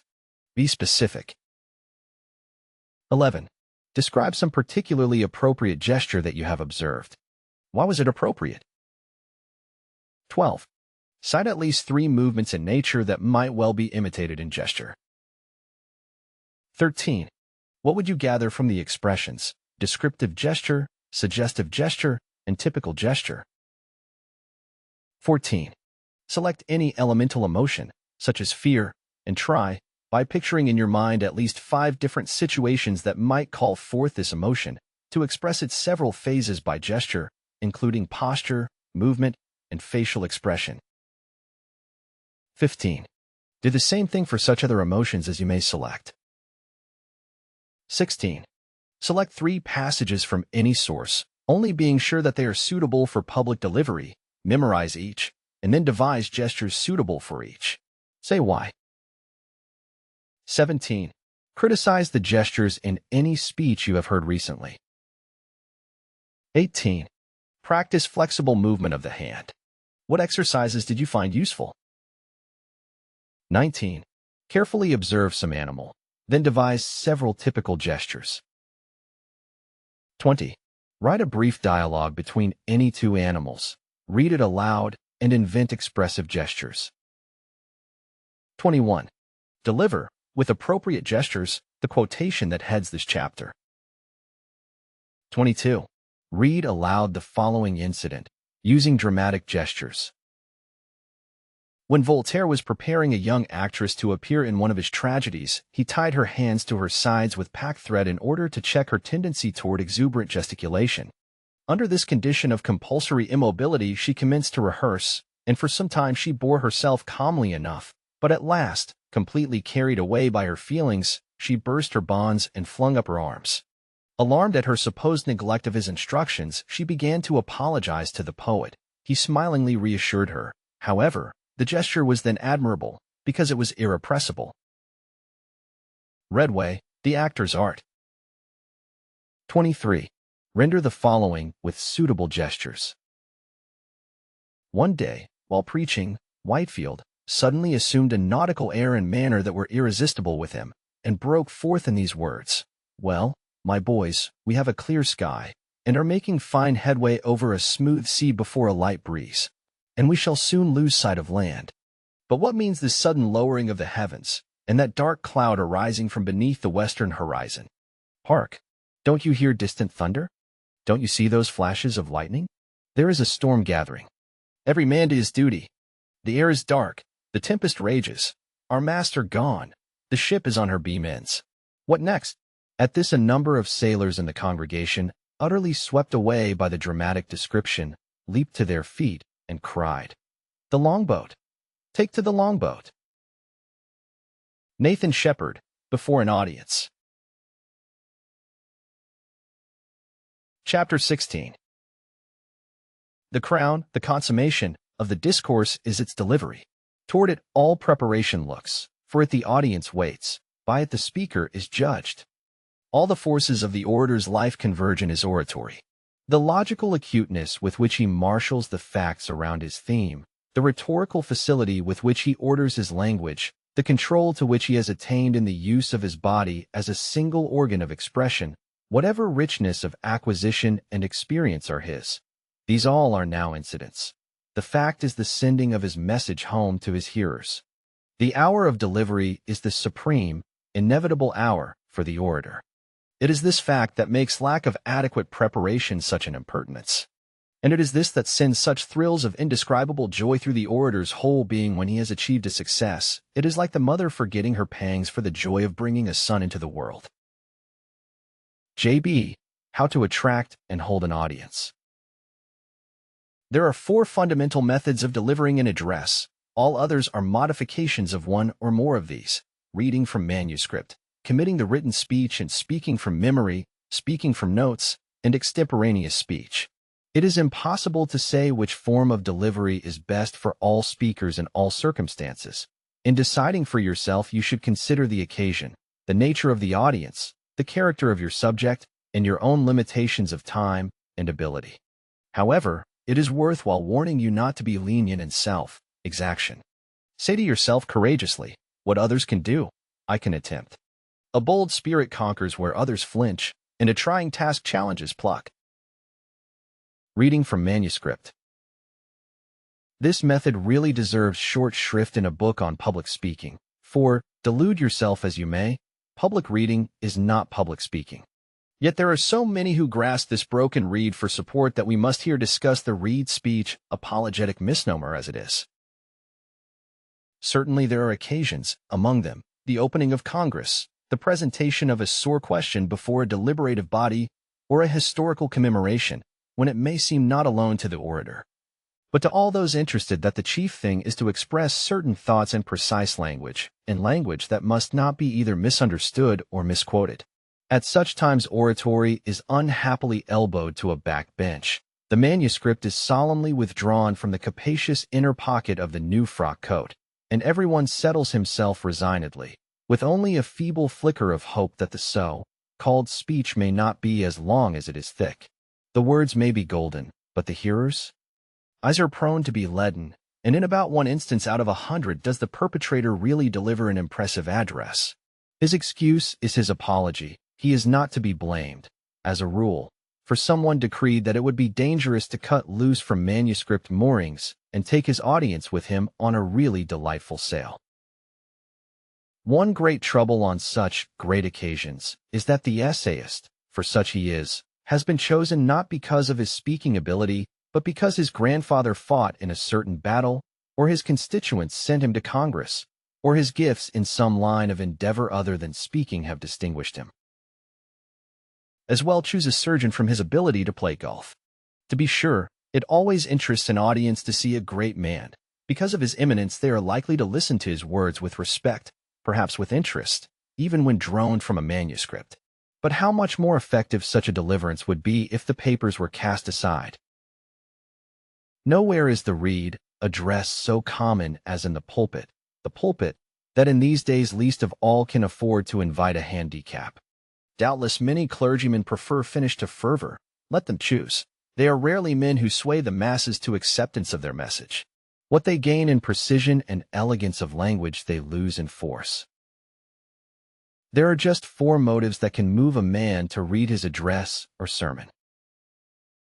1. Laziness is the commonest. Enough said.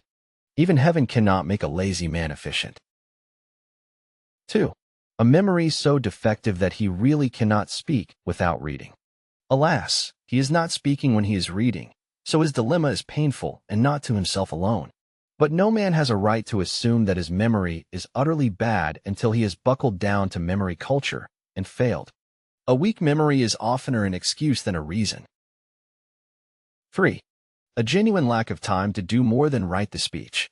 There are such instances, but they do not occur every week. The disposition of your time allows more flexibility than you realize. Motive 3 too often harnesses up with motive 1. 4. A conviction that the speech is too important to risk forsaking the manuscript. But if it is vital that every word should be so precise, the style so polished, and the thought so logical that the preacher must write the sermon entire, is not the message important enough to warrant extra effort in perfecting its delivery? It is an insult to a congregation and disrespectful to Almighty God to put the phrasing of a message above the message itself. To reach the hearts of the hearers, the sermon must be delivered. It is only half delivered when the speaker cannot utter it with original fire and force. When he merely repeats words that were conceived hours or weeks before and hints are like champagne that has lost its fizz. The reading preacher's eyes are tied down to his manuscript. He cannot give the audience the benefit of his expression. How long would a play fill a theater if the actors held their cue, books in hand, and read their parts? Imagine Patrick Henry reading his famous speech, Peter, the Hermit, manuscript in hand, exhorting the Crusaders, Napoleon, constantly looking at his papers, addressing the army at the pyramids, or Jesus reading the Sermon on the Mount. These speakers were so full of their subjects, their general preparation had been so richly adequate, that there was no necessity for a manuscript, either to refer to or to serve as an outward and visible sign of their preparedness. No event was ever so dignified that it required an artificial attempt at speech-making. Call an essay by its right name, but never call it a speech. Perhaps the most dignified of events is a supplication to the Creator. If you ever listened to the reading of an original prayer, you must have felt its superficiality. Regardless of what the theories may be about manuscript delivery, the fact remains that it does not work out with efficiency. Avoid it whenever at all possible. Committing the written speech and speaking from memory. This method has certain points in its favor. If you have time and leisure, it is possible to polish and rewrite your ideas until they are expressed in clear, concise terms. Pope sometimes spent a whole day in perfecting one couplet. Gibbon consumed 20 years gathering material for and rewriting the decline and fall of the Roman Empire. Although you cannot devote such painstaking preparation to a speech, you should take time to eliminate useless words, crowd whole paragraphs into a sentence, and choose proper illustrations. Good speeches, like plays, are not written, they are rewritten. The National Cash Register Company follows this plan with their most efficient selling organization. They require their salesmen to memorize verbatim a selling talk. They maintain that there is one best way of putting their selling arguments, and they insist that each salesman use this ideal way rather than employ any haphazard phrases that may come into his mind at the moment. The method of writing and committing has been adopted by many noted speakers. Julius Caesar, Robert Ingersoll, and, on some occasions, Wendell Phillips were distinguished examples. The wonderful effects achieved by famous actors were, of course, accomplished through the delivery of memorized lines. The inexperienced speaker must be warned before attempting this method of delivery that it is difficult and trying. It requires much skill to make it efficient. The memorized lines of the young speaker will usually sound like memorized words and repel. If you want to hear an example, listen to a department store demonstrator repeat her memorized lingo about the newest furniture polish or breakfast food. It requires training to make a memorized speech sound fresh and spontaneous, and, unless you have a fine native memory, in each instance the finished product necessitates much labor. Should you forget a part of your speech or miss a few words, you are liable to be so confused that, like Mark Twain's guide in Rome, you will be compelled to repeat your lines from the beginning. On the other hand, You may be so taken up with trying to recall your written words that you will not abandon yourself to the spirit of your address, and so fail to deliver it with that spontaneity which is so vital to forceful delivery. But do not let these difficulties frighten you. If committing seems best to you, give it a faithful trial. Do not be deterred by its pitfalls, but by resolute practice avoid them. One of the best ways to rise superior to these difficulties is to do as Dr. Wallace Radcliffe often does. Commit without writing the speech, making practically all the preparation mentally, without putting pen to paper, a laborious but effective way of cultivating both mind and memory. You will find it excellent practice, both for memory and delivery, to commit the specimen speeches found in this volume and declaim them, with all attention to the principles we have put before you. William Ellery Channing, himself a distinguished speaker, years ago had this to say of practice and declamation. Is there not an amusement, having an affinity with the drama, which might be usefully introduced among us? I mean, recitation. A work of genius, recited by a man of fine taste, enthusiasm, and powers of elocution, is a very pure and high gratification. Were this art cultivated and encouraged, great numbers, now insensible to the most beautiful compositions, might be waked up to their excellence and power. Speaking from notes. The third, and the most popular method of delivery, is probably also the best one for the beginner. Speaking from notes is not ideal delivery, but we learn to swim in shallow water before going out beyond the ropes. Make a definite plan for your discourse. For a fuller discussion, see Chapter 18, and set down the points somewhat in the fashion of a lawyer's brief or a preacher's outline. Here is a sample of very simple notes. Attention. Introduction. Attention indispensable to the performance of any great work. Anecdote. 2. Defined and illustrated. 1. From common observation. 2. From the lives of great men, Carlyle, Robert E. Lee. 3. Its relation to other mental powers. 1. Reason. 2. Imagination. 3. Memory. 4. Will. Anecdote. 4. Attention may be cultivated. 1. Involuntary attention. 2. Voluntary attention. Examples. V. Conclusion. The consequences of inattention and of attention. Few briefs would be so precise as this one, for with experience a speaker learns to use little tricks to attract his eye. He may underscore a catch word heavily, draw a red circle around a pivotal idea, enclose the key word of an anecdote in a wavy line box, and so on indefinitely. These points are worth remembering, for nothing so eludes the swift, glancing eye of the speaker as the sameness of typewriting, or even a regular pen script. So unintentional a thing as a blot on the page may help you to remember a big point in your brief, perhaps by association of ideas. An inexperienced speaker would probably require fuller notes than the specimen given. Yet that way lies danger, for the complete manuscript is but a short remove from the copious outline. Use as few notes as possible. They may be necessary for the time being, but do not fail to look upon them as a necessary evil, and even when you lay them before you, refer to them only when compelled to do so.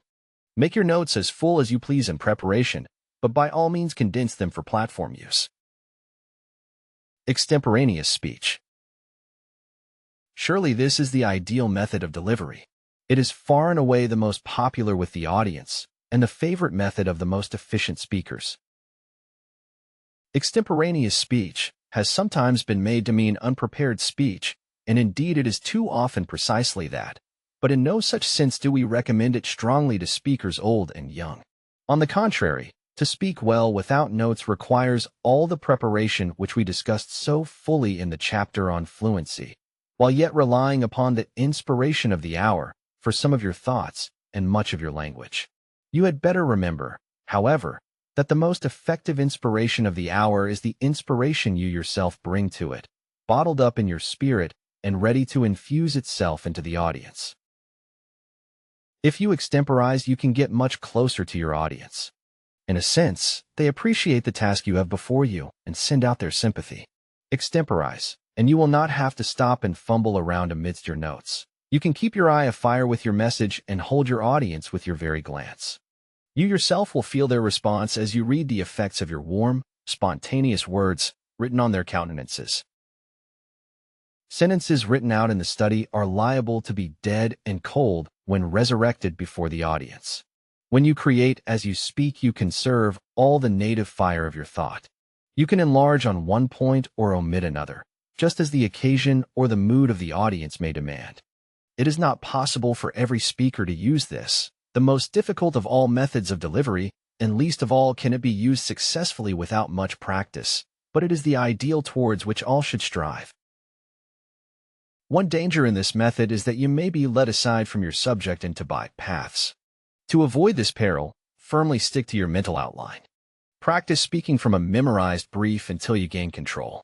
Join a debating society, talk, and always extemporize.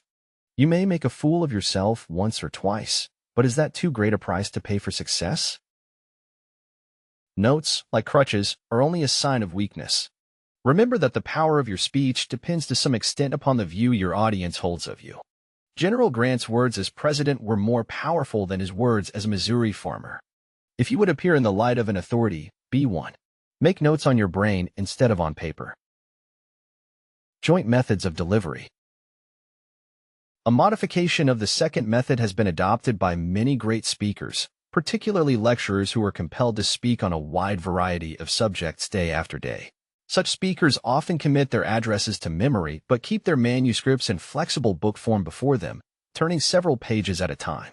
They feel safer for having a sheet, anchor to windward, but it is an anchor, nevertheless, and hinders rapid, free sailing, though it drag never so lightly. Other speakers throw out a still lighter anchor by keeping before them a rather full outline of their written and committed speech. Others again write and commit a few important parts of the address, the introduction, the conclusion, some vital argument, some pat illustration, and depend on the hour for the language of the rest. This method is well adapted to speaking either with or without notes. Some speakers read from manuscript the most important parts of their speeches and utter the rest extemporaneously. Thus, what we have called joint methods of delivery are open to much personal variation. You must decide for yourself which is best for you, for the occasion, for your subject, for your audience, for these four factors all have their individual claims. Whatever form you choose, do not be so weakly indifferent as to prefer the easy way. Choose the best way, whatever it cost you in time and effort. And of this be assured, only the practiced speaker can hope to gain both conciseness of argument and conviction in manner, polish of language and power in delivery, finish of style and fire in utterance. Questions and exercises. 1. Which in your judgment is the most suitable of delivery for you? Why? 2. What objections can you offer to A. Memorizing the entire speech, B. Reading from manuscript, C. Using notes, D. Speaking from memorized outline or notes, E. Any of the joint methods? 3. What is there to commend in delivering a speech in any of the foregoing methods? 4. Can you suggest any combination of methods that you have found efficacious? 5. What methods, according to your observation, do most successful speakers use? 6. Select some topic from the list on page 123, narrow the theme so as to make it specific, see page 122, and deliver a short address, utilizing the four methods mentioned in 4 different deliveries of the speech. 7. Select one of the joint methods and apply it to the delivery of the same address. 8. Which method do you prefer, and why? 9. From the list of subjects in the appendix, select a theme and deliver a 5-minute address without notes, but make careful preparation without putting your thoughts on paper. Note: It is earnestly hoped that instructors will not pass this stage of the work without requiring of their students much practice in the delivery of original speeches in the manner that seems, after some experiment, to be best suited to the students' gifts.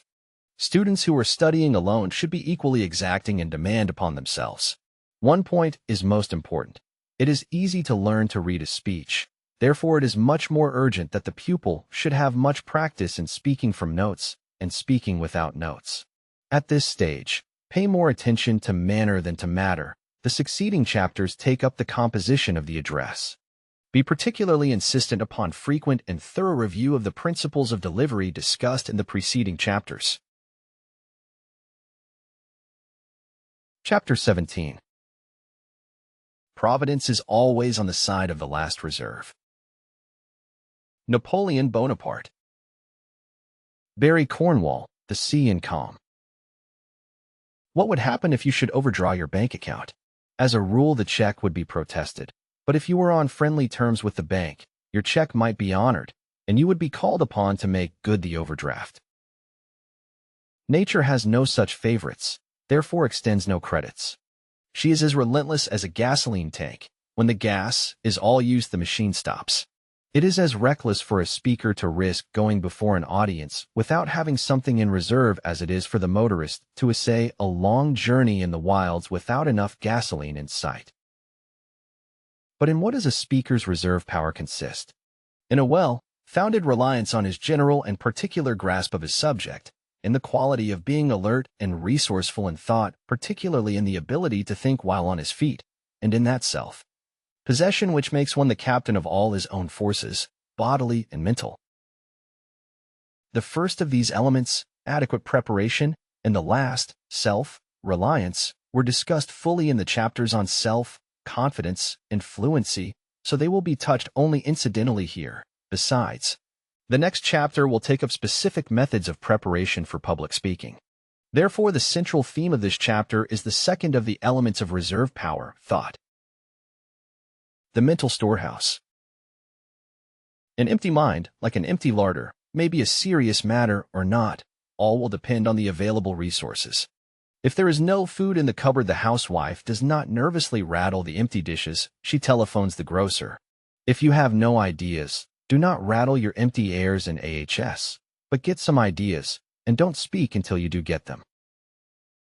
This, however, is not being what the old New England housekeeper used to call forehand. The real solution of the problem of what to do with an empty head is never to let it become empty. In the artesian wells of Dakota, the water rushes to the surface and leaps a score of feet above the ground. The secret of this exuberant flow is, of course, the great supply below, crowding to get out. What is the use of stopping to prime a mental pump when you can fill your life with the resources for an artesian well? It is not enough to have merely enough. You must have more than enough. Then the pressure of your mass of thought and feeling will maintain your flow of speech and give you the confidence and poise that denote reserve power. To be away from home with only the exact return fare leaves a great deal to circumstances. Reserve power is magnetic. It does not consist in giving the idea that you are holding something in reserve, but rather in the suggestion that the audience is getting the cream of your observation, reading, experience, feeling, thought. To have reserve power, therefore, you must have enough milk of material on hand to supply sufficient cream. But how shall we get the milk? There are two ways. The one is first hand from the cow. The other is second hand from the milkman. The seeing eye. Some sage has said, "For 1,000 men who can speak, there is only one who can think. For 1,000 men who can think, there is only one who can see." To see and to think is to get your milk from your own cow. When the one man in a million who can see comes along, we call him master. Old Mr. Holbrook, of Cranford, asked his guest what color ash buds were in March. She confessed she did not know, to which the old gentleman answered, "I knew you didn't. No more did I, an old fool that I am, till this young man comes and tells me. Black as ash, buds in March. And I've lived all my life in the country. More shame for me not to know. Black, they are jet black, madam." This young man, referred to by Mr. Holbrook, was Tennyson. Henry Ward Beecher said, I do not believe that I have ever met a man on the street that I did not get from him some element for a sermon. I never see anything in nature which does not work towards that for which I give the strength of my life. The material for my sermons is all the time following me and swarming up around me. Instead of saying only one man in a million can see, it would strike nearer the truth to say that none of us sees with perfect understanding more than a fraction of what passes before our eyes. Yet this faculty of acute and accurate observation is so important that no man ambitious to lead can neglect it. The next time you are in a car, look at those who sit opposite you and see what you can discover of their habits, occupations, ideals, nationalities, environments, education, and so on. You may not see a great deal the first time, but practice will reveal astonishing results. Transmute every incident of your day into a subject for a speech or an illustration. Translate all that you see into terms of speech. When you can describe all that you have seen in definite words, you are seeing clearly. You are becoming the millionth man. De Maupassant's description of an author should also fit the public speaker.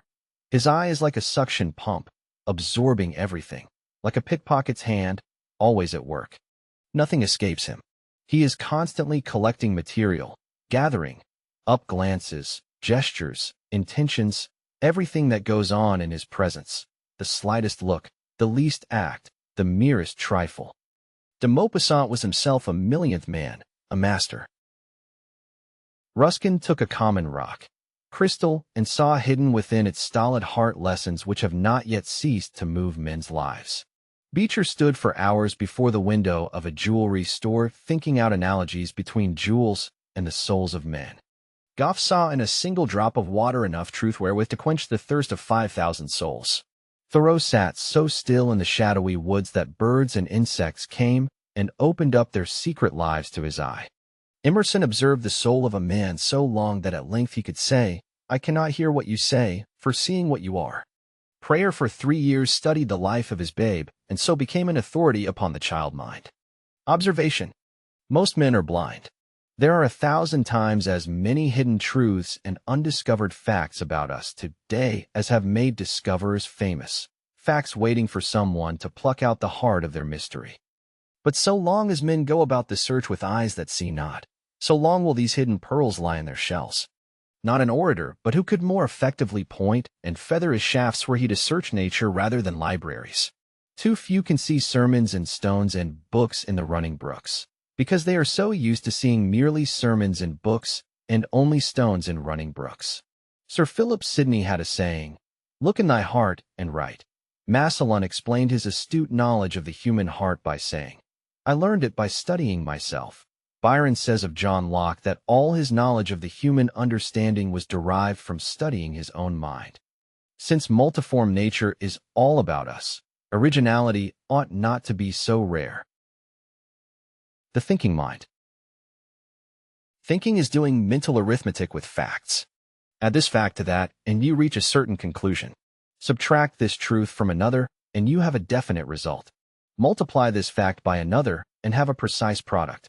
See how many times this occurrence happens in that space of time, and you have reached a calculable dividend.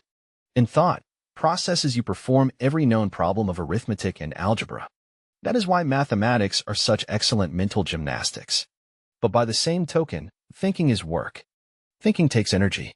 Thinking requires time, and patience, and broad information, and clear-headedness. Beyond a miserable little surface, scratching, few people really think at all, only 1 in 1,000. According to the pundit already quoted. So long as the present system of education prevails and children are taught through the ear rather than through the eye, so long as they are expected to remember thoughts of others rather than think for themselves, this proportion will continue. 1 man in a million will be able to see, and 1 in 1,000 to think. But, however thought, less a mind has been, there is promise of better things so soon as the mind detects its own lack of thought power. The first step is to stop regarding thought as the magic of the mind, to use Byron's expression, and see it as thought truly is, a weighing of ideas and a placing of them in relationships to each other. Ponder this definition and see if you have learned to think efficiently. Habitual thinking is just that, a habit. Habit comes of doing a thing repeatedly. The lower habits are acquired easily. The higher ones require deeper grooves if they are to persist. So we find that the thought, Habit comes only with resolute practice, yet no effort will yield richer dividends. Persistent practice, and whereas you have been able to think only an inch deep into a subject, you will soon find that you can penetrate it a foot. Perhaps this homely metaphor will suggest how to begin the practice of consecutive thinking, by which we mean welding a number of separate thought links into a chain that will hold. Take one link at a time, see that each naturally belongs with the ones you link to it, and remember that a single missing link means no chain. Thinking is the most fascinating and exhilarating of all mental exercises. Once realize that your opinion on a subject does not represent the choice you have made between what Dr. Cerebrum has written and Professor Cerebellum has said, but is the result of your own earnestly applied brain energy. And you will gain a confidence in your ability to speak on that subject that nothing will be able to shake. Your thought will have given you both power and reserve power.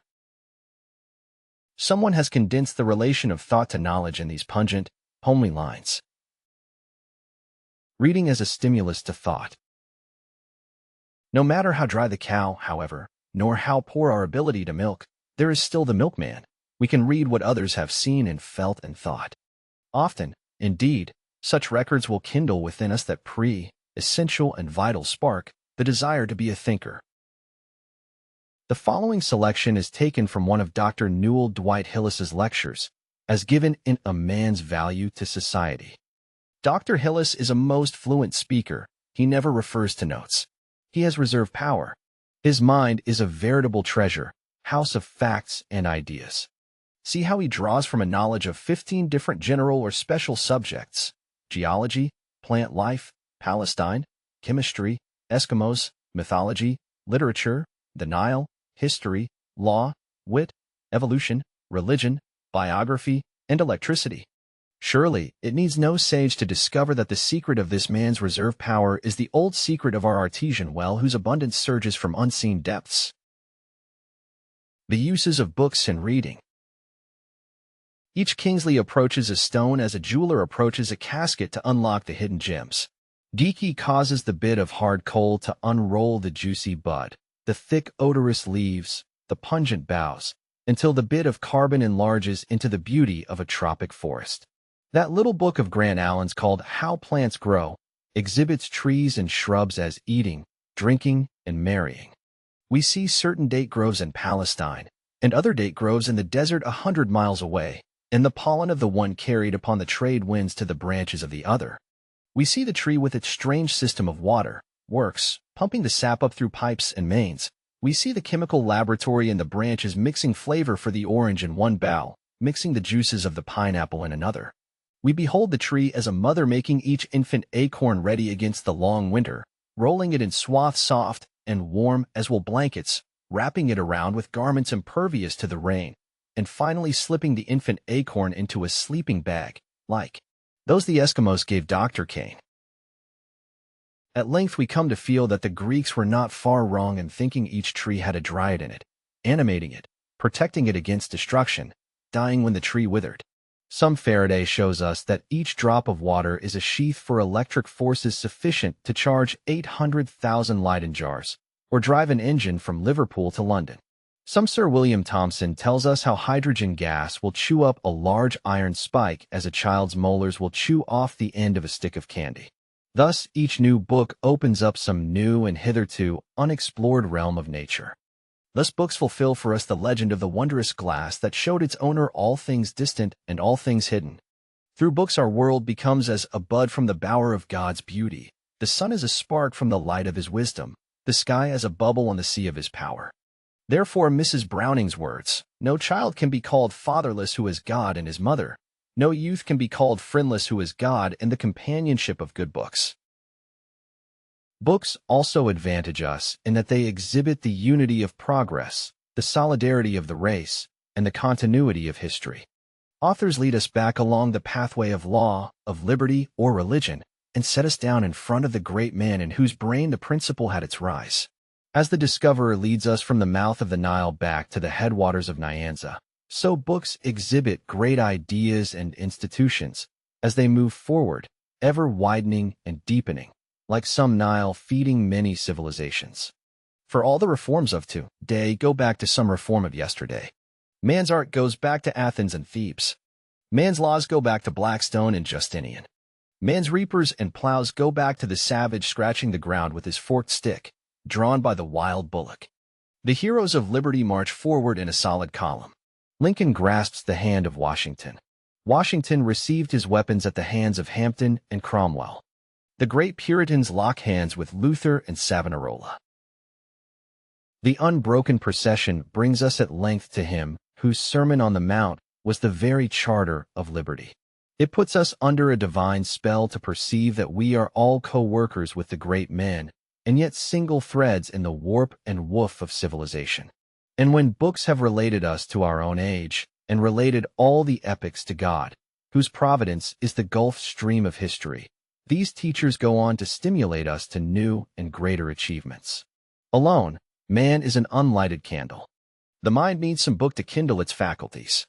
Before Byron began to write, he used to give half an hour to reading some favorite passage. The thought of some great writer never failed to kindle Byron into a creative glow, even as a match lights the kindlings upon the grate. In these burning, luminous moods Byron's mind did its best work. The true book stimulates the mind as no wine can ever quicken the blood. It is reading that brings us to our best, and rouses each faculty to its most vigorous life. We recognize this as pure cream, and if it seems at first to have its secondary source in the friendly milkman, let us not forget that the theme is the uses of books and reading. Dr. Hillis both sees and thinks. It is fashionable just now to decry the value of reading. We read, we are told, to avoid the necessity of thinking for ourselves. Books are for the mentally lazy. Though this is only a half-truth, the element of truth it contains is large enough to make us pause. Put yourself through a good old Presbyterian soul, searching self-examination, and if reading, from thought, laziness is one of your sins, confess it. No one can shrive you of it, but yourself. Do penance for it by using your own brains, for it is a transgression that dwarfs the growth of thought and destroys mental freedom. At first the penance will be trying, but at the last you will be glad in it. Reading should entertain, give information, or stimulate thought. Here, however, we are chiefly concerned with information and stimulation of thought. What shall I read for information? The ample page of knowledge, as Gray tells us, is rich with the spoils of time, and these are ours for the price of a theater ticket. You may command Socrates and Marcus Aurelius to sit beside you and discourse of their choicest, hear Lincoln at Gettysburg and Pericles at Athens, storm the Bastille with Hugo, and wander through paradise with Dante. You may explore darkest Africa with Stanley, penetrate the human heart with Shakespeare, chat with Carlyle about heroes, and delve with the Apostle Paul into the mysteries of faith. The general knowledge and the inspiring ideas that men have collected through ages of toil and experiment are yours for the asking. The sage of Chelsea was right. The true university of these days is a collection of books. To master a worth, while book is to master much else besides, few of us, however, make perfect conquest of a volume without first owning it physically. To read a borrowed book may be a joy, but to assign your own book a place of its own on your own shelves, be they few or many, to love the book and feel of its worn cover, to thumb it over slowly, page by page, to pencil its margins in agreement or in protest, to smile or thrill with its remembered pungencies. No mere book borrower could ever sense all that delight. The reader who possesses books in this double sense finds also that his books possess him, and the volumes which most firmly grip his life are likely to be those it has cost him some sacrifice to own. These lightly come by titles which Mr. Fatpurse selects, perhaps by proxy, can scarcely play the guide, philosopher and friend in crucial moments as do the books, long coveted, joyously attained, that are welcomed into the lives, and not merely the libraries, of us others who are at once poorer and richer. So it is scarcely too much to say that of all the many ways in which an owned, a mastered, book is like to a human friend, the truest ways are these. A friend is worth making sacrifices for, both to gain and to keep. And our loves go out most dearly to those into whose inmost lives we have sincerely entered. When you have not the advantage of the test of time by which to judge books, investigate as thoroughly as possible the authority of the books you read. Much that is printed and passes current is counterfeit. I read it in a book, is to many a sufficient warranty of truth, but not to the thinker. What book? Ask the careful mind. Who wrote it? What does he know about the subject, and what right has he to speak on it? Who recognizes him as authority? With what other recognized authorities does he agree or disagree? Being caught trying to pass counterfeit money, even unintentionally, is an unpleasant situation. Beware lest you circulate spurious coin. Above all, seek reading that makes you use your own brains. Such reading must be alive with fresh points of view, packed with special knowledge, and deal with subjects of vital interest. Do not confine your reading to what you already know you will agree with. Opposition wakes one up. The other road may be the better, but you will never know it unless you give it the once-over. Do not do all your thinking and investigating in front of given QDs. Merely assembling reasons to fill in between your theorem and what you want to prove will get you nowhere. Approach each subject with an open mind and, once sure that you have thought it out thoroughly and honestly, have the courage to abide by the decision of your own thought. But don't brag about it afterward. No book on public speaking will enable you to discourse on the tariff if you know nothing about the tariff. Knowing more about it than the other man will be your only hope for making the other man listen to you. Take a group of men discussing a governmental policy of which someone says, it is socialistic. That will commend the policy to Mr. A, who believes in socialism, but condemn it to Mr. B, who does not. It may be that neither had considered the policy beyond noticing that its surface, color was socialistic. The chances are, furthermore, that neither Mr. A nor Mr. B has a definite idea of what socialism really is, for as Robert Louis Stevenson says, man lives not by bread alone, but chiefly by catchwords. If you are of this group of men, and have observed this proposed government policy, and investigated it, and thought about it, what you have to say cannot fail to command their respect and approval. For you will have shown them that you possess a grasp of your subject, and, to adopt an exceedingly expressive bit of slang than some. Questions and exercises. 1. Robert Houdin trained his son to give one swift glance at a shop window in passing and be able to report accurately a surprising number of its contents. Try this several times on different windows and report the result. 2. What effect does reserve power have on an audience? 3. What are the best methods for acquiring reserve power? 4. What is the danger of too much reading? 5. Analyze some speech that you have read or heard and notice how much real information there is in it. Compare it with Dr. Hillis's speech on Brave Little Belgium, page 394. 6. Write out a 3-minute speech on any subject you choose. How much information and what new ideas does it contain? Compare your speech with the extract on page 191 from Drive Hillis's The Uses of Books and Reading. 7. Have you ever read a book on the practice of thinking? If so, give your impressions of its value. Note: there are a number of excellent books on the subject of thought and the management of thought. The following are recommended as being especially helpful. Thinking and Learning to Think, Nathan C. Schaefer. Talks to Students on the Art of Study, Kramer. As a Man Thinketh, Allen. 8. Define: A. Logic. B. Mental philosophy or mental science. C. Psychology. D. Abstract. How to attract and hold an audience. J. Bergesenwein. Used by permission. Chapter 18. Byron, Hints from Horace. Look to this day, for it is life, the very life of life. In its brief course lie all the verities and realities of your existence, the bliss of growth, the glory of action, the splendor of beauty. For yesterday is already a dream and tomorrow is only a vision. But today, well lived, makes every yesterday a dream of happiness and every tomorrow a vision of hope. Look well, therefore, to this day. Such is the salutation of the dawn. From the Sanskrit. In the chapter preceding, we have seen the influence of thought and reserve power on general preparedness for public speech. But preparation consists in something more definite than the cultivation of thought, power, whether from original or from borrowed sources. It involves a specifically acquisitive attitude of the whole life. If you would become a full soul, you must constantly take in and assimilate, for in that way only may you hope to give out that which is worth the hearing. But do not confuse the acquisition of general information with the mastery of specific knowledge.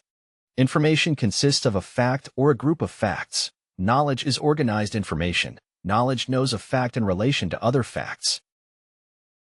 Now, the important thing here is that you should set all your faculties to take in the things about you with the particular object of correlating them and storing them for use in public speech. You must hear with the speaker's ear, see with the speaker's eye, and choose books and companions and sights and sounds with the speaker's purpose in view. At the same time, be ready to receive unplanned for knowledge. One of the fascinating elements in your life as a public speaker will be the conscious growth in power that casual daily experiences bring. If your eyes are alert, you will be constantly discovering facts, illustrations, and ideas without having set out in search of them. These all may be turned to account on the platform. Even the leaden events of drum daily life may be melted into bullets for future battles. Conservation of time and preparation. But, you say, I have so little time for preparation, my mind must be absorbed by other matters. Daniel Webster never let an opportunity pass to gather material for his speeches. When he was a boy working in a sawmill, he read out of a book in one hand and busied himself at some mechanical task with the other. In youth, Patrick Henry roamed the fields and woods in solitude for days at a time, unconsciously gathering material and impressions for his later service as a speaker. Dr. Russell H. Conwell, the man who, the late Charles A. Dana said, had addressed more hearers than any living man, used to memorize long passages from Milton while tending the boiling syrup pans in the silent New England woods at night. The modern employer would discharge a Webster of today for inattention to duty, and doubtless he would be justified. And Patrick Henry seemed only an idle chap, even in those easy-going days. But the truth remains. Those who take in power and have the purpose to use it efficiently will someday win to the place in which that stored up power will revolve great wheels of influence. Napoleon said that quarter hours decide the destinies of nations. How many quarter hours do we let drift by aimlessly? Robert Louis Stevenson conserved all his time. Every experience became capital for his work, for capital may be defined as the results of labor stored up to assist future production. He continually tried to put into suitable language the scenes and actions that were in evidence about him. Emerson says, "Tomorrow will be like today." Life wastes itself whilst we are preparing to live. Why wait for a more convenient season for this broad, general preparation? The 15 minutes that we spend on the car could be profitably turned into speech capital. Procure a cheap edition of Modern Speeches, and by cutting out a few pages each day and reading them during the idle minute here and there, note how soon you can make yourself familiar with the world's best speeches. If you do not wish to mutilate your book, take it with you. Most of the epic-making books are now printed in small volumes. The daily waste of natural gas in the Oklahoma fields is equal to 10,000 tons of coal. Only about 3% of the power of the coal that enters the furnace ever diffuses itself from your electric bulb as light. The other 97% is wasted.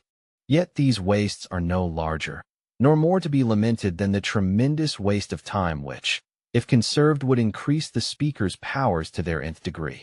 Scientists are making 3 ears of corn grow where one grew before. Efficiency engineers are eliminating useless motions and products from our factories. Catch the spirit of the age and apply efficiency to the use of the most valuable asset you possess, time. What do you do mentally with the time you spend in dressing or in shaving? Take some subject and concentrate your energies on it for a week by utilizing just the spare moments that would otherwise be wasted. You will be amazed at the result. One passage a day from the Book of Books, one golden ingot from some mastermind, one fully possessed thought of your own might thus be added to the treasury of your life. Do not waste your time in ways that profit you nothing. Fill the unforgiving minute with 60 seconds worth of distance run, and on the platform you will be immeasurably the gainer. Let no word of this, however, seem to decry the value of recreation. Nothing is more vital to a worker than rest, yet nothing is so vitiating to the shirker. Be sure that your recreation recreates. A pause in the midst of labors gathers strength for new effort. The mistake is to pause too long, or to fill your pauses with ideas that make life flabby. Choosing a subject. Subject and materials tremendously influence each other. This arises from the fact that there are two distinct ways in which a subject may be chosen, by arbitrary choice or by development from thought and reading. Arbitrary choice of one subject from among a number involves so many important considerations that no speaker ever fails to appreciate the tone of satisfaction in him who triumphantly announces, "I have a subject." To give me a subject. How often the weary school teacher hears that cry. Then a list of themes is suggested, gone over, considered, and, in most instances, rejected, because the teacher can know but imperfectly what is in the pupil's mind. To suggest a subject in this way is like trying to discover the street on which a lost child lives, by naming over a number of streets until one strikes the little one's ear as sounding familiar. Choice by development is a very different process. It does not ask, "What shall I say?" It turns the mind in upon itself and asks, "What do I think?" Thus, the subject may be said to choose itself, for in the process of thought or of reading one theme rises into prominence and becomes a living germ, soon to grow into the discourse. He who has not learned to reflect is not really acquainted with his own thoughts, hence, his thoughts are not productive.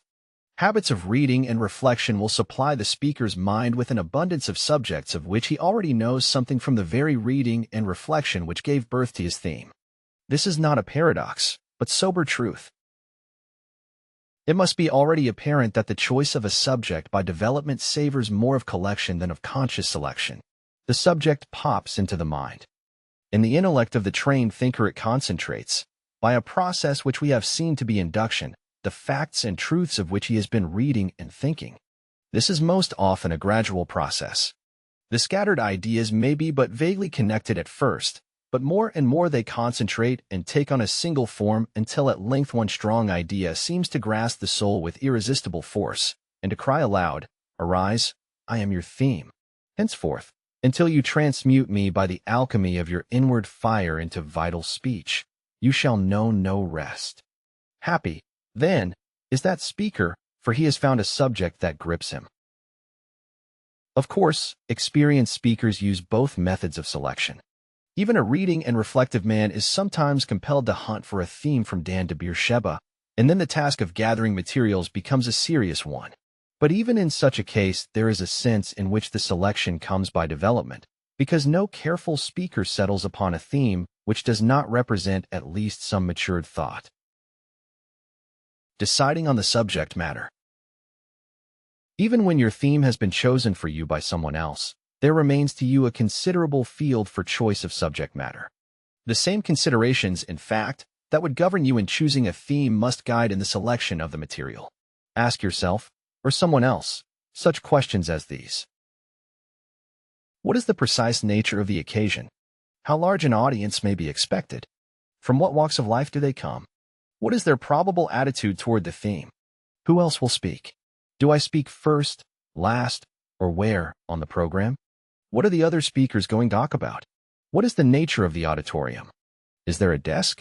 Could the subject be more effectively handled if somewhat modified? Precisely how much time am I to fill? It is evident that many speech misfits of subject, speaker, occasion, and place are due to failure to ask just such pertinent questions. What should be said, by whom, and in what circumstances, constitute 90% of efficiency in public address. No matter who asks you, refuse to be a square peg in a round hole. Questions of proportion. Proportion in a speech is attained by a nice adjustment of time. How fully you may treat your subject it is not always for you to say. Let 10 minutes mean neither 9 nor 11, though better 9 than 11, at all events. You wouldn't steal a man's watch, no more should you steal the time of the succeeding speaker or that of the audience. There is no need to overstep time limits if you make your preparation adequate and divide your subject so as to give each thought its due proportion of attention, and no more. Blessed is the man that mocketh short speeches, for he shall be invited to speak again. Another matter of prime importance is what part of your address demands the most emphasis. This once decided, you will know where to place that pivotal section so as to give it the greatest strategic value, and what degree of preparation must be given to that central thought so that the vital part may not be submerged by non-essentials. Many a speaker has awakened to find that he has burnt up 8 minutes of a 10-minute speech in merely getting up steam. That is like spending 80% of your building money on the vestibule of the house. The same sense of proportion must tell you to stop precisely when you are through, and it is to be hoped that you will discover the arrival of that period before your audience does. Tapping original sources. The surest way to give life to speech material is to gather your facts at first hand. Your words come with the weight of authority when you can say, I have examined the employment rolls of every mill in this district and find that 32% of the children employed are under the legal age. No citation of authorities can equal that. You must adopt the methods of the reporter and find out the facts underlying your argument or appeal. To do so may prove laborious, but it should not be irksome, for the great world of fact teems with interest, and over and above all is the sense of power that will come to you from original investigation. To see and feel the facts you are discussing will react upon you much more powerfully than if you were to secure the facts at second hand. Live an active life among people who are doing worth, while things, keep eyes and ears and mind and heart open to absorb truth, and then tell of the things you know, as if you know them. The world will listen, for the world loves nothing so much as real life. How to use a library. Unsuspected treasures lie in the smallest library. Even when the owner has read every last page of his books, it is only in rare instances that he has full indexes to all of them, either in his mind or on paper, so as to make available the vast number of varied subjects touched upon or treated in volumes whose titles would never suggest such topics. For this reason, it is a good thing to take an odd hour now and then to browse. Take down one volume after another and look over its table of contents and its index. It is a reproach to any author of a serious book not to have provided a full index with cross-references. Then glance over the pages, making notes, mental or physical, of material that looks interesting and usable. Most libraries contain volumes that the owner is going to read someday. A familiarity with even the contents of such books on your own shelves will enable you to refer to them when you want help. Writings read long ago should be treated in the same way. In every chapter, some surprise lurks to delight you. In looking up a subject, do not be discouraged if you do not find it indexed or outlined in the table of contents. You are pretty sure to discover some material under a related title. Suppose you set to work somewhat in this way to gather references on thinking. First, you look over your book titles, and there is Schaeffer's Thinking and Learning to Think. Near it is Kramer's Talks to Students on the Art of Study. That seems likely to provide some material, and it does. Naturally, you think next of your book on psychology, and there is help there. If you have a volume on the human intellect, you will have already turned to it. Suddenly, you remember your encyclopedia and your dictionary of quotations, and now material fairly rains upon you. The problem is what not to use. In the encyclopedia, you turn to every reference that includes or touches or even suggests thinking, and in the dictionary of quotations, you do the same. The latter volume you find peculiarly helpful because it suggests several volumes to you that are on your own shelves. You never would have thought to look in them for references on this subject. Even fiction will supply help, but especially books of essays and biography. Be aware of your own resources. To make a general index to your library does away with the necessity for indexing individual volumes that are not already indexed. To begin with, keep a note book by you, or small cards and paper cuttings in your pocket and on your desk will serve as well. The same note book that records the impressions of your own experiences and thoughts will be enriched by the ideas of others. To be sure, this note book habit means labor, but remember that more speeches have been spoiled by half-hearted preparation than by lack of talent. Laziness is an own brother to over-confidence, and both are your inveterate enemies, though they pretend to be soothing friends. Conserve your material by indexing every good idea on cards. Thus, H.W. Socialism. Progress of S. ENV. 16S. A Fallacy. 96/210 General article on S. Howells, December 1913. Socialism and the Franchise. Forbes. Socialism in Ancient Life. Original Ms. ENV. 102. On the card illustrated above, clippings are indexed by giving the number of the envelope in which they are filed. The envelopes may be of any size desired and kept in any convenient receptacle. On the foregoing example, Progress of S, envelope 16, will represent a clipping filed in envelope 16, which is, of course, numbered arbitrarily. The fractions refer to books in your library, the numerator being the book number, the denominator referring to the page. Thus, S, a fallacy, 96/210, refers to page 210 of volume 96 in your library. By some arbitrary sign, say red ink, you may even index a reference in a public library book. If you preserve your magazines, important articles may be indexed by month and year. An entire volume on a subject may be indicated like the imaginary book by Forbes. If you clip the articles, it is better to index them according to the envelope system. Your own writings and notes may be filed in envelopes with the clippings or in a separate series. Another good indexing system combines the library index with the scrap or clipping system by making the outside of the envelope serve the same purpose as the card for the indexing of books, magazines, clippings, and manuscripts. The latter two classes of material being enclosed in the envelopes that index them, and all filed alphabetically. When your cards accumulate so as to make ready reference difficult under a single alphabet, you may subdivide each letter by subordinate guide cards marked by the vowels A, D, I, O, U. Thus, Antiquities would be filed under I and A, because A begins the word, and the second letter, N, comes after the vowel I in the alphabet, but before O. In the same manner, Beecher would be filed under E and B, and Hydrogen would come under U and H. Outlining the address.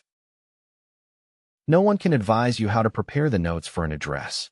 Some speakers get the best results while walking out and ruminating, jotting down notes as they pause in their walk. Others never put pen to paper until the whole speech has been thought out. The great majority, however, will take notes, classify their notes, write a hasty first draft, and then revise the speech. Try each of these methods and choose the one that is best for you. Do not allow any man to force you to work in his way, but do not neglect to consider his way, for it may be better than your own. For those who make notes and with their aid write out the speech, these suggestions may prove helpful. After having read and thought enough, classify your notes by setting down the big, central thoughts of your material on separate cards or slips of paper. These will stand in the same relation to your subject as chapters do to a book. Then arrange these main ideas or heads in such an order that they will lead effectively to the result you have in mind, so that the speech may rise in argument, in interest, in power, by piling one fact or appeal upon another until the climax. The highest point of influence on your audience has been reached. Next, group all your ideas, facts, anecdotes, and illustrations under the foregoing main heads, each where it naturally belongs. You now have a skeleton or outline of your address that in its polished form might serve either as the brief or manuscript notes for the speech or as the guide, outline which you will expand into the written address, if written it is to be. Imagine each of the main ideas in the brief on page 213 as being separate, then picture your mind as sorting them out and placing them in order. Finally, conceive of how you would fill in the facts and examples under each head, giving special prominence to those you wish to emphasize and subduing those of less moment. In the end, you have the outline complete. The simplest form of outline, not very suitable for use on the platform, however, is the following. Why prosperity is coming. What prosperity means. The real tests of prosperity. Its basis in the soil. American agricultural progress. New interest in farming. Enormous value of our agricultural products. Reciprocal effect on trade. Foreign countries affected. Effects of our new internal economy. The regulation of banking and big business on prosperity. Effects of our revised attitude toward foreign markets, including our merchant marine. Summary. Obviously, this very simple outline is capable of considerable expansion under each head by the addition of facts, arguments, inferences, and examples. Here is an outline arranged with more regard for argument. Foreign immigration should be restricted. 2. Fact as effect. They sooner or later fill our homes, houses, and become public charges. Proofs involving statistics or statements of authorities. 3. Fact as cause. Some of them are criminals. Examples of recent cases. V. Fact as cause. Many of them know nothing of the duties of free citizenship. Examples. 6. Fact as effect. Such immigrants recruit the worst element in our politics. Proofs. A more highly ordered grouping of topics and subtopics is shown in the following. Ours a Christian nation. I. Introduction. Why the subject is timely. Influence is operative against this contention today. 1. First practical discovery by a Christian explorer. Columbus worshipped God on the new soil. 2. The Cavaliers. 3. The French Catholic settlers. 4. The Huguenots. 5. The Puritans. 3. The birth of our nation was under Christian auspices. 1. Christian character of Washington. 2. Other Christian patriots. 3. The Church in our revolutionary struggle. Muhlenberg. 4. Our later history has only emphasized our national attitude. Examples of dealings with foreign nations show Christian magnanimity. Returning the Chinese indemnity, fostering the Red Cross, attitude toward Belgium. 1. The use of the Bible in public ways, oaths, etc. 2. The Bible in our schools. 3. Christian chaplains minister to our law, making bodies, to our army, and to our navy. 4. The Christian Sabbath is officially and generally recognized. 5. The Christian family and the Christian system of morality are at the basis of our laws. 6. The life of the people testifies of the power of Christianity. Charities, education, etc. have Christian tone. 7. Other nations regard U.S. as a Christian people. 8. Conclusion. The attitude which may reasonably be expected of all good citizens toward questions touching the preservation of our standing as a Christian nation. Writing and revision. After the outline has been perfected comes the time to write the speech, if write it you must. Then, whatever you do, write it at white heat, with not too much thought of anything but the strong, appealing expression of your ideas. The final stage is the paring down, the revision, the seeing again, as the word implies, when all the parts of the speech must be impartially scrutinized for clearness, precision, force, effectiveness, suitability, proportion, logical climax. And in all this you must imagine yourself to be before your audience, for a speech is not an essay, and what will convince and arouse in the one will not prevail in the other. The title. Often last of all will come that which in a sense is first of all, the title, the name by which the speech is known.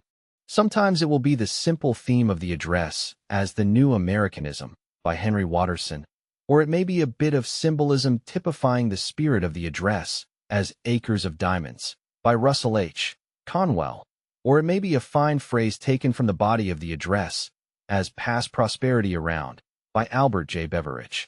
All in all, from whatever motive it be chosen, let the title be fresh, short, suited to the subject, and likely to excite interest. Questions and exercises. 1. Define A. Introduction, B. Climax, C. Peroration. 2. If a 30-minute speech would require 3 hours for specific preparation, would you expect to be able to do equal justice to a speech 1/3 as long in 1/3 the time for preparation? Give reasons. 3. Relate briefly any personal experience you may have had in conserving time for reading and thought. 4. In the manner of a reporter or investigator, go out and get first-hand information on some subject of interest to the public. Arrange the results of your research in the form of an outline or brief. 5. From a private or a public library, gather enough authoritative material on one of the following questions to build an outline for a 20-minute address. Take one definite side of the question. A. The housing of the poor. B. The commission form of government for cities as a remedy for political graft. C. The test of women's suffrage in the West. D. Present trends of public taste and reading. E. Municipal art. F. Is the theater becoming more elevated in tone? G. The effects of the magazine on literature. H. Does modern life destroy ideals? I. Is competition the life of trade? J. Baseball is too absorbing to be a wholesome national game. K. Summer baseball and amateur standing. L. Does college training unfit a woman for domestic life? M. Does woman's competition with man in business dull the spirit of chivalry? N. Are elective studies suited to high school courses? O. Does the modern college prepare men for preeminent leadership? P. The YMCA. In its relation to the labor problem. Q. Public speaking as training in citizenship. 6. Construct the outline, examining it carefully for interest, convincing character, proportion, and climax of arrangement. Note: this exercise should be repeated until the student shows facility in synthetic arrangement. 7. Deliver the address, if possible before an audience. 8. Make a 300-word report on the results, as best you are able to estimate them. 9. Tell something of the benefits of using a periodical or cumulative index. 10. Give a number of quotations suitable for a speaker's use that you have memorized in off moments. 11. In the manner of the outline on page 213, analyze the address on pages 78 to 79, the history of liberty. 12. Give an outline analysis from notes or memory of an address or sermon to which you have listened for this purpose. 13. Criticize the address from a structural point of view. 14.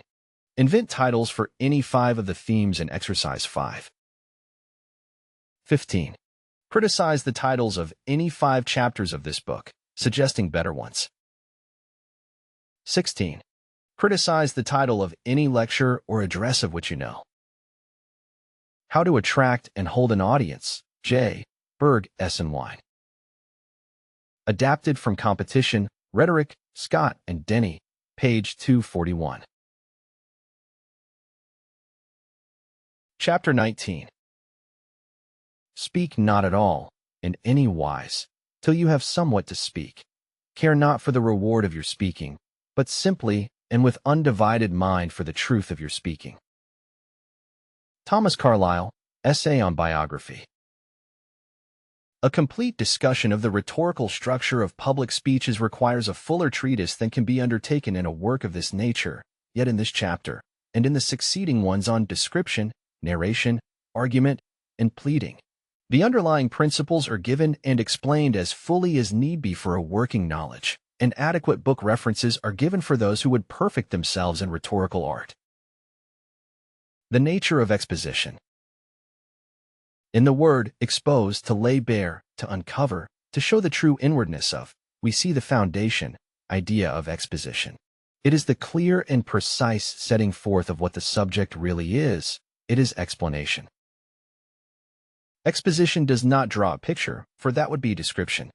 To tell in exact terms what the automobile is, to name its characteristic parts and explain their workings, would be exposition. So would an explanation of the nature of fear. But to create a mental image of a particular automobile, with its glistening body, graceful lines, and great speed, would be description, and so would a picturing of fear acting on the emotions of a child at night. Exposition and description often intermingle and overlap, but fundamentally they are distinct.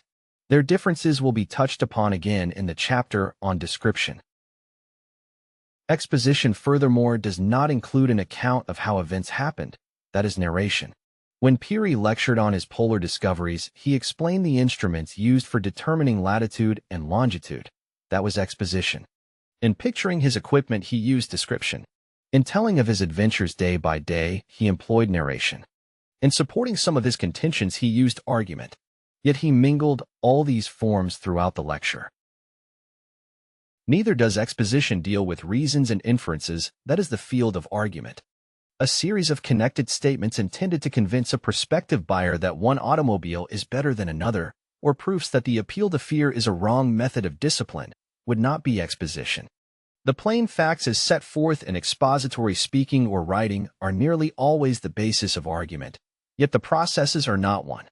True, the statement of a single significant fact without the addition of one other word may be convincing, but a moment's thought will show that the inference, which completes a chain of reasonings, is made in the mind of the hearer and presupposes other facts held in consideration. In like manner, it is obvious that the field of persuasion is not open to exposition, for exposition is entirely an intellectual process, with no emotional element. The importance of exposition. The importance of exposition in public speech is precisely the importance of setting forth a matter so plainly that it cannot be misunderstood. To master the process of exposition is to become a clear thinker. "I know, when you do not ask me," replied a gentleman upon being requested to define a highly complex idea. Now some large concepts defy explicit definition, but no mind should take refuge behind such exceptions, for where definition fails, other forms succeed. Sometimes we feel confident that we have perfect mastery of an idea, but when the time comes to express it, the clearness becomes a haze. Exposition, then, is the test of clear understanding. To speak effectively, you must be able to see your subject clearly and comprehensively, and to make your audience see it as you do. There are pitfalls on both sides of this path. To explain too little will leave your audience in doubt as to what you mean. It is useless to argue a question if it is not perfectly clear just what is meant by the question. Have you never come to a blind lane in conversation by finding that you were talking of one aspect of a matter while your friend was thinking of another? If two do not agree in their definitions of a musician, it is useless to dispute over a certain man's right to claim the title. On the other side of the path lies the abyss of tediously explaining too much. That offends because it impresses the hearers that you either do not respect their intelligence or are trying to blow a breeze into a tornado. Carefully estimate the probable knowledge of your audience, both in general and of the particular point you are explaining. In trying to simplify, it is fatal to sillify. To explain more than is needed for the purposes of your argument or appeal is to waste energy all around. In your efforts to be explicit, do not press exposition to the extent of dullness. The confines are not far distant, and you may arrive before you know it. Some purposes of exposition. From what has been said, it ought to be clear that, primarily, exposition weaves a cord of understanding between you and your audience. It lays, furthermore, a foundation of fact on which to build later statements, arguments, and appeals. In scientific and purely information speech's exposition may exist by itself and for itself, as in a lecture on biology or on psychology. But in the vast majority of cases, it is used to accompany and prepare the way for the other forms of discourse. Clearness, precision, accuracy, unity, truth, and necessity, these must be the constant standards by which you test the efficiency of your expositions, and, indeed, that of every explanatory statement. This dictum should be written on your brain in letters most plain.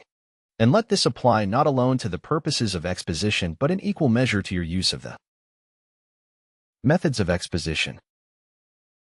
The various ways along which a speaker may proceed in exposition are likely to touch each other now and then. And even when they do not meet and actually overlap, they run so nearly parallel that the roads are sometimes distinct rather in theory than in any more practical respect. Definition equals, the primary expository method is a statement of precise limits. Obviously, here the greatest care must be exercised that the terms of definition should not themselves demand too much definition, that the language should be concise and clear, and that the definition should neither exclude nor include too much. The following is a simple example. To expound is to set forth the nature, the significance, the characteristics, and the bearing of an idea or a group of ideas. Arlo Bates, Talks on Writing English. Contrast and antithesis are often used effectively to amplify definition, as in this sentence, which immediately follows the above cited definition. Exposition therefore differs from description in that it deals directly with the meaning or intent of its subject instead of with its appearance. This antithesis forms an expansion of the definition, and as such it might have been still further extended. In fact, this is a frequent practice in public speech, where the minds of the hearers often ask for reiteration and expanded statement to help them grasp a subject in its several aspects. This is the very heart of exposition, to amplify and clarify all the terms by which a matter is defined. Example is another method of amplifying a definition or of expounding an idea more fully. The following sentences immediately succeed Mr. Bates's definition and contrast just quoted. A good deal which we are accustomed inexactly to call description is really exposition. Suppose that your small boy wishes to know how an engine works, and should say, "Please describe the steam engine to me." If you insist on taking his words literally, and are willing to run the risk of his indignation at being willfully misunderstood, you will to the best of your ability picture to him this familiarly wonderful machine. If you explain it to him, you are not describing but expounding it. The chief value of example is that it makes clear the unknown by referring the mind to the known. Readiness of mind to make illuminating, apt comparisons for the sake of clearness is one of the speaker's chief resources on the platform. It is the greatest of all teaching gifts. It is a gift, moreover, that responds to cultivation. Read the 3 extracts from Arlo Bates as their author delivered them, as one passage, and see how they meld into one, each part supplementing the other most helpfully. Analogy which calls attention to similar relationships in objects not otherwise similar, is one of the most useful methods of exposition. The following striking specimen is from Beecher's Liverpool speech. A savage is a man of one story, and that one story is cellar. When a man begins to be civilized, he raises another story. When you Christianize and civilize the man, you put story upon story, for you develop faculty after faculty, and you have to supply every story with your productions. Discarding is a less common form of platform explanation. It consists in clearing away associated ideas so that the attention may be centered on the main thought to be discussed. Really, it is a negative factor in exposition, though a most important one, for it is fundamental to the consideration of an intricately related matter that subordinate and side questions should be set aside in order to bring out the main issue. Here is an example of the method. I cannot allow myself to be led aside from the only issue before this jury. It is not pertinent to consider that this prisoner is the husband of a heartbroken woman and that his babes will go through the world under the shadow of the law's extremist penalty worked upon their father. We must forget the venerable father and the mother whom heaven in pity took before she learned of her son's disgrace. What have these matters of heart? What have the blenched faces of his friends? What have the prisoner's long and honorable career to say before this bar when you are sworn to weigh only the direct evidence before you? The one and only question for you to decide on the evidence is whether this man did with revengeful intent commit the murder that every impartial witness has solemnly laid at his door. Classification assigns a subject to its class. By an allowable extension of the definition, it may be said to assign it also to its order, genus, and species. Classification is useful in public speech in narrowing the issue to a desired phase. It is equally valuable for showing a thing in its relation to other things, or in correlation. Classification is closely akin to definition and division. This question of the liquor traffic, sirs, takes its place beside the grave moral issues of all times. Whatever be its economic significance, and who is there to question it? Whatever vital bearing it has upon our political system, and is there one who will deny it? The question of the licensed saloon must quickly be settled, as the world in its advancement has settled the questions of constitutional government for the masses, of the opium traffic, of the serf, and of the slave. Not as matters of economic and political expediency, but as questions of right and wrong. Analysis separates a subject into its essential parts. This it may do by various principles. For example, analysis may follow the order of time, geologic eras, order of place, geographic facts, logical order, a sermon outline, order of increasing interest, or procession to a climax. A lecture on 20th century poets, and so on. A classic example of analytical exposition is the following. In philosophy, the contemplations of man do either penetrate unto God, or are circumferred to nature, or are reflected or reverted upon himself. Out of which several inquiries there do arise three knowledges: divine philosophy, natural philosophy, and human philosophy or humanity. For all things are marked and stamped with this triple character of the power of God, the difference of nature, and the use of man. Lord Bacon, The Advancement of Learning. Division differs only from analysis in that analysis follows the inherent divisions of a subject, as illustrated in the foregoing passage, while division arbitrarily separates the subject for convenience of treatment, as in the following none. 2. Logical example. For civil history, it is of three kinds, not unfitly to be compared with the three kinds of pictures or images. For of pictures or images, we see some are unfinished, some are perfect, and some are defaced. So of histories we may find three kinds: memorials, perfect histories, and antiquities. For memorials are history unfinished, or the first or rough drafts of history, and antiquities are history defaced, or some remnants of history which have casually escaped the shipwreck of time. Lord Bacon, The Advancement of Learning. 16a. Generalization states a broad principle, or a general truth, derived from examination of a considerable number of individual facts. This synthetic exposition is not the same as argumentative generalization, which supports a general contention by citing instances in proof. Observe how Holmes begins with one fact, and by adding another and another reaches a complete whole. This is one of the most effective devices in the public speaker's repertory. Take a hollow cylinder, the bottom closed while the top remains open, and pour in water to the height of a few inches. Next, cover the water with a flat plate or piston, which fits the interior of the cylinder perfectly. Then apply heat to the water, and we shall witness the following phenomena. After the lapse of some minutes, the water will begin to boil, and the steam accumulating at the upper surface will make room for itself by raising the piston slightly. As the boiling continues, more and more steam will be formed, and raise the piston higher and higher, till all the water is boiled away, and nothing but steam is left in the cylinder. Now this machine, consisting of cylinder, piston, water, and fire, is the steam engine in its most elementary form. For a steam engine may be defined as an apparatus for doing work by means of heat applied to water, and since raising such a weight as the piston is a form of doing work, this apparatus, clumsy and inconvenient though it may be, answers the definition precisely. Reference to experience is one of the most vital principles in exposition, as in every other form of discourse. Reference to experience, as here used, means reference to the known. The known is that which the listener has seen, heard, read, felt, believed, or done, and which still exists in his consciousness, his stock of knowledge. It embraces all those thoughts, feelings, and happenings which are to him real.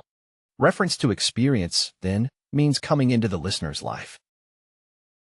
The vast results obtained by science are won by no mystical faculties, by no mental processes, other than those which are practiced by every one of us in the humblest and meanest affairs of life. A detective policeman discovers a burglar from the marks made by his shoe, by a mental process identical with that by which Cuvier restored the extinct animals of Montmartre from fragments of their bones. Nor does that process of induction and deduction by which a lady, finding a stain of a particular kind upon her dress, concludes that somebody has upset the inkstand thereon, differ in any way from that by which Adams and Leverrier discovered a new planet. The man of science, in fact, simply uses with scrupulous exactness the methods which we all habitually, and at every moment, use carelessly. Thomas Henry Huxley, Lay Sermons. Do you set down your name in the scroll of youth that are written down old with all the characters of age? Have you not a moist eye, a dry hand, a yellow cheek, a white beard, a decreasing leg, an increasing belly? Is not your voice broken, your wind short, your chin double, your wit single, and every part about you blasted with antiquity? And will you yet call yourself young? Fie, Sir John. Shakespeare, The Merry Wives of Windsor. Finally, in preparing expository material, ask yourself these questions regarding your subject. What is it, and what is it not? What is it like and unlike? What are its causes and effects? How shall it be divided? With what subjects is it correlated? What experiences does it recall? What examples illustrate it? Questions and exercises. 1. What would be the effect of adhering to any one of the forms of discourse in a public address? 2. Have you ever heard such an address? 3. Invent a series of examples illustrative of the distinctions made on pages 232 and 233. 4. Make a list of 10 subjects that might be treated largely, if not entirely, by exposition. 5. Name the 6 standards by which expository writing should be tried. 6. Define any one of the following. A. Storage battery. B. A free hand. C. Sailboat. D. The big stick. E. Nonsense. F. A good sport. G. Short story. H. Novel. I. Newspaper. J. Politician. K. Jealousy. L. Truth. M. Matinee girl. N. College honor system. O. Modish. P. Slum. Q. Settlement work. R. Forensic. 7. Amplify the definition by antithesis. 8. Invent 2 examples to illustrate the definition. Question 6. 9. Invent 2 analogies for the same subject. Question 6. 10. Make a short speech based on one of the following. A. Wages and salary. B. Master and man. C. War and peace. D. Home and the boarding house. E. Struggle and victory. F. Ignorance and ambition. 11.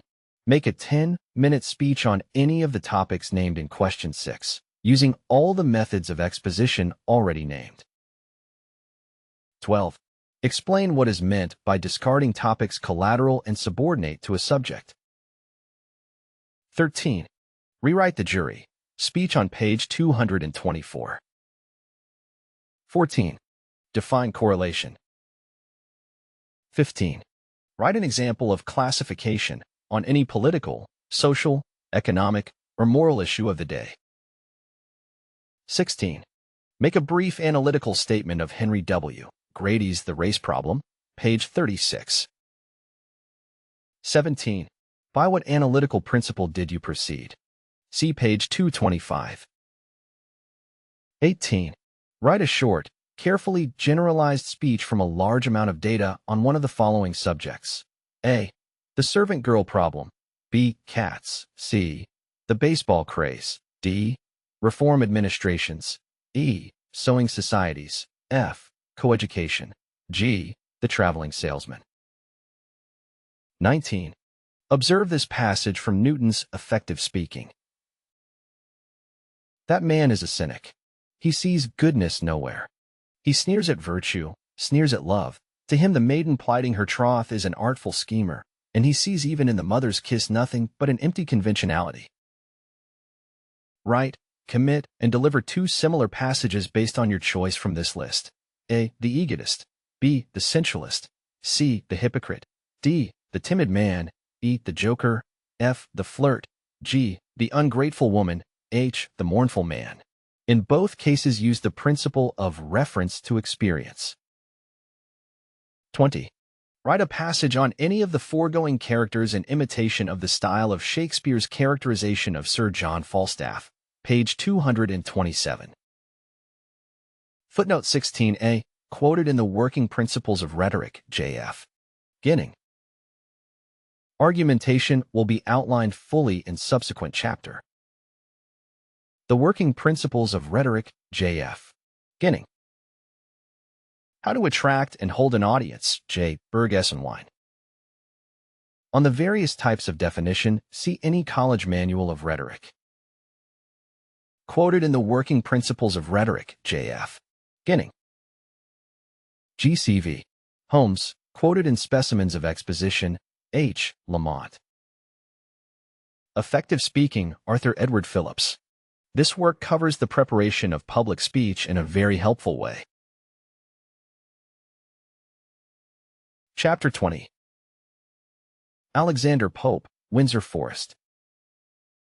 The moment our discourse rises above the ground, line of familiar facts, and is inflamed with passion or exalted thought, it clothes itself in images. A man conversing in earnest, if he watches intellectual processes, will find that always a material image, more or less luminous, arises in his mind, contemporaneous with every thought, which furnishes the vestment of the thought. This imagery is spontaneous. It is the blending of experience with the present action of the mind. It is proper creation.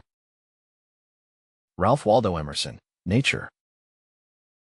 Like other valuable resources in public speaking, description loses its power when carried to an extreme. Ornamentation makes the subject ridiculous. A dust cloth is a very useful thing, but why embroider it?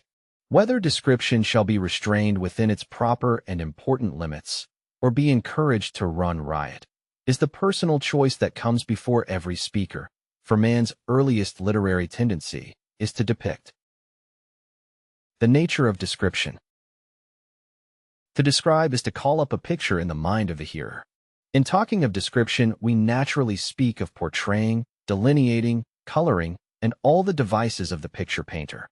To describe is to visualize, hence we must look at description as a pictorial process, whether the writer deals with material or with spiritual objects. If you were asked to describe the rapid-fire gun, you might go about it in either of two ways: give a cold technical account of its mechanism in whole and in detail, or else describe it as a terrible engine of slaughter, dwelling upon its effects rather than upon its structure. The former of these processes is exposition, the latter is true description. Exposition deals more with the general, while description must deal with the particular. Exposition elucidates ideas, description treats of things. Exposition deals with the abstract, description with the concrete. Exposition is concerned with the internal, description with the external. Exposition is enumerative, description literary. Exposition is intellectual, description sensory. Exposition is impersonal, description personal. If description is a visualizing process for the hearer, it is first of all such for the speaker. He cannot describe what he has never seen, either physically or in fancy. It is this personal quality, this question of the personal I which sees the things later to be described, that makes description so interesting in public speech. Given a speaker of personality, and we are interested in his personal view, his view adds to the natural interest of the scene, and may even be the sole source of that interest to his auditors. The seeing eye has been praised in an earlier chapter on subject and preparation, and the imagination will be treated in a subsequent one on riding the winged horse. But here we must consider the picturing mind, the mind that forms the double habit of seeing things clearly, for we see more with the mind than we do with the physical eye, and then of imaging these things for the purpose of getting them before the mind's eyes of the hearers. No habit is more useful than that of visualizing clearly the object, the scene, the situation, the action, the person about to be described. Unless the primary process is carried out clearly, the picture will be blurred for the hearer, beholder. In a work of this nature, we are concerned with the rhetorical analysis of description, and with its methods, only so far as may be needed for the practical purposes of the speaker. The following grouping, therefore, will not be regarded as complete, nor will it here be necessary to add more than a word of explanation. Description for public speakers. Objects still in motion. Scenes still, including action. Situations preceding change, during change, after change. Actions mental, physical. Persons internal, external. Some of the foregoing processes will overlap in certain instances, and all are more likely to be found in combination than singly. When description is intended solely to give accurate information, as to delineate the appearance, not the technical construction, of the latest Zeppelin airship, it is called scientific description and is akin to exposition. When it is intended to present a free picture for the purpose of making a vivid impression, it is called artistic description. With both of these the public speaker has to deal, but more frequently with the latter form. Rhetoricians make still further distinctions. Methods of description. In public speaking, description should be mainly by suggestion, not only because suggestive description is so much more compact and time-saving, but because it is so vivid. Suggestive expressions connote more than they literally say. They suggest ideas and pictures to the mind of the hearer, which supplement the direct words of the speaker. When Dickens, in his Christmas Carol, says, "In came Mrs. Fezziwig, one vast substantial smile," our minds complete the picture so deftly begun, a much more effective process than that of a minutely detailed description because it leaves a unified, vivid impression, and that is what we need. Here is a present-day bit of suggestion. General Trinkle was a gnarly oak of a man, rough, solid, and safe. You always knew where to find him. Dickens presents Miss Peacher as a little pin, cushion, a little housewife, a little book, a little work, box, a little set of tables and weights and measures, and a little woman all in one. In his Knickerbocker's History of New York, Irving portrays Wouter Van Twiller as a robustious beer barrel standing on skids. Whatever forms of description you neglect, be sure to master the art of suggestion. Description may be by simple hint. Lowell notes a happy instance of this sort of picturing by intimation when he says of Chaucer, "Sometimes he describes amply by the merest hint, is where the friar, before setting himself down, drives away the cat." We know without need of more words that he has chosen the snuggest corner. Description may depict a thing by its effects. When the spectator's eye is dazzled, and he shades it, says Mosley in his essays, we form the idea of a splendid object. When his face turns pale, of a horrible one. From his quick wonder and admiration, we form the idea of great beauty. From his silent awe, of great majesty. Brief description may be by epithet. Blue-eyed, white, armed, laughter, loving are now conventional compounds, but they were fresh enough when Homer first conjoined them. The centuries have not yet improved upon wheels round, brazen, eight-spoked, or shield smooth, beautiful, brazen, well, hammered. Observe the effective use of epithet in Will Levington Comfort's The Fighting Death, when he speaks of soldiers in a Philippine skirmish as being leached against a rock. Description uses figures of speech. Any advanced rhetoric will discuss their forms and give examples for guidance. This matter is most important, be assured.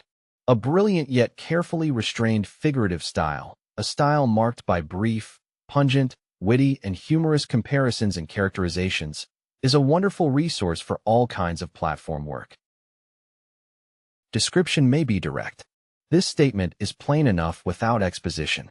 Use your own judgment as to whether in picturing you had better proceed from a general view to the details, or first give the details and thus build up the general picture, but by all means be brief. Note the vivid compactness of these delineations from Washington Irving's Knickerbocker. He was a short, square, brawny old gentleman, with a double chin, a mastiff mouth, and a broad copper nose, which was supposed in those days to have acquired its fiery hue from the constant neighborhood of his tobacco pipe. He was exactly 5 feet 6 inches in height, and 6 feet 5 inches in circumference. His head was a perfect sphere, and of such stupendous dimensions that Dame Nature, with all her sex's ingenuity, would have been puzzled to construct a neck capable of supporting it, wherefore she wisely declined the attempt, and settled it firmly on the top of his backbone, just between the shoulders.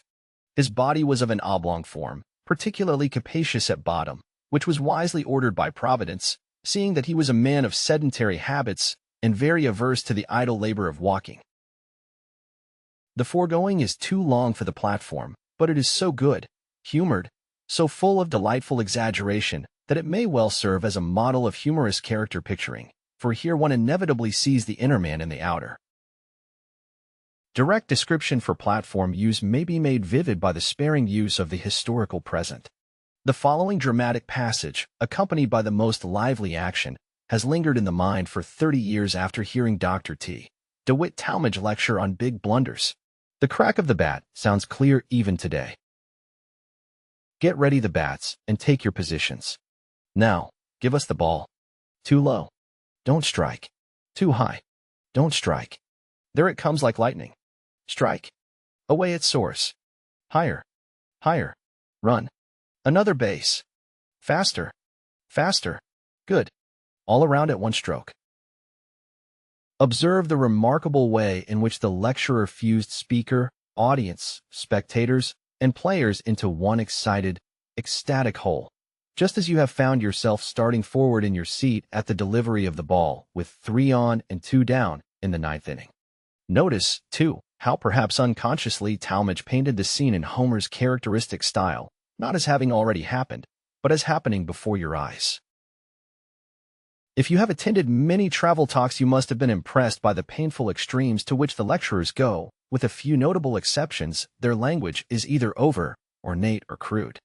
If you would learn the power of words to make scenery, yes, even houses, palpitate with poetry and human appeal, read Lafcadio Hearn, Robert Louis Stevenson, Pierre Lodi, and Edmondo de Amicis. Blue, distant, a mountain of carven stone appeared before them, the temple, lifting to heaven its wilderness of chiseled pinnacles, flinging to the sky the golden spray of its decoration. Lafcadio Hearn, Chinese Ghosts. The stars were clear, colored, and jewel-like, but not frosty. A faint silvery vapor stood for the Milky Way. All around me the black fir points stood upright and stock, still. By the whiteness of the pack saddle I could see Modestini walking round and round at the length of her tether. I could hear her steadily munching at the sward, but there was not another sound save the indescribable quiet talk of the runnel over the stones. Robert Louis Stevenson, Travels with a Donkey. It was full autumn now, late autumn, with the nightfalls gloomy, and all things growing dark early in the old cottage, and all the Breton land looking somber, too. The very days seemed but twilight. Immeasurable clouds, slowly passing, would suddenly bring darkness at broad noon. The wind moaned constantly. It was like the sound of a great cathedral organ at a distance, but playing profane airs or despairing dirges. At other times it would come close to the door and lift up a howl like wild beasts. Pierre Lodi, an Iceland fisherman. I see the great refectory, where a battalion might have drilled. I see the long tables, the 500 heads bent above the plates, the rapid motion of 500 forks, of 1,000 hands, and 16,000 teeth, the swarm of servants running here and there, called to, scolded, hurried, on every side at once. I hear the clatter of dishes, the deafening noise, the voices choked with food crying out, "Bread, bread." And I feel once more the formidable appetite, the Herculean strength of jaw, the exuberant life and spirits of those far-off days. Edmondo de Amicis, College Friends. Suggestions for the use of description. Decide, on beginning a description, what point of view you wish your hearers to take. One cannot see either a mountain or a man on all sides at once. Establish a view, point, and do not shift without giving notice. Choose an attitude toward your subject. Shall it be idealized, caricatured, ridiculed, exaggerated, defended, or described impartially? Be sure of your mood, too, for it will color the subject to be described. Melancholy will make a rose garden look gray. Adopt an order in which you will proceed. Do not shift backward and forward from near to far, remote to close in time, general to particular, large to small, important to unimportant, concrete to abstract, physical to mental. But follow your chosen order. Scattered and shifting observations produce hazy impressions, just as a moving camera spoils the time. Exposure. Do not go into needless minutiae. Some details identify a thing with its class, while other details differentiate it from its class. Choose only the significant, suggestive characteristics and bring those out with terse vividness. Learn a lesson from the few strokes used by the poster artist. In determining what to describe and what merely to name, seek to read the knowledge of your audience. The difference to them between the unknown and the known is a vital one also to you. Relentlessly cut out all ideas and words not necessary to produce the effect you desire. Each element in a mental picture either helps or hinders. Be sure they do not hinder, for they cannot be passively present in any discourse. Interruptions of the description to make side remarks are as powerful to destroy unity as are scattered descriptive phrases. The only visual impression that can be effective is one that is unified. In describing, try to call up the emotions you felt when first you saw the scene, and then try to reproduce those emotions in your hearers. Description is primarily emotional in its appeal.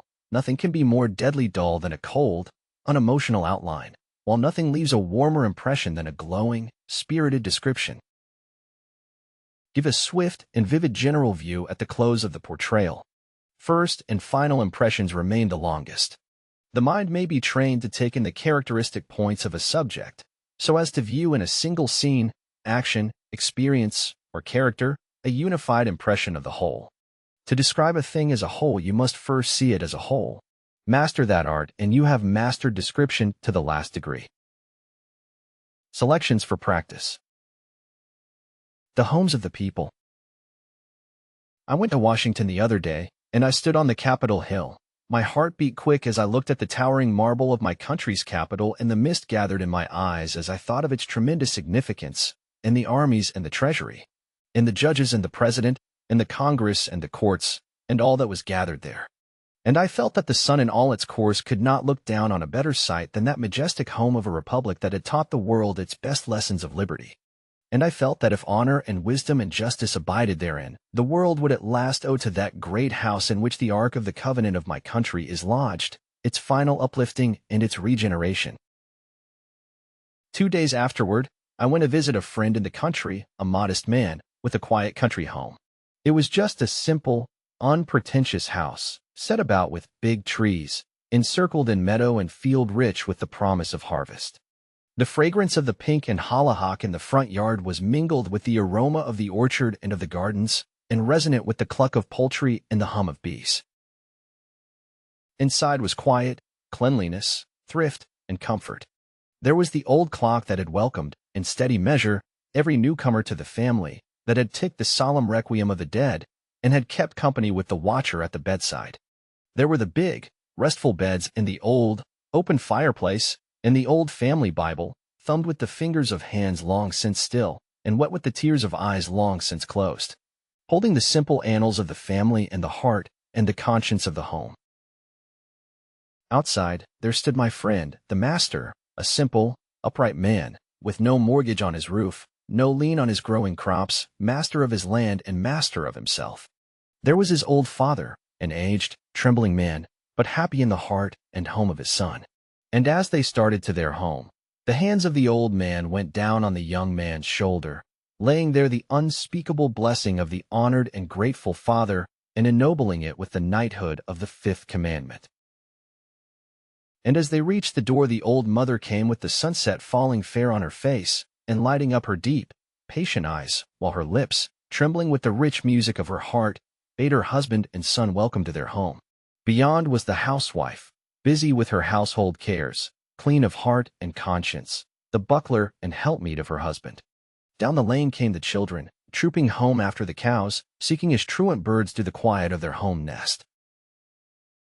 And I saw the night come down on that house, falling gently as the wings of the unseen dove.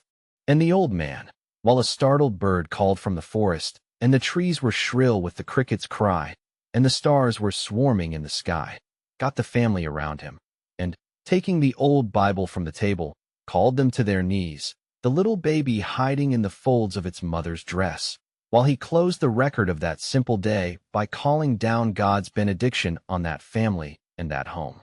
And while I gazed, the vision of that marble Capitol faded. Forgotten were its treasures and its majesty, and I said, "Oh, surely here in the homes of the people are lodged at last the strength and the responsibility of this government, the hope and the promise of this republic." Henry W. Grady. Suggestive scenes. One thing in life calls for another. There is a fitness in events and places. The sight of a pleasant arbor puts it in our mind to sit there. One place suggests work, another idleness, a third early rising and long rambles in the dew. The effect of night, of any flowing water, of lighted cities, of the peep of day, of ships, of the open ocean, calls up in the mind an army of anonymous desires and pleasures. Something, we feel, should happen. We know not what, yet we proceed in quest of it. And many of the happiest hours in life fleet by us in this vain attendance on the genius of the place and moment. It is thus that tracts of young fir, and low rocks that reach into deep soundings, particularly delight and torture me. Something must have happened in such places, and perhaps ages back, to members of my race, and when I was a child I tried to invent appropriate games for them, as I still try, just as vainly, to fit them with the proper story. Some places speak distinctly. Certain dank gardens cry aloud for a murder. Certain old houses demand to be haunted. Certain coasts are set aside for shipwreck. Other spots again seem to abide their destiny, suggestive and impenetrable, Mishing Maleko. The inn at Burford Bridge, with its arbors and green garden and silent, eddying river, though it is known already as the place where Keats wrote some of his Endymion and Nelson parted from his Emma, still seems to wait the coming of the appropriate legend. Within these ivied walls, behind these old green shutters, some further business smolders, waiting for its hour. The old Hawes Inn at the Queen's Ferry makes a similar call upon my fancy. There it stands, apart from the town, beside the pier, in a climate of its own, half inland, half marine. In front, the ferry bubbling with the tide and the guard, ships swinging to her anchor. Behind, the old garden with the trees. Americans seek it already for the sake of Lovell and Old Buck, who dined there at the beginning of the Antiquary. But you need not tell me. That is not all. There is some story, unrecorded or not yet complete, which must express the meaning of that in more fully. I have lived both at the Hawes and Burford in a perpetual flutter, on the heel, as it seemed, of some adventure that should justify the place. But though the feeling had me to bed at night and called me again at morning in one unbroken round of pleasure and suspense, nothing befell me in either worth remark. The man or the hour had not yet come. But some day, I think, a boat shall put off from the Queen's Ferry, fraught with a dear cargo, and some frosty night a horseman, on a tragic errand, rattle with his whip upon the green shutters at the inn at Burford. R.L. Stevenson, A Gossip on Romance. From Midnight in London. Clang, clang, clang. The fire, bells. Bing, bing, bing. The alarm. In an instant quiet turns to uproar, an outburst of noise, excitement, clamor, bedlam broke loose. Bing, bing, bing. Rattle, clash and clatter. Open fly the doors, brave men mount their boxes. Bing, bing, bing. They're off. The horses tear down the street like mad. Bing, bing, bing. Goes the gong. Get out of the track. The engines are coming. For God's sake, snatch that child from the road. On, wildly, resolutely, madly fly the steeds. Bing, bing, the gong. Away dash the horses on the wings of fevered fury. On whirls the machine, down streets, around corners, up this avenue and across that one, out into the very bowels of darkness, whiffing, wheezing, shooting a million sparks from the stack, paving the path of startled night with a galaxy of stars. Over the house, tops to the north, a volcanic burst of flame shoots out, belching with blinding effect. The sky is ablaze. A tenement house is burning. 500 souls are in peril. Merciful heaven, spare the victims. Are the engines coming? Yes, here they are, dashing down the street. Look, the horses ride upon the wind, eyes bulging like balls of fire, nostrils wide open. A palpitating billow of fire, rolling, plunging, bounding, rising, falling, swelling, heaving, and with mad passion bursting its red, hot sides asunder, reaching out its arms, encircling, squeezing, grabbing up, swallowing everything before it with the hot, greedy mouth of an appalling monster. Up the ladders, men. The towering building is buried in bloated banks of savage, biting elements. Forked tongues dart out and in, dodge here and there, up and down, and win their cutting edges around every object. A crash, a dull, explosive sound, and a puff of smoke leaps out. At the highest point upon the roof stands a dark figure in a desperate strait, the hands making frantic gestures, the arms swinging wildly, and then the body shoots off into frightful space, plunging upon the pavement with a revolting thud. The man's arm strikes a bystander as he darts down. The crowd shudders, sways, and utters a low murmur of pity and horror. The faint-hearted lookers unhide their faces. One woman swoons away. Poor fellow. Dead, exclaims a laborer as he looks upon the man's body. Joe, and I knew him well, too. He lived next door to me, 5 flights back. He leaves a widowed mother and 2 wee bits of orphans. I helped him bury his wife a fortnight ago. Ah, Joe. But it's hard lines for the orphans. A ghastly hour moves on, dragging its regiment of panic in its trail and leaving crimson blotches of cruelty along the path of night. Are they all out, fireman? Aye, aye, sir. No, they're not. There's a woman in the top window holding a child in her arms, over yonder in the right-hand corner. The ladder's there. 100 pounds to the man who makes the rescue. A dozen start. One man more supple than the others, and reckless in his bravery, clambers to the top rung of the ladder. Too short, he cries.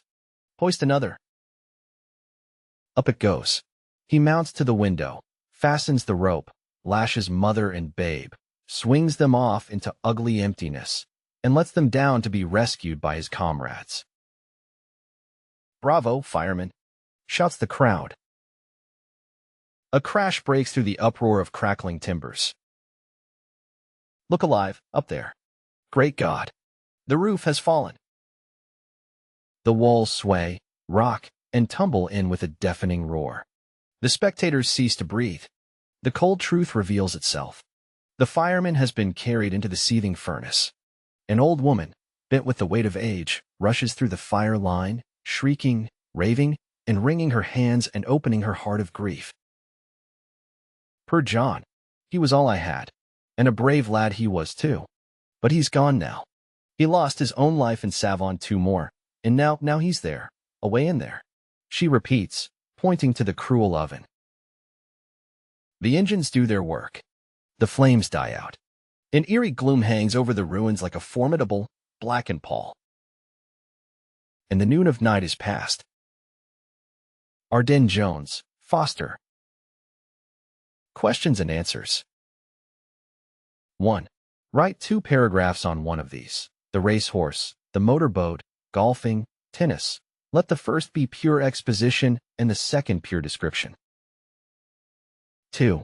Select your own theme and do the same in 2 short extemporaneous speeches. 3. Deliver a short original address in the over-ornamented style. 4. A. Point out its defects. B. Recast it in a more effective style. C. Show how the one surpasses the other. 5. Make a list of 10 subjects which lend themselves to description in the style you prefer. 6. Deliver a 2-minute speech on any one of them, using chiefly, but not solely, description. 7. For 1 minute, look at any object, scene, action, picture, or person you choose. Take 2 minutes to arrange your thoughts, and then deliver a short description, all without making written notes. 8. In what sense is description more personal than exposition? 9. Explain the difference between a scientific and an artistic description. 10. In the style of Dickens and Irving, pages 234, 235, write 5 separate sentences describing 5 characters by means of suggestion, 1 sentence to each. 11. Describe a character by means of a hint, after the manner of Chaucer, page 235. 12. Read aloud the following with special attention to gesture. His very throat was moral. You saw a good deal of it. You looked over a very low fence of white cravat, whereof no man had ever beheld the tie, for he fastened it behind, and there it lay, a valley between 2 jutting heights of collar, serene and whiskerless before you. It seemed to say, on the part of Mr. Pecksniff, there is no deception, ladies and gentlemen, all is peace, a holy calm pervades me. So did his hair, just grizzled with an iron gray, which was all brushed off his forehead, and stood bolt upright, or slightly drooped in kindred action with his heavy eyelids. So did his person, which was sleek though free from corpulency. So did his manner, which was soft and oily. In a word, even his plain black suit, and state of widower, and dangling double-eye glass, all tended to the same purpose, and cried aloud, Behold the moral Pecksniff. Charles Dickens, Martin Chuzzlewit. 13. Which of the following do you prefer, and why?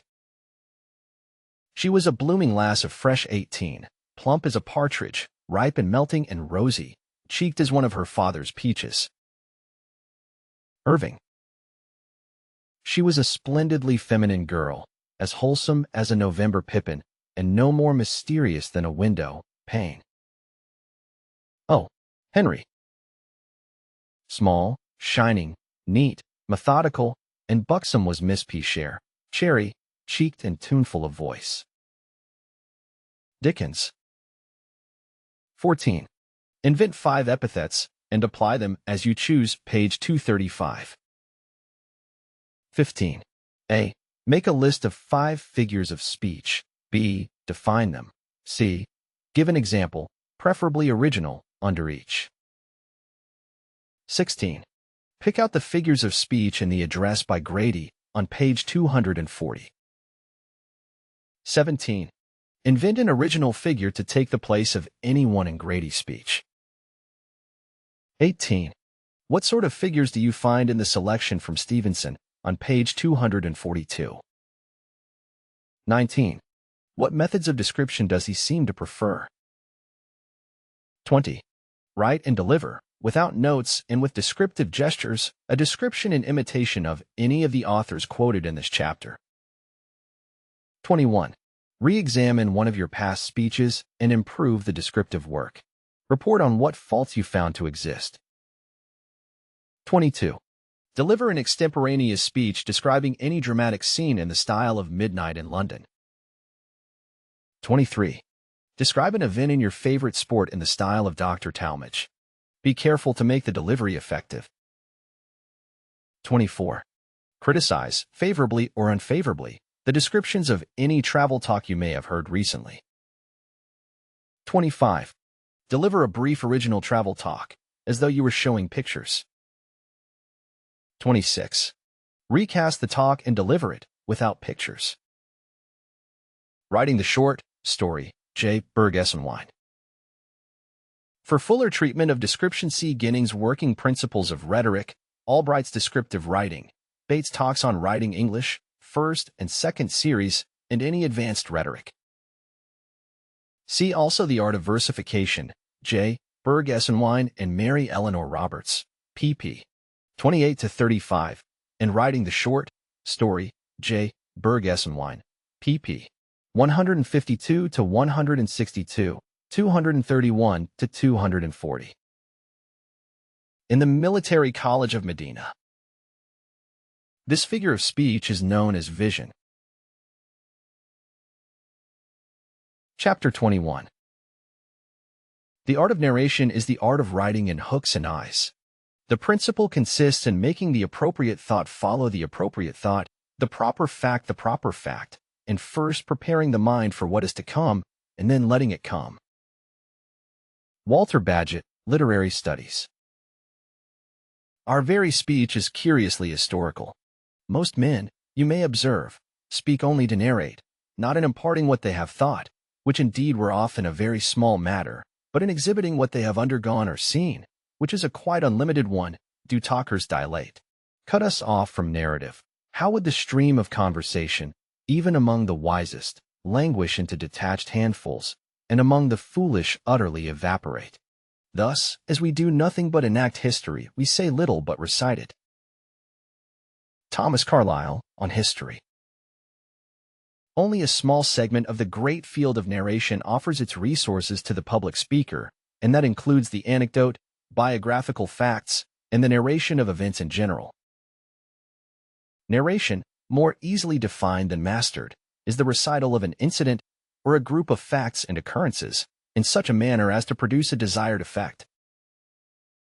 The laws of narration are few, but its successful practice involves more of art than would at first appear, so much, indeed, that we cannot even touch upon its technique here, but must content ourselves with an examination of a few examples of narration as used in public speech. In a preliminary way, notice how radically the public speaker's use of narrative differs from that of the story writer in the more limited scope, absence of extended dialogue and character drawing, and freedom from elaboration of detail, which characterize platform narrative. On the other hand, there are several similarities of method, the the frequent combination of narration with exposition, description, argumentation, and pleading. The care exercised in the arrangement of material so as to produce a strong effect at the close climax. The very general practice of concealing the point, denouement, of a story until the effective moment, and the careful suppression of needless, and therefore hurtful, details.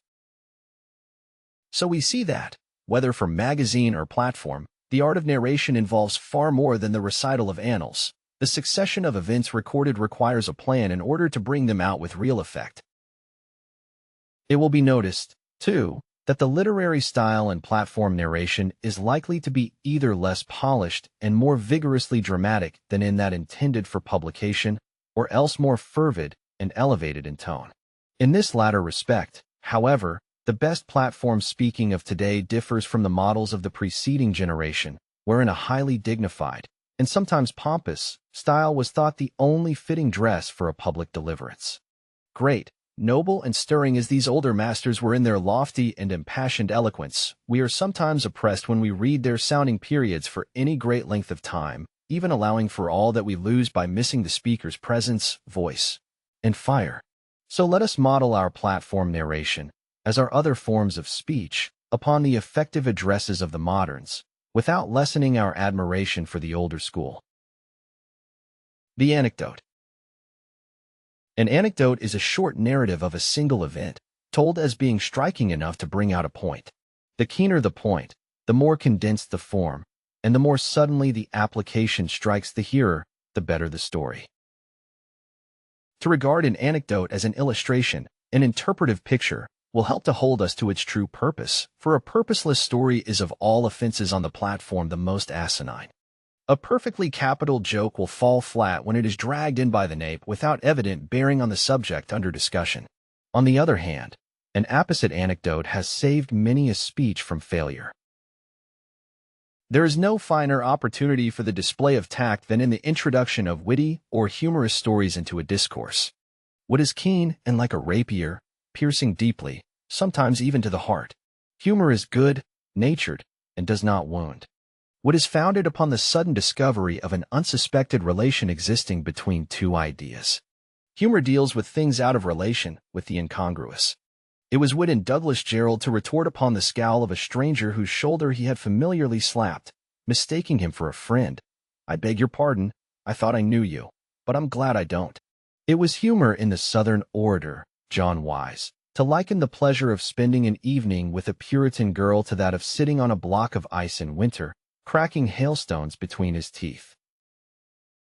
The foregoing quotation has been introduced chiefly to illustrate the first and simplest form of anecdote, the single sentence embodying a pungent saying. Another simple form is that which conveys its meaning without need of application, as the old preachers used to say. George Ade has quoted this one as the best joke he ever heard. Two solemn-looking gentlemen were riding together in a railway carriage. One gentleman said to the other, "Is your wife entertaining this summer?" Whereupon the other gentleman replied, "Not very." Other anecdotes need harnessing to the particular truth the speaker wishes to carry along in his talk. Sometimes the application is made before the story is told and the audience is prepared to make the comparison, point by point, as the illustration is told. Henry W. Grady used this method in one of the anecdotes he told while delivering his great extemporaneous address, The New South. Age does not endow all things with strength and virtue, nor are all new things to be despised. The shoemaker who put over his door, John Smith's shop, founded 1760, was more than matched by his young rival across the street who hung out this sign, Bill Jones. Established 1886. No old stock kept in the shop. In two anecdotes, told also in the New South, Mr. Grady illustrated another way of enforcing the application.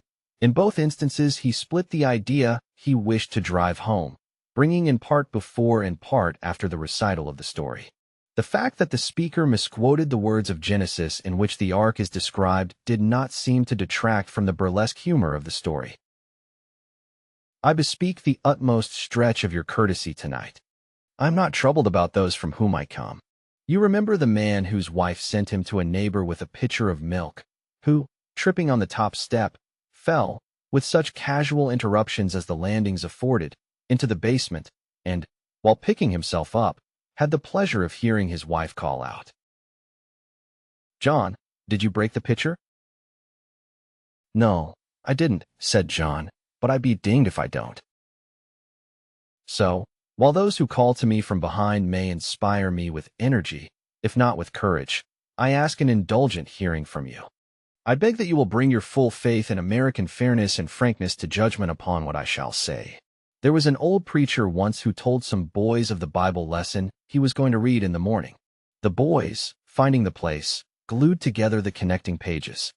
The next morning he read on the bottom of one page, "When Noah was 120 years old, he took unto himself a wife, who was," then turning the page, "140 cubits long, 40 cubits wide, built of gopher wood, and covered with pitch inside and out." He was naturally puzzled at this. He read it again, verified it, and then said, "My friends, this is the first time I ever met this in the Bible, but I accept it as an evidence of the assertion that we are fearfully and wonderfully made.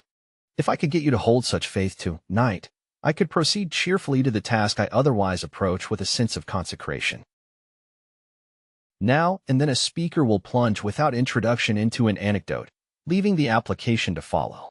The following illustrates this method. A large, slew-footed darky was leaning against the corner of the railroad station in a Texas town when the noon whistle in the canning factory blew and the hands hurried out, bearing their grub buckets. The darky listened, with his head on one side, until the rocketing echo had quite died away. Then he heaved a deep sigh and remarked to himself, "There she go.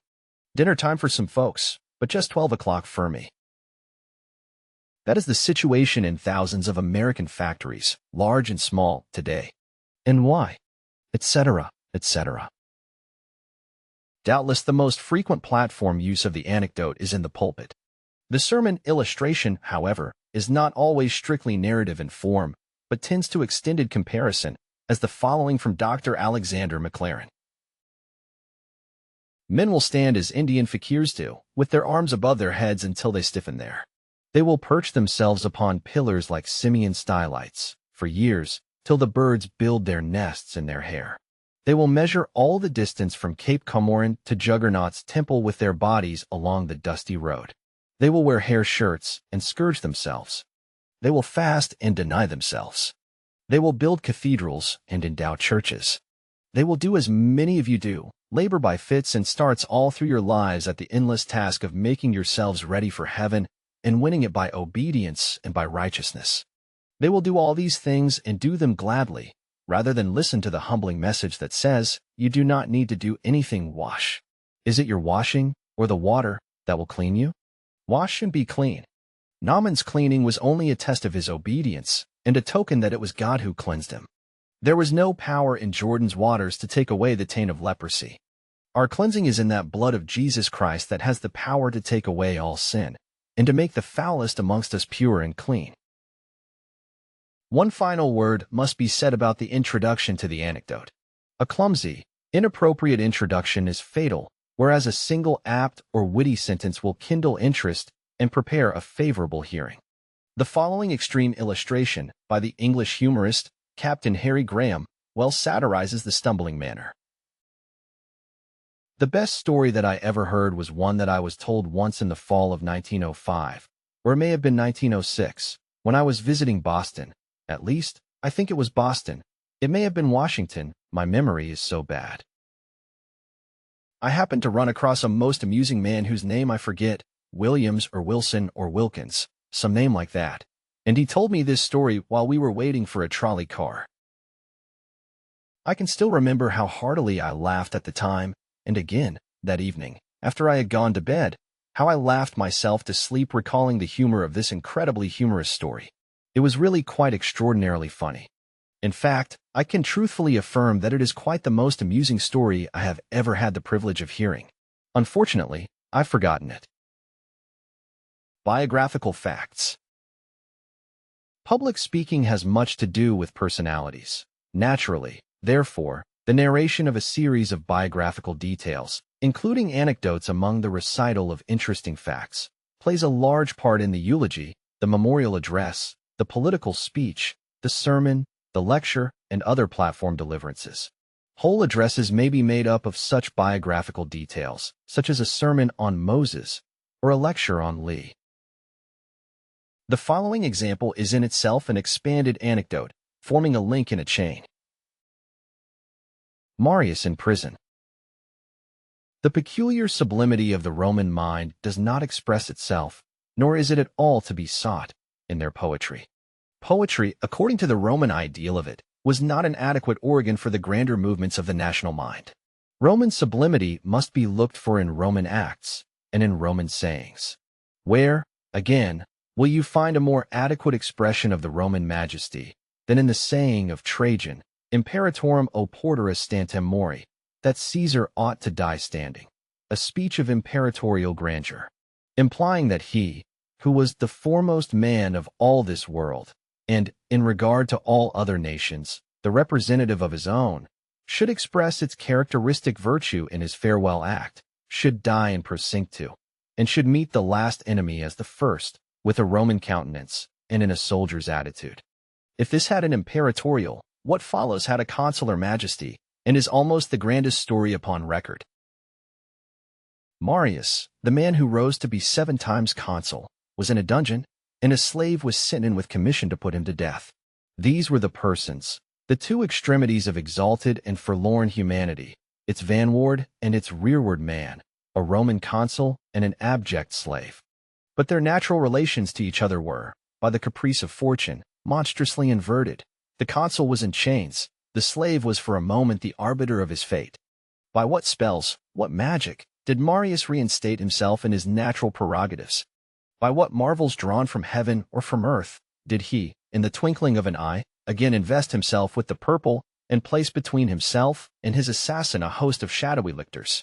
By the mere blank supremacy of great minds over weak ones. He fascinated the slave, as a rattlesnake does a bird. Standing like Tenerife, he smote him with his eye, and said, Tune, homo, odes occidir si, Miriam? Dost thou, fellow, presume to kill Caius Marius?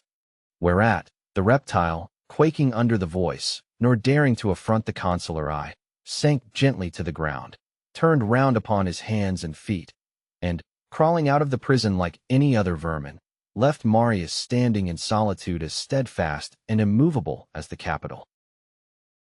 Thomas de Quincey. Here is a similar example, prefaced by a general historical statement and concluding with autobiographical details. A reminiscence of Lexington. One raw morning in spring, it will be 80 years the 19th day of this month, Hancock and Adams, the Moses and Aaron of that great deliverance, were both at Lexington. They also had obstructed an officer with brave words. British soldiers, 1,000 strong, came to seize them and carry them oversea for trial, and so nipped the bud of freedom auspiciously opening in that early spring. The town militia came together before daylight for training. A great, tall man, with a large head and a high, wide brow, their captain, one who had seen service, marshaled them into line, numbering but 70, and bade every man load his piece with powder and ball. I will order the first man shot that runs away, said he, when some faltered. Don't fire unless fired upon, but if they want to have a war, let it begin here. Gentlemen, you know what followed. Those farmers and mechanics fired the shot heard round the world. A little monument covers the bones of such as before had pledged their fortune and their sacred honor to the freedom of America, and that day gave it also their lives. I was born in that little town and bred up amid the memories of that day. When a boy, my mother lifted me up, one Sunday, in her religious, patriotic arms, and held me while I read the first monumental line I ever saw, sacred to liberty and the rights of mankind. Since then I have studied the memorial marbles of Greece and Rome, in many an ancient town, nay, on Egyptian obelisks have read what was written before the Eternal raised up Moses to lead Israel out of Egypt. But no chiseled stone has ever stirred me to such emotion as these rustic names of men who fell in the sacred cause of God and their country. Gentlemen, the spirit of liberty, the love of justice, were early fanned into a flame in my boyish heart. That monument covers the bones of my own kinsfolk. It was their blood which reddened the long, green grass at Lexington. It was my own name which stands chiseled on that stone, the tall captain who marshaled his fellow farmers and mechanics into stern array, and spoke such brave and dangerous words as opened the War of American Independence, the last to leave the field, was my father's father.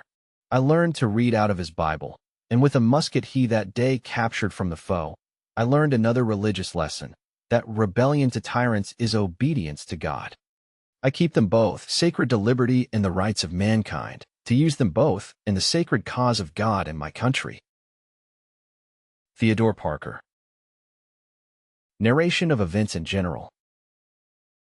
In this wider, emancipated narration we find much mingling of other forms of discourse, greatly to the advantage of the speech, for this truth cannot be too strongly emphasized. The efficient speaker cuts loose from form for the sake of a big, free effect. The present analyses are for no other purpose than to acquaint you with form. Do not allow any such models to hang as a weight about your neck. The following pure narration of events, from George William Curtis's Paul Revere's Ride, varies the biographical recital in other parts of his famous oration. That evening, at 10 o'clock, 800 British troops, under Lieutenant Colonel Smith, took boat at the foot of the Common and crossed to the Cambridge shore. Gage thought his secret had been kept, but Lord Percy, who had heard the people say on the Common that the troops would miss their aim, undeceived him. Gage instantly ordered that no one should leave the town. But as the troops crossed the river, Ebenezer Dorr, with a message to Hancock and Adams, was riding over the neck to Roxbury, and Paul Revere was rowing over the river to Charlestown, having agreed with his friend, Robert Newman, to show lanterns from the belfry of the Old North Church, one if by land, and two if by sea, as a signal of the march of the British. The following, from the same oration, beautifully mingles description with narration. It was a brilliant night. The winter had been unusually mild, and the spring very forward. The hills were already green. The early grain waved in the fields, and the air was sweet with the blossoming orchards. Already the robins whistled, the bluebirds sang, and the benediction of peace rested upon the landscape. Under the cloudless moon the soldiers silently marched, and Paul Revere swiftly rode, galloping through Medford and West Cambridge, rousing every house as he went spurring for Lexington and Hancock and Adams, and evading the British patrols who had been sent out to stop the news. In the succeeding extract from another of Mr. Curtis's addresses, we have a free use of allegory as illustration. The leadership of educated men. There is a modern English picture which the genius of Hawthorne might have inspired. The painter calls it, How They Met Themselves. A man and a woman, haggard and weary, wandering lost in a somber wood, suddenly meet the shadowy figures of a youth and a maid. Some mysterious fascination fixes the gaze and stills the hearts of the wanderers, and their amazement deepens into awe as they gradually recognize themselves as once they were. The soft bloom of youth upon their rounded cheeks, the dewy light of hope in their trusting eyes, exulting confidence in their springing step, themselves blithe and radiant with the glory of the dawn. Today, and here, we meet ourselves. Not to these familiar scenes alone, yonder college, green with its reverend traditions, the halcyon cove of the Seekonk, upon which the memory of Roger Williams broods like a bird of calm, the historic bay, beating forever with the muffled oars of Barton and of Abraham Whipple. Here, the humming city of the living. There, the peaceful city of the dead. Not to these only or chiefly do we return, but to ourselves as we once were. It is not the smiling freshmen of the year, it is your own beardless and unwrinkled faces that are looking from the windows of University Hall and of Hope College. Under the trees upon the hill it is yourselves whom you see walking, full of hopes and dreams, glowing with conscious power, and nourishing a youth sublime, and in this familiar temple, which surely has never echoed with eloquence so fervid and inspiring as that of your commencement orations, it is not yonder youths in the galleries who, as they fondly believe, are whispering to yonder maids, it is your younger selves who, in the days that are no more, are murmuring to the fairest mothers and grandmothers of those maids. Happy the worn and weary man and woman in the picture could they have felt their older eyes still glistening with that earlier light, and their hearts yet beating with undiminished sympathy and aspiration. Happy we, brethren, whatever may have been achieved, whatever left undone, if, returning to the home of our earlier years, we bring with us the illimitable hope, the unchilled resolution, the inextinguishable faith of youth. George William Curtis. Questions and exercises. 1. Clip from any source 10 anecdotes and state what truths they may be used to illustrate. 2. Deliver 5 of these in your own language, without making any application. 3. From the 10, deliver one so as to make the application before telling the anecdote. 4. Deliver another so as to split the application. 5. Deliver another so as to make the application after the narration. 6. Deliver another in such a way as to make a specific application needless. 7. Give 3 ways of introducing an anecdote, by saying where you heard it, etc. 8. Deliver an illustration that is not strictly an anecdote, in the style of Curtis's speech on page 259. 9. Deliver an address on any public character, using the forms illustrated in this chapter. 10. Deliver an address on some historical event in the same manner. 11.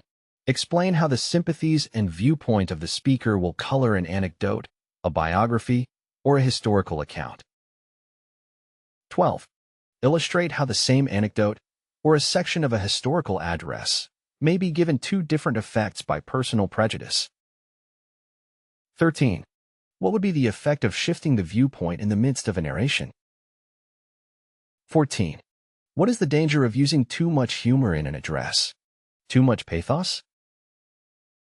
How to attract and hold an audience, J. Bergessenwein. Chapter 22. Sometimes the feeling that a given way of looking at things is undoubtedly correct prevents the mind from thinking at all. In view of the hindrances which certain kinds or degrees of feeling throw into the way of thinking, it might be inferred that the thinker must suppress the element of feeling in the inner life. No greater mistake could be made. If the Creator endowed man with the power to think, to feel, and to will, these several activities of the mind are not designed to be in conflict, and so long as any one of them is not perverted or allowed to run to excess, it necessarily aids and strengthens the others in their normal functions. Nathan C. Schaeffer, Thinking and Learning to Think. When we weigh, compare, and decide upon the value of any given ideas, we reason. When an idea produces in us an opinion or an action, without first being subjected to deliberation, we are moved by suggestion. Man was formerly thought to be a reasoning animal, basing his actions on the conclusions of natural logic. It was supposed that before forming an opinion or deciding on a course of conduct, he weighed at least some of the reasons for and against the matter, and performed a more or less simple process of reasoning. But modern research has shown that quite the opposite is true. Most of our opinions and actions are not based upon conscious reasoning, but are the result of suggestion. In fact, some authorities declare that an act of pure reasoning is very rare in the average mind. Momentous decisions are made, far-reaching actions are determined upon, primarily by the force of suggestion. Notice that word primarily, for simple thought, and even mature reasoning, often follows a suggestion accepted in the mind, and the thinker fondly supposes that his conclusion is from first to last based on cold logic. The basis of suggestion. We must think of suggestion both as an effect and as a cause. Considered as an effect, or objectively, there must be something in the hearer that predisposes him to receive suggestion. Considered as a cause, or subjectively, there must be some methods by which the speaker can move upon that particularly susceptible attitude of the hearer. How to do this honestly and fairly is our problem. To do it dishonestly and trickily, to use suggestion to bring about conviction and action without a basis of right and truth and in a bad cause, is to assume the terrible responsibility that must fall on the champion of error. Jesus scorned not to use suggestion so that he might move men to their benefit, but every vicious trickster has adopted the same means to reach base ends. Therefore, honest men will examine well into their motives and into the truth of their cause, before seeking to influence men by suggestion. 3 fundamental conditions make us all susceptible to suggestion. We naturally respect authority. In every mind, this is only a question of degree, ranging from the subject who is easily hypnotized to the stubborn mind that fortifies itself the more strongly with every assault upon its opinion. The latter type is almost immune to suggestion. One of the singular things about suggestion is that it is rarely a fixed quantity. The mind that is receptive to the authority of a certain person may prove inflexible to another. Moods and environments that produce hypnosis readily in one instance may be entirely inoperative in another, and some minds can scarcely ever be thus moved. We do know, however, that the feeling of the subject that authority, influence, power, domination, control, whatever you wish to call it, lies in the person of the suggester, is the basis of all suggestion. The extreme force of this influence is demonstrated in hypnotism. The hypnotic subject is told that he is in the water. He accepts the statement as true and makes swimming motions. He is told that a band is marching down the street, playing the Star-Spangled Banner. He declares he hears the music, arises and stands with head bared. In the same way, some speakers are able to achieve a modified hypnotic effect upon their audiences. The hearers will applaud measures and ideas which, after individual reflection, they will repudiate unless such reflection brings the conviction that the first impression is correct. A second important principle is that our feelings, thoughts, and wills tend to follow the line of least resistance. Once open the mind to the sway of one feeling, and it requires a greater power of feeling, thought, or will, or even all three, to unseat it. Our feelings influence our judgments and volitions much more than we care to admit. So true is this, that it is a superhuman task to get an audience to reason fairly on a subject on which it feels deeply. And when this result is accomplished, the success becomes noteworthy, as in the case of Henry Ward Beecher's Liverpool speech. Emotional ideas once accepted are soon cherished, and finally become our very inmost selves. Attitudes based on feelings alone are prejudices. What is true of our feelings, in this respect, applies to our ideas. All thoughts that enter the mind tend to be accepted as truth unless a stronger and contradictory thought arises. The speaker skilled in moving men to action manages to dominate the minds of his audience with his thoughts by subtly prohibiting the entertaining of ideas hostile to his own. Most of us are captured by the latest strong attack, and if we can be induced to act while under the stress of that last insistent thought, we lose sight of counter-influences. The fact is that almost all our decisions, if they involve thought at all, are of this sort. At the moment of decision, the course of action, then under contemplation, usurps the attention, and conflicting ideas are dropped out of consideration. The head of a large publishing house remarked only recently that 90% of the people who bought books by subscription never read them. They buy because the salesman presents his wares so skillfully that every consideration but the attractiveness of the book drops out of the mind, and that thought prompts action. Every idea that enters the mind will result in action unless a contradictory thought arises to prohibit it. Think of singing the musical scale, and it will result in your singing it unless the counter thought of its futility or absurdity inhibits your action. If you bandage and doctor a horse's foot, he will go lame. You cannot think of swallowing without the muscles used in that process being affected. You cannot think of saying hello without a slight movement of the muscles of speech. To warn children that they should not put beans up their noses is the surest method of getting them to do it. Every thought called up in the mind of your audience will work either for or against you. Thoughts are not dead matter. They radiate dynamic energy. The thoughts all tend to pass into action. Thought is another name for fate. Dominate your hearers' thoughts. Allay all contradictory ideas, and you will sway them as you wish. Volitions as well as feelings and thoughts tend to follow the line of least resistance. That is what makes habit. Suggest to a man that it is impossible to change his mind, and in most cases it becomes more difficult to do so. The exception is the man who naturally jumps to the contrary. Counter-suggestion is the only way to reach him. Suggest subtly and persistently that the opinions of those in the audience who are opposed to your views are changing, and it requires an effort of the will. In fact, a summoning of the forces of feeling, thought, and will, to stem the tide of change that has subconsciously set in. But, not only are we moved by authority and tend toward channels of least resistance, we are all influenced by our environments. It is difficult to rise above the sway of a crowd. Its enthusiasms and its fears are contagious because they are suggestive. What so many feel, we say to ourselves, must have some basis in truth. 10 times 10 makes more than 100. Set 10 men to speaking to 10 audiences of 10 men each, and compare the aggregate power of those 10 speakers with that of one man addressing 100 men. The 10 speakers may be more logically convincing than the single orator, but the chances are strongly in favor of the one man's reaching a greater total effect, for the 100 men will radiate conviction and resolution as 10 small groups could not. We all know the truism about the enthusiasm of numbers. See the chapter on influencing the crowd. Environment controls us unless the contrary is strongly suggested. A gloomy day, in a drab room, sparsely tenanted by listeners, invites platform disaster. Everyone feels it in the air.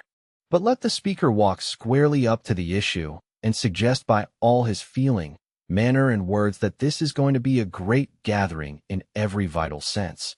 And see how the suggestive power of environment recedes before the advance of a more potent suggestion, if such the speaker is able to make it. Now these three factors, respect for authority, tendency to follow lines of least resistance, and susceptibility to environment, all help to bring the auditor into a state of mind favorable to suggestive influences, but they also react on the speaker.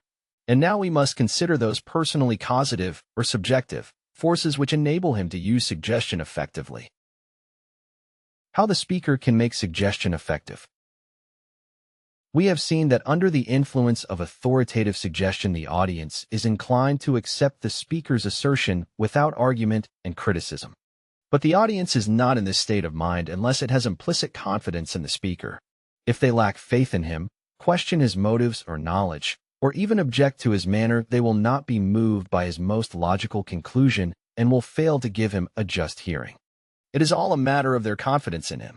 Whether the speaker finds it already in the warm, expectant look of his hearers, or must win to it against opposition or coldness, he must gain that one great vantage point before his suggestions take on power in the hearts of his listeners. Confidence is the mother of conviction. Note in the opening of Henry W. Grady's after-dinner speech how he attempted to secure the confidence of his audience. He created a receptive atmosphere by a humorous story, expressed his desire to speak with earnestness and sincerity, acknowledged the vast interests involved, deprecated his untried arm, and professed his humility. Would not such an introduction give you confidence in the speaker, unless you were strongly opposed to him? And even then, would it not partly disarm your antagonism? Mr. President, bidden by your invitation to a discussion of the race problem, forbidden by occasion to make a political speech, I appreciate, in trying to reconcile orders with propriety, the perplexity of the little maid, who, bidden to learn to swim, was yet adjured, now, go, my darling, hang your clothes on a hickory limb, and don't go near the water. The stoutest apostle of the church, they say, is the missionary, and the missionary, wherever he unfurls his flag, will never find himself in deeper need of unction and address than I, bidden tonight to plant the standard of a Southern Democrat in Boston's banquet hall, and to discuss the problem of the races in the home of Phillips and of Sumner. But, Mr. President, if a purpose to speak in perfect frankness and sincerity, if earnest understanding of the vast interests involved, if a consecrating sense of what disaster may follow further misunderstanding and estrangement, if these may be counted as steady, undisciplined speech and to strengthen an untried arm, then, sir, I shall find the courage to proceed. Note also Mr. Bryan's attempt to secure the confidence of his audience in the following introduction to his Cross of Gold speech delivered before the National Democratic Convention in Chicago, 1896. He asserts his own inability to oppose the distinguished gentleman. He maintains the holiness of his cause, and he declares that he will speak in the interest of humanity, while knowing that humanity is likely to have confidence in the champion of their rights. This introduction completely dominated the audience, and the speech made Mr. Bryan famous. Mr. Chairman and gentlemen of the convention, I would be presumptuous indeed to present myself against the distinguished gentleman to whom you have listened if this were a mere measuring of abilities. But this is not a contest between persons. The humblest citizen in all the land, when clad in the armor of a righteous cause, is stronger than all the host of error. I come to speak to you in defense of a cause as holy as the cause of liberty, the cause of humanity. Some speakers are able to beget confidence by their very manner, while others cannot. To secure confidence, be confident. How can you expect others to accept a message in which you lack, or seem to lack, faith yourself? Confidence is as contagious as disease. Napoleon rebuked an officer for using the word impossible in his presence. The speaker who will entertain no idea of defeat begets in his hearers the idea of his victory. Lady Macbeth was so confident of success that Macbeth changed his mind about undertaking the assassination. Columbus was so certain in his mission that Queen Isabella pawned her jewels to finance his expedition. Assert your message with implicit assurance, and your own belief will act as so much gunpowder to drive it home. Advertisers have long utilized this principle. The machine you will eventually buy, ask the man who owns one, has the strength of Gibraltar, are publicity slogans so full of confidence that they give birth to confidence in the mind of the reader. It should, but may not, go without saying that confidence must have a solid ground of merit, or there will be a ridiculous crash. It is all very well for the spellbinder to claim all the precincts. The official count is just ahead. The reaction against over-confidence and over-suggestion ought to warn those whose chief asset is mere bluff. A short time ago, a speaker arose in a public speaking club and asserted that grass would spring from wood, ashes sprinkled over the soil, without the aid of seed. This idea was greeted with a laugh, but the speaker was so sure of his position that he reiterated the statement forcefully several times and cited his own personal experience as proof. One of the most intelligent men in the audience, who at first had derided the idea, at length came to believe in it.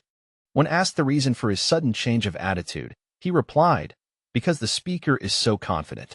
In fact, he was so confident that it took a letter from the U.S. Department of Agriculture to dislodge his error. If by a speaker's confidence, intelligent men can be made to believe such preposterous theories as this, where will the power of self-reliance cease when plausible propositions are under consideration, advanced with all the power of convincing speech? Note the utter assurance in these selections. I know not what course others may take, but as for me, give me liberty or give me death. Patrick Henry. Patton.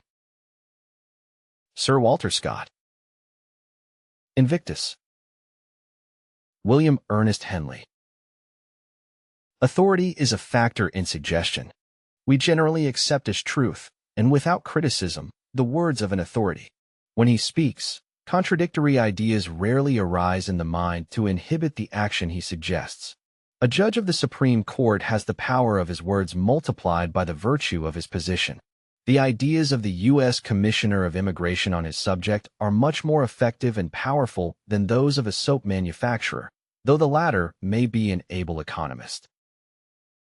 This principle also has been used in advertising. We are told that the physicians to two kings have recommended Synatogen. We are informed that the largest bank in America, Tiffany & Company, and the State, War, and Navy departments all use the Encyclopedia Britannica. The shrewd promoter gives stock in his company to influential bankers or businessmen in the community in order that he may use their examples as a selling argument. If you wish to influence your audience through suggestion, if you would have your statements accepted without criticism or argument, you should appear in the light of an authority and be one. Ignorance and credulity will remain unchanged unless the suggestion of authority be followed promptly by facts. Don't claim authority unless you carry your license in your pocket. Let reason support the position that suggestion has assumed. Advertising will help to establish your reputation. It is up to you to maintain it. One speaker found that his reputation as a magazine writer was a splendid asset as a speaker. Mr. Bryan's publicity, gained by 3 nominations for the presidency and his position as Secretary of State, helps him to command large sums as a speaker. But back of it all, he is a great speaker. Newspaper announcements, all kinds of advertising, formality, impressive introductions, all have a capital effect on the attitude of the audience. But how ridiculous are all these if a toy pistol is advertised as a 16-inch gun? Note how authority is used in the following to support the strength of the speaker's appeal. Professor Alfred Russel Wallace has just celebrated his 90th birthday. Sharing with Charles Darwin the honor of discovering evolution, Professor Wallace has lately received many and signal honors from scientific societies. At the dinner given him in London, his address was largely made up of reminiscences. He reviewed the progress of civilization during the last century and made a series of brilliant and startling contrasts between the England of 1813 and the world of 1913. He affirmed that our progress is only seeming and not real. Professor Wallace insists that the painters, the sculptors, the architects of Athens and Rome were so superior to the modern men that the very fragments of their marbles and temples are the despair of the present-day artists. He tells us that man has improved his telescope and spectacles, but that he is losing his eyesight, that man is improving his looms, but stiffening his fingers, improving his automobile and his locomotive, but losing his legs, improving his foods, but losing his digestion. He adds that the modern white slave traffic, orphan asylums, and tenement house life in factory towns make a black page in the history of the 20th century. Professor Wallace's views are reinforced by the report of the Commission of Parliament on the causes of the deterioration of the factory class people.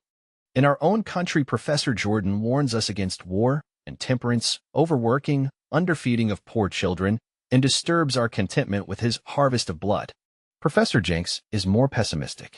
He thinks that the pace, the climate, and the stress of city life have broken down the Puritan stock, that in another century our old families will be extinct, and that the flood of immigration means a Niagara of muddy waters fouling the pure springs of American life.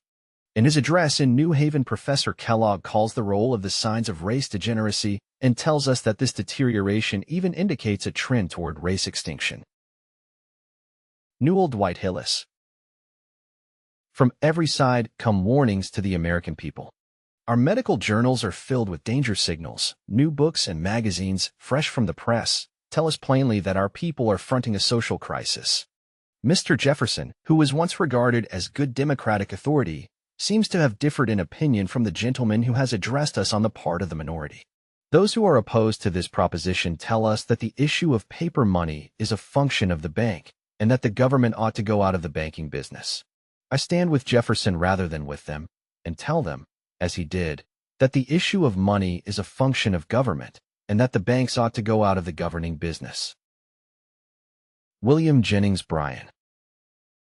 Authority is the great weapon against doubt, but even its force can rarely prevail against prejudice and persistent wrong-headedness.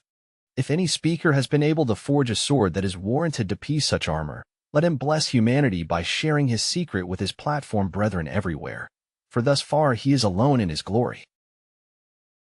There is a middle ground between the suggestion of authority and the confession of weakness that offers a wide range for tact in the speaker.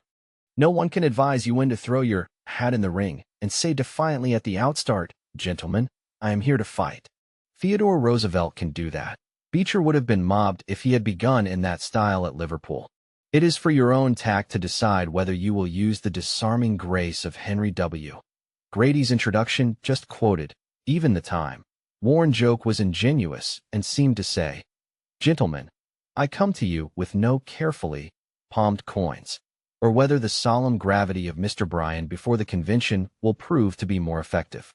Only be sure that your opening attitude is well thought out, and if it changes you warm up to your subject, let not the change lay you open to a revulsion of feeling in your audience. Example is a powerful means of suggestion. As we saw while thinking of environment and its effects on an audience, we do, without the usual amount of hesitation and criticism, what others are doing. Paris wears certain hats and gowns, the rest of the world imitates. The child mimics the actions, accents, and intonations of the parent. Were a child never to hear anyone speak, he would never acquire the power of speech, unless under most arduous training, and even then only imperfectly. One of the biggest department stores in the United States spends fortunes on one advertising slogan: "Everybody is going to the big store." That makes everybody want to go. You can reinforce the power of your message by showing that it has been widely accepted. Political organizations subsidize applause to create the impression that their speakers' ideas are warmly received and approved by the audience. The advocates of the commission, form of government of cities, the champions of votes for women, reserve as their strongest arguments the fact that a number of cities and states have already successfully accepted their plans. Advertisements use the testimonial for its power of suggestion. Observe how this principle has been applied in the following selections, and utilize it on every occasion possible in your attempts to influence through suggestion. The war is actually begun. The next gale that sweeps from the north will bring to our ears the clash of resounding arms. Our brethren are already in the field. Why stand you here idle? Patrick Henry. With a zeal approaching the zeal which inspired the Crusaders who followed Peter the Hermit, our silver Democrats went forth from victory unto victory until they are now assembled, not to discuss, not to debate, but to interrupt the judgment already rendered by the plain people of this country. In this contest, brother has been arrayed against brother, father against son. The warmest ties of love, acquaintance, and association have been disregarded. Old leaders have been cast aside when they refused to give expression to the sentiments of those whom they would lead, and new leaders have sprung up to give direction to this cause of truth. Thus has the contest been waged, and we have assembled hereunder as binding and solemn instructions as were ever imposed upon representatives of the people. William Jennings Bryan. Figurative and indirect language has suggestive force because it does not make statements that can be directly disputed. It arouses no contradictory ideas in the minds of the audience, thereby fulfilling one of the basic requisites of suggestion. By implying a conclusion in indirect or figurative language, it is often asserted most forcefully. Note that in the following, Mr. Bryan did not say that Mr. McKinley would be defeated. He implied it in a much more effective manner. Mr. McKinley was nominated at St. Louis upon a platform which declared for the maintenance of the gold standard until it can be changed into bimetallism by international agreement. Mr. McKinley was the most popular man among the Republicans, and 3 months ago everybody in the Republican Party prophesied his election. How is it today? Why, the man who was once pleased to think that he looked like Napoleon, that man shudders today when he remembers that he was nominated on the anniversary of the Battle of Waterloo. Not only that, but as he listens he can hear with ever increasing distinctness the sound of the waves as they beat upon the lonely shores of St. Helena.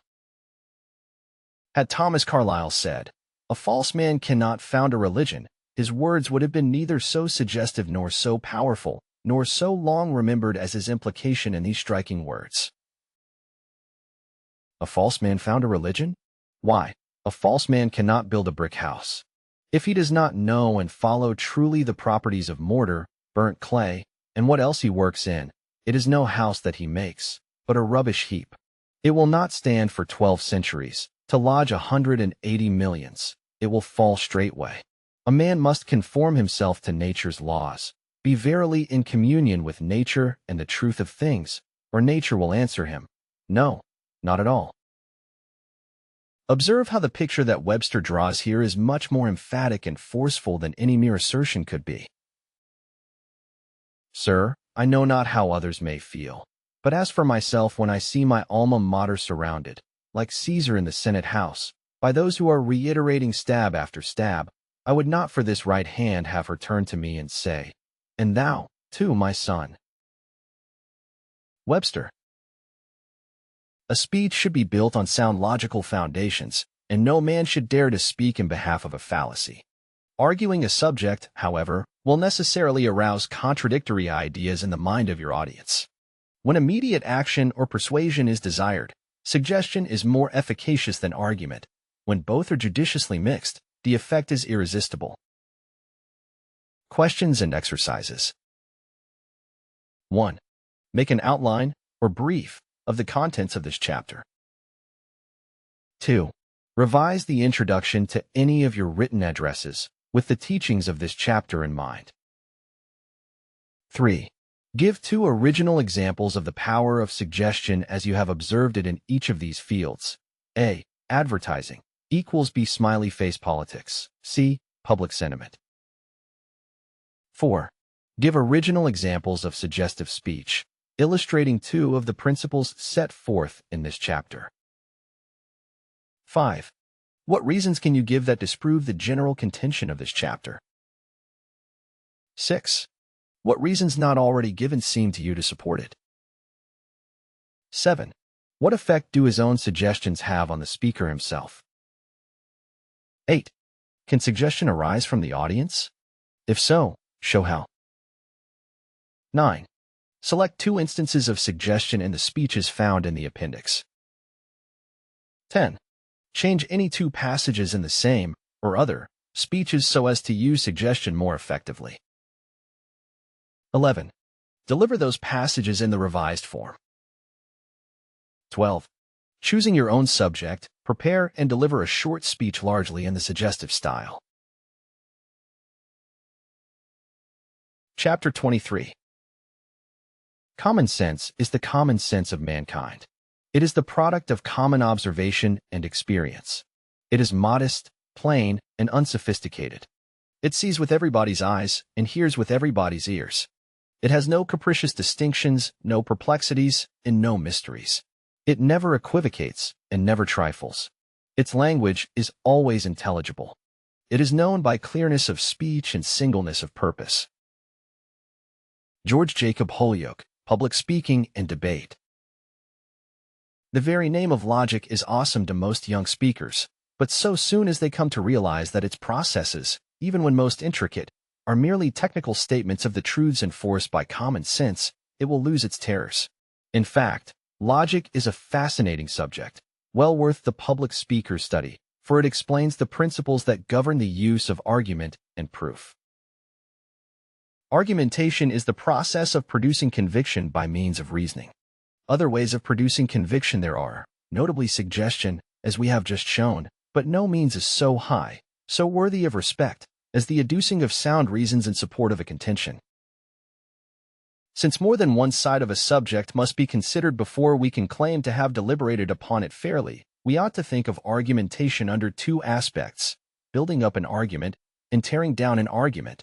That is, you must not only examine into the stability of your structure of argument so that it may both support the proposition you intend to probe and yet be so sound that it cannot be overthrown by opponents, but you must also be so keen to detect defects in argument that you will be able to demolish the weaker arguments of those who argue against you. We can consider argumentation only generally, leaving minute and technical discussions to such excellent works as George P. Baker's The Principles of Argumentation and George Jacob Holyoake's Public Speaking and Debate. Any good college rhetoric also will give help on the subject, especially the works of John Franklin Ginning and Adam Sherman Hill.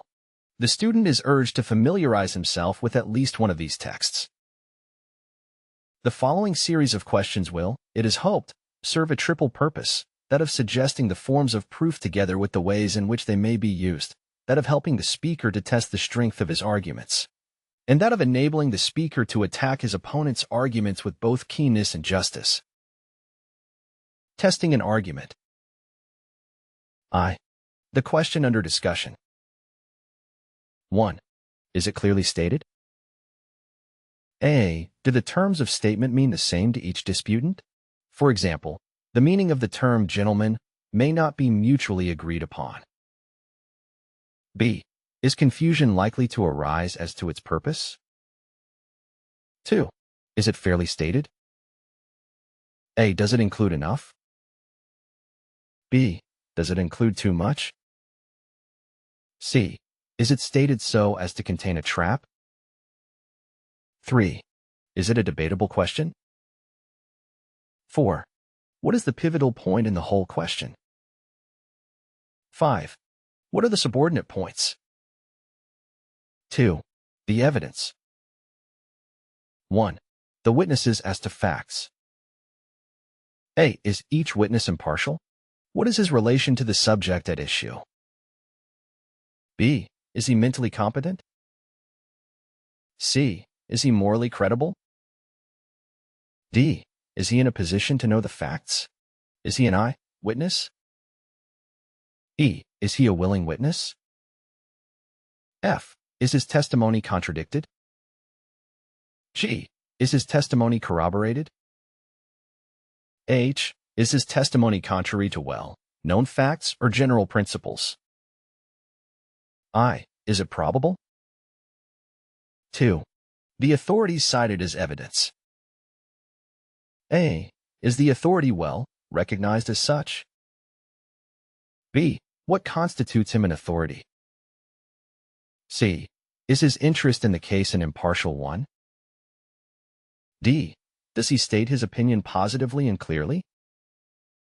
E. Are the non-personal authorities cited, books, etc., reliable and unprejudiced?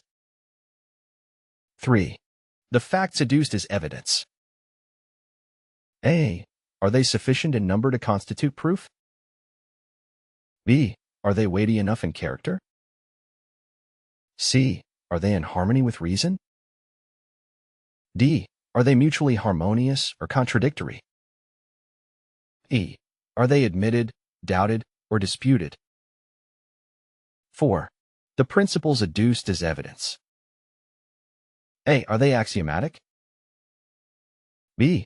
Are they truths of general experience? C. Are they truths of special experience? D. Are they truths arrived at by experiment? Were such experiments special or general? Were the experiments authoritative and conclusive? 3. The reasoning. 1. Inductions. A. Are the facts numerous enough to warrant accepting the generalization as being conclusive? B. Do the facts agree only when considered in the light of this explanation as a conclusion? C. Have you overlooked any contradictory facts? D. Are the contradictory facts sufficiently explained when this inference is accepted as true? E. Are all contrary positions shown to be relatively untenable? F. Have you accepted mere opinions as facts? 2. Deductions. A. Is the law or general principle a well-established one? B. Does the law or principle clearly include the fact you wish to deduce from it, or have you strained the inference? C. Does the importance of the law or principle warrant so important an inference? D. Can the deduction be shown to prove too much? 3. Parallel cases. A. Are the cases parallel at enough points to warrant an inference of similar cause or effect? B. Are the cases parallel at the vital point at issue? C. Has the parallelism been strained? D. Are there no other parallels that would point to a stronger contrary conclusion? 4. Inferences. A. Are the antecedent conditions such as would make the allegation probable? Character and opportunities of the accused, for example. B. Are the signs that point to the inference either clear or numerous enough to warrant its acceptance as fact? C. Are the signs cumulative, an agreeable one with the other? D. Could the signs be made to point to a contrary conclusion? 5. Syllogisms. A. Have any steps been omitted in the syllogisms, such as in a syllogism and enthymeme? If so, test any such by filling out the syllogisms. B. Have you been guilty of stating a conclusion that really does not follow? A non sequitur. C. Can your syllogism be reduced to an absurdity? Reductio ad absurdum. Questions and exercises.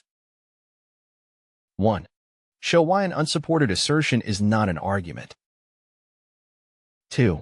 Illustrate how an irrelevant fact may be made to seem to support an argument. 3. What inferences may justly be made from the following? During the Boer War, it was found that the average Englishman did not measure up to the standards of recruiting, and the average soldier in the field manifested a low plane of vitality and endurance. Parliament, alarmed by the disastrous consequences, instituted an investigation. The commission appointed brought in a finding that alcoholic poisoning was the great cause of the national degeneracy. The investigations of the commission have been supplemented by investigations of scientific bodies and individual scientists, all arriving at the same conclusion. As a consequence, the British government has placarded the streets of 100 cities with billboards setting forth the destructive and degenerating nature of alcohol and appealing to the people in the name of the nation to desist from drinking alcoholic beverages. Under efforts directed by the government, the British Army is fast becoming an army of total abstainers. The governments of continental Europe followed the lead of the British government. The French government has placarded France with appeals to the people, attributing the decline of the birth rate and increase in the death rate to the widespread use of alcoholic beverages. The experience of the German government has been the same. The German emperor has clearly stated that leadership in war and in peace will be held by the nation.